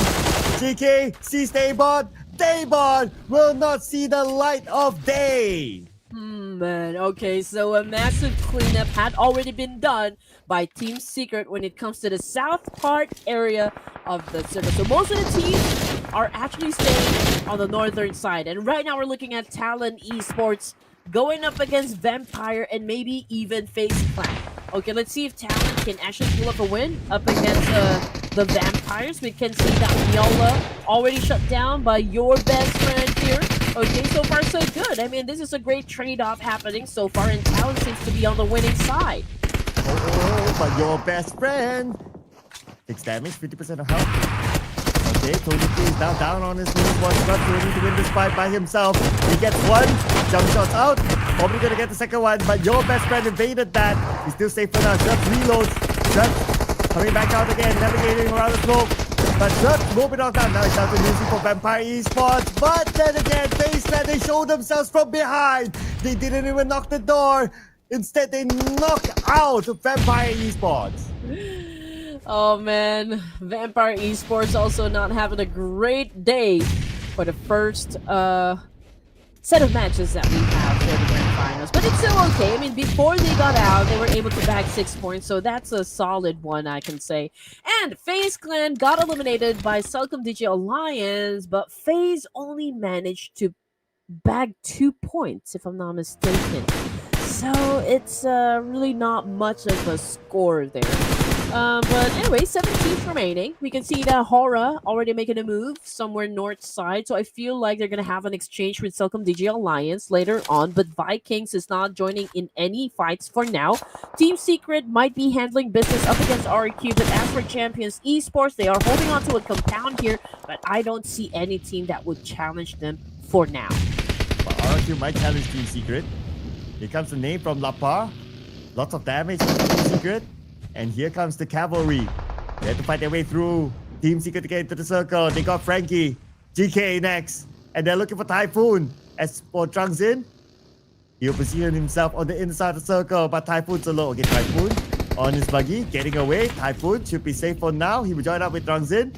Frankie will be finished off by RRQ. But they saw where Trungzin went. They saw where Typhoon went. Now they're looking for the remaining 2 members of Team Secret. And Team Secret, they know they're not in a good position. They leave that area. At least, for RQ, they were able to bag a lot of points from that exchange. And Team Secret, well, okay, they have been experiencing a lot of difficulties from this round, and now we're looking at 2 remaining players for the side of Team Secret. Now they're coming close to where Vikings is and Cass. They are. I mean, he is monitoring the situation, just really keeping a close eye onto the boys of Vikings. But as for Kino, Champions Esports, oh, this is going to be exciting. Kino getting some damage as well, but coming from up above, that would be No Fear. Okay, so that's still HORAA. Okay, that's still HORAA. And now they have taken over the compound where Champions Esports were currently staying at. Cast is all alone, left to deal with business. Look at this, right? We are at our top 7. And HORAA Esports still with a full team. I'm just putting it out there. But okay, Team Secret, you still need to do it for a Red Queen. Okay, we remember that. Even though only 2 players, but anything can happen. We've seen solo chicken dinners before. Duo, why not, right? For Red Queen, for the Queen. Offer your Queen the chicken dinner. I feel like they're already ready. But okay, here we go. We're still rooting for Team Secret to score the chicken dinner. Now it is time for Vikings to fight, and of course it's not going to be an easy feat here because of the fact that, hey, they're going to deal with HORAA Esports.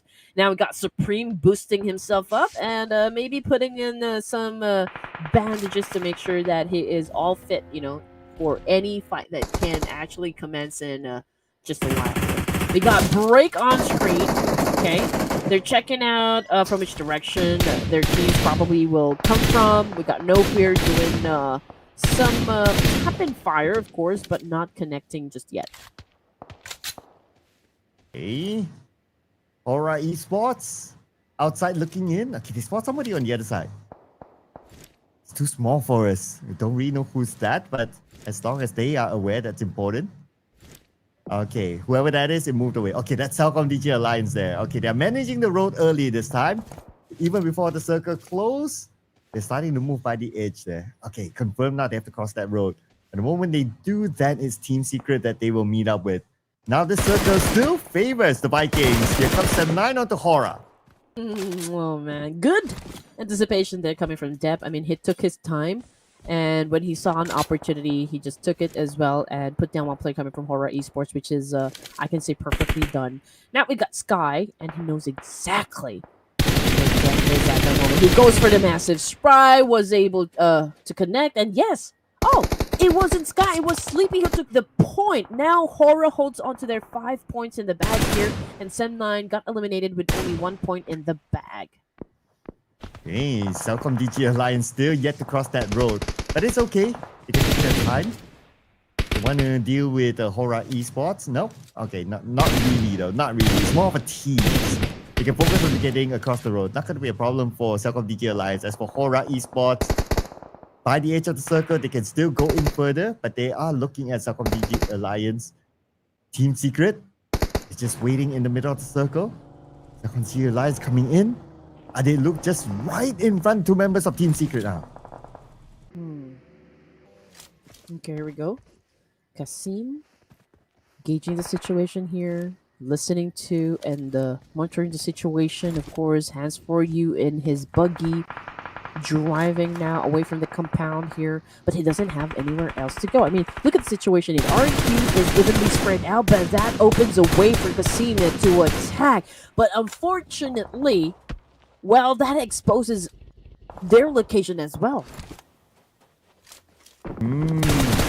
And on the other side right now, CelcomDigi Alliance. Looks like they will need to still fight their way forward. Okay. Anyway, they still have some time. Okay, 2 players will need to join in. And once they join in, then they can take the fight against Team Secret. Team Secret, well and aware. They hear everything. They hear all the footsteps of CelcomDigi Alliance. Right now, they cannot move. They cannot move at all. Allow CelcomDigi Alliance to be busy with RRQ and just forget about Team Secret. Oh, could be. But okay, we really have one chance of RRQ down on the ground here. We can see that K-Look is capitalizing on that situation as well, applying a lot of pressure on the side of RQ because they're already in between here. So RQ doesn't have any option in the matter. But let's see what Team Secret is going to do. I mean, they do have the option to join into the mix as well, get lucky with those shots, while RQ is actually busy dealing with, of course, CelcomDigi Alliance. But Iftar, okay, manages to shut down Asa, and now he is cooking up a nade here. He could potentially shut down a lot of players from RQ. Oh, Whoa! there you go. 1 nade, 3 kills. One need to rule them all. Right now, CelcomDigi Alliance, 11 eliminations collected. Team Secret, still the 2 players in. Now currently in top 5 with the elimination of RRQ at number 6. 5 elimination points collected by them. See who has got the chicken dinner still. The Vikings, they have been really quiet since they had to step out the circle for the longest time. And they still have a full team. And they still have the circle. But now Team Secret, they're in trouble with CelcomDigi Alliance taking out Trunks in. 1 more to go. Can he survive this one? Can Typhoon actually do it? Man, CelcomDigi Alliance, they have been a little bit passive during the first 5 matches, but it's a different phase they're showing us right now. 12 elimination points in the pocket, which is incredible to witness. And now we're looking at Typhoon, last remaining player, I believe, from Team Secret. Are they gonna let him go? No, I don't think so. Typhoon definitely will be sent out of the game, courtesy of CelcomDigi Alliance. But you know what? It's 6 elimination points still, so that is, I can say, a pretty decent number. HORAA Esports, oh man, they tried to go in and do the offense of the Vikings. Love to take over that compound. Unfortunately, they got eliminated, which is, of course, effectively done in terms of defense from the side of Vikings. And now, we might be looking at the final endgame between Vikings and CelcomDigi Alliance, but we still need to consider the fact that Champions Esports is still alive with 1 player, and that is Cast. Wow, okay. Somehow managed to sneak into the top 3. Great work for Urkas. But for CelcomDigi Alliance, they're on the roll right now. 13 eliminations to their name. But even if they eliminate all of them, they won't be able to break the record of Alter Ego. But that's fine. It's still a lot of eliminations so far. Oh, yeah. Well, we did say if there will be other teams that would challenge the 19 elimination points, and I think CelcomDigi Alliance, they're on that path. Maybe, just maybe, they could score 19 or even higher. Oh, 18, I think. Yeah, not enough bodies for them. Not enough bodies. Yeah, maximum is 18, so not enough bodies, but if they're still able to get like 18 with the chicken dinner, that's a lot of points. That's a lot of points. But they have to do the business first. Because right now the challenge is that the Vikings, they have the circle still, and they have this compound. So CelcomDigi Alliance, they have to troubleshoot this. Like, how do you breach a team who has this compound? And this compound, he has walls at it. Vikings obviously ready to face Valhalla. Going up against the CelcomDigi Alliance, they're ready to give it their all. Let's see if they can actually win the fight here. Right now, they're still favored by the Pubg gods because they do have the circle with them. And now they're making it hard, of course, for the boys of CelcomDigi Alliance to even step their foot inside the circle. But the big question is, can Vikings really put an end to this and get that chicken dinner by the neck? Oh, CelcomDigi Alliance, they rotate down south, okay? They're trying to figure this one out. They're creating a smoke bridge right now, alright? Let's see how far will they be able to go. Alright, here comes CelcomDigi Alliance on the compound where Vikings are at. And so far, so good for them. They found an entry. They found a good area. Okay, Iftar next. Iftar survives this one. Tins takes a lot of damage. Now it's time for Olio to get across. And last is going to be Chimiopi, but Chimiopi did not make it. Break got him instead. Oh man, here comes Superman with a jump shot. Oh, and there you go, Leo goes down. Of course, a very effective shot by Superman. Caleb, and of course, still looking up for him. He's trying to put down 1 team with those nades. He was able to get some damage, but not enough to take anyone down just yet. But you know what? Superman is here to save the day. He shut down on Leo, and now when it comes to upper hand advantage, hey, we're still looking at Vikings over here. Iftar and Caleb, 2 remaining members for CelcomDigi Alliance. Can they still make it happen? But Wonty seems to have found trouble because currently knocked down on the ground here. Okay, we got one at least. Let's see if it's good enough for them to breach in. Superman, now 40% of health. Dancing around with CelcomDigi Alliance, playing by the wall. Looking for his next target. Iftar will be eliminated by Superman. And Luke just behind this wall. Luke still dancing with the devil, and Luke will be eliminated. Looks like Urkas made it to top 2. Will it be heroics from Urkas? Oh man. Alright, well, we're hoping for a great fight here, and now he is getting ready to charge, but Superman is here to save the day. Let's bring on the red cape. Superman cooking up a molly here, but okay, hesitated and switched to a nade, and now he pulled out his DBS. Okay, going in for the charger all by himself, and now looking to shut down Cass, and Cass trying to defend himself, but unfortunately Superman is not from Earth, ladies and gents. He is Kal-El, taking the win for the final match. And with this chicken dinner secured by Vikings, the last we saw them, they are number 16. This will propel them up for sure, and definitely not be at number 16. So who will it be that takes the spot? The dreaded number 16 that nobody wants to be at. Will it be enough for them to be on page 1? That will be the question mark as well. That will be answered later on as we roll through the stats. But for the Vikings this round, I must say, it is a round that, like what you said, right? The Pubg gods favored them. They caught the circle like from the very early stages of this round until the very end. Yeah, they played it smart, I can say. But, oh man, okay, it was a great fight. All in all I know is the fact that there were 2 bottom teams that were able to skyrocket themselves to, like, maybe I cannot say like maybe the top spot, but maybe just improve their overall status. So that would be HORAA, and of course you're looking at the champions for this round. We've got Wonty's gang over here, the Vikings. Yeah, Wonty's gang. Yeah, it's like Wonty and the gang. Wonty and friends. Oh, Wonty and friends. Okay. That is maybe alter ego. Alter ego, the entire team's performing, so that's fine. They normally give that to that team that if it's only that one player carrying everything. Yeah. Okay. Wonty and friends. That's not bad as well. Expect to see them more tomorrow, ladies and gentlemen, as the Vikings scores this chicken dinner. But besides the Vikings, CelcomDigi Alliance with a whooping, like what? 13 eliminations last we saw them. That's still a lot here. Coming in as the second team to watch. And then we have HORAA Esports also here. And Team Secret with a duo that held on for the longest time. You know, before starting the last round, Vikings was the only team that had a single-digit score. But now everything's gonna change, right? I mean, like, bottom team who? Again? Vikings? Now, they ain't the team that is currently at the bottom right now. So I'm interested to see just how much ranks they were able to climb just because of this great win. I mean, 8 elimination points in the bag is not bad at all. With a chicken dinner, that makes a total of 18 points for this round. So it's amazing. But we cannot discount the fact that Champions Esports, despite the circumstances, they were able to land at second place even when they were down to their last player. Yeah, the Dark Horse team, right? The Dark Horse team. And down to the last player, survived to second place, 1 elimination. Not that much points collected, but still, it's good work by them, good effort. But the one that put in the most effort here is the MVP of the match.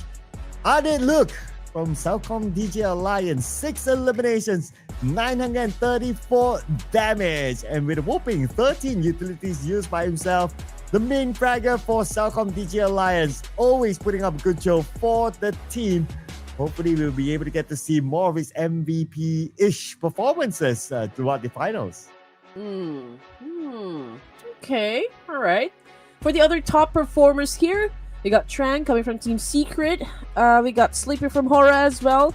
And then, we got Superman, the man of the hour from Vikings Esports, putting up a total of 3 elimination points, 604 damage output. and a whopping 37.5% for team contribution. And Drowsy only scored 250 damage with 4 eliminations. Still be up here as one of our top performers. So that means that he has been stealing away eliminations, or maybe his other team is putting in the damage and he becomes the finisher. Either way, it works to bring in the points for the team. And speaking about points, the Vikings, 18 points, sharing the same amount of points with CelcomDigi Alliance. And HORAA Esports, 9 points, Team Secret, 9 points. Okay. The only team that unfortunately is not able to collect any point this round is DRS, and they need to do a lot more better tomorrow. Yeah. I mean, they're the only ones with a donut for this round, but it's still okay. Again, this is just day number 1. It's mostly about, like just really getting acquainted with one another, testing out the drop spots, checking out the rotation, checking out the vibe here. And there's a lot more explosive gameplays that's definitely going to happen for tomorrow. So hopefully you guys don't miss out on that one. But we're not going to miss out on these stats here. So 60 total eliminations. That means nobody went out to the zone. 1 airdrop still able to be looted. 205 throwables used. I'm starting to see a pattern here in the finals, right? The average seems to be like 200-ish when it comes to throwable use. Very different as compared to the playoffs where we normally see a range about 150 or so. But we're probably going to see more of this guy here, our daily MVP. We did talk about it, Rosemary. I feel like we can see a lower number when we play in Miramar. So this is a different Miramar, I can say, because it's the first time that I've seen the number really go as high as 200 plus here when it comes to the throwables used, because usually it's just like 100, maybe 115 tops, maybe even lower. But it's a different thing when it comes to ERANGEL. So it's not the same as before when we see that number go as high as 300 plus. But the numbers are high here for Rosemary. That's why he's the number 1 road to MVP. His teammate, though, Alva, is at number 2. And then we have Ade Luke, who just got his own MVP in that round at number 3. And we had Federellis. He also has an MVP today, so he's at number 4. Followed by Tony K at number 5. Okay. Interesting. Well, I guess the fact that we had a very good run from Alter Ego, the 19 elimination round, that's why we see like 3 players from Alter Ego here as our overall fraggers. Rosemary, Alpha, and Krypton. Absolutely right. But this names that we see on the screen here, there's a possibility as well that it can change depending on like how aggressive the teams can be tomorrow, and even not just the teams, depending on like how the players can be really aggressive in the games tomorrow. And again, we have a different format for the map sequence here, so it's going to be a different vibe, so to speak. But anyway, before we say goodbye, we're going to give you guys a peek, of course, on how well the teams performed for this evening. Alter Ego Eris just snatching the top spot here, still with a 10-point lead up against Talon Esports, who already scored 2 chicken dinners, by the way. We got BTR coming in at 3rd place with 46 now, and CelcomDigi Alliance, just because of that explosive gameplay, well, they managed to climb up 7 ranks here. Yeah, putting themselves at number 5. Welcome to page number 1. All right. But still rather dominated by the teams from the Indonesian region, right? If you kind of think about it, like the podium spot, all from Indonesia. Okay, so that's one, but it's only day 1, so the chart could change easily tomorrow, for sure. On page number 2, looking at these numbers, the Vikings actually move up 6 notches, now at number 10. And the one that took that spot at number 16 is, surprise, FaZe Clan. Oh yeah. Okay.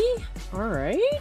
But I mean, on second page, we've got a lot of teams that had a major improvement. Team Secret, Vikings, Champions Esports, and Vikings, the only team that scored a chicken dinner for its second page. And just look at that, 6 ranks in the leaderboards. Oh, that is amazing. I mean, coming from the bottom to the top, man, that is incredible journey right there for day number 1.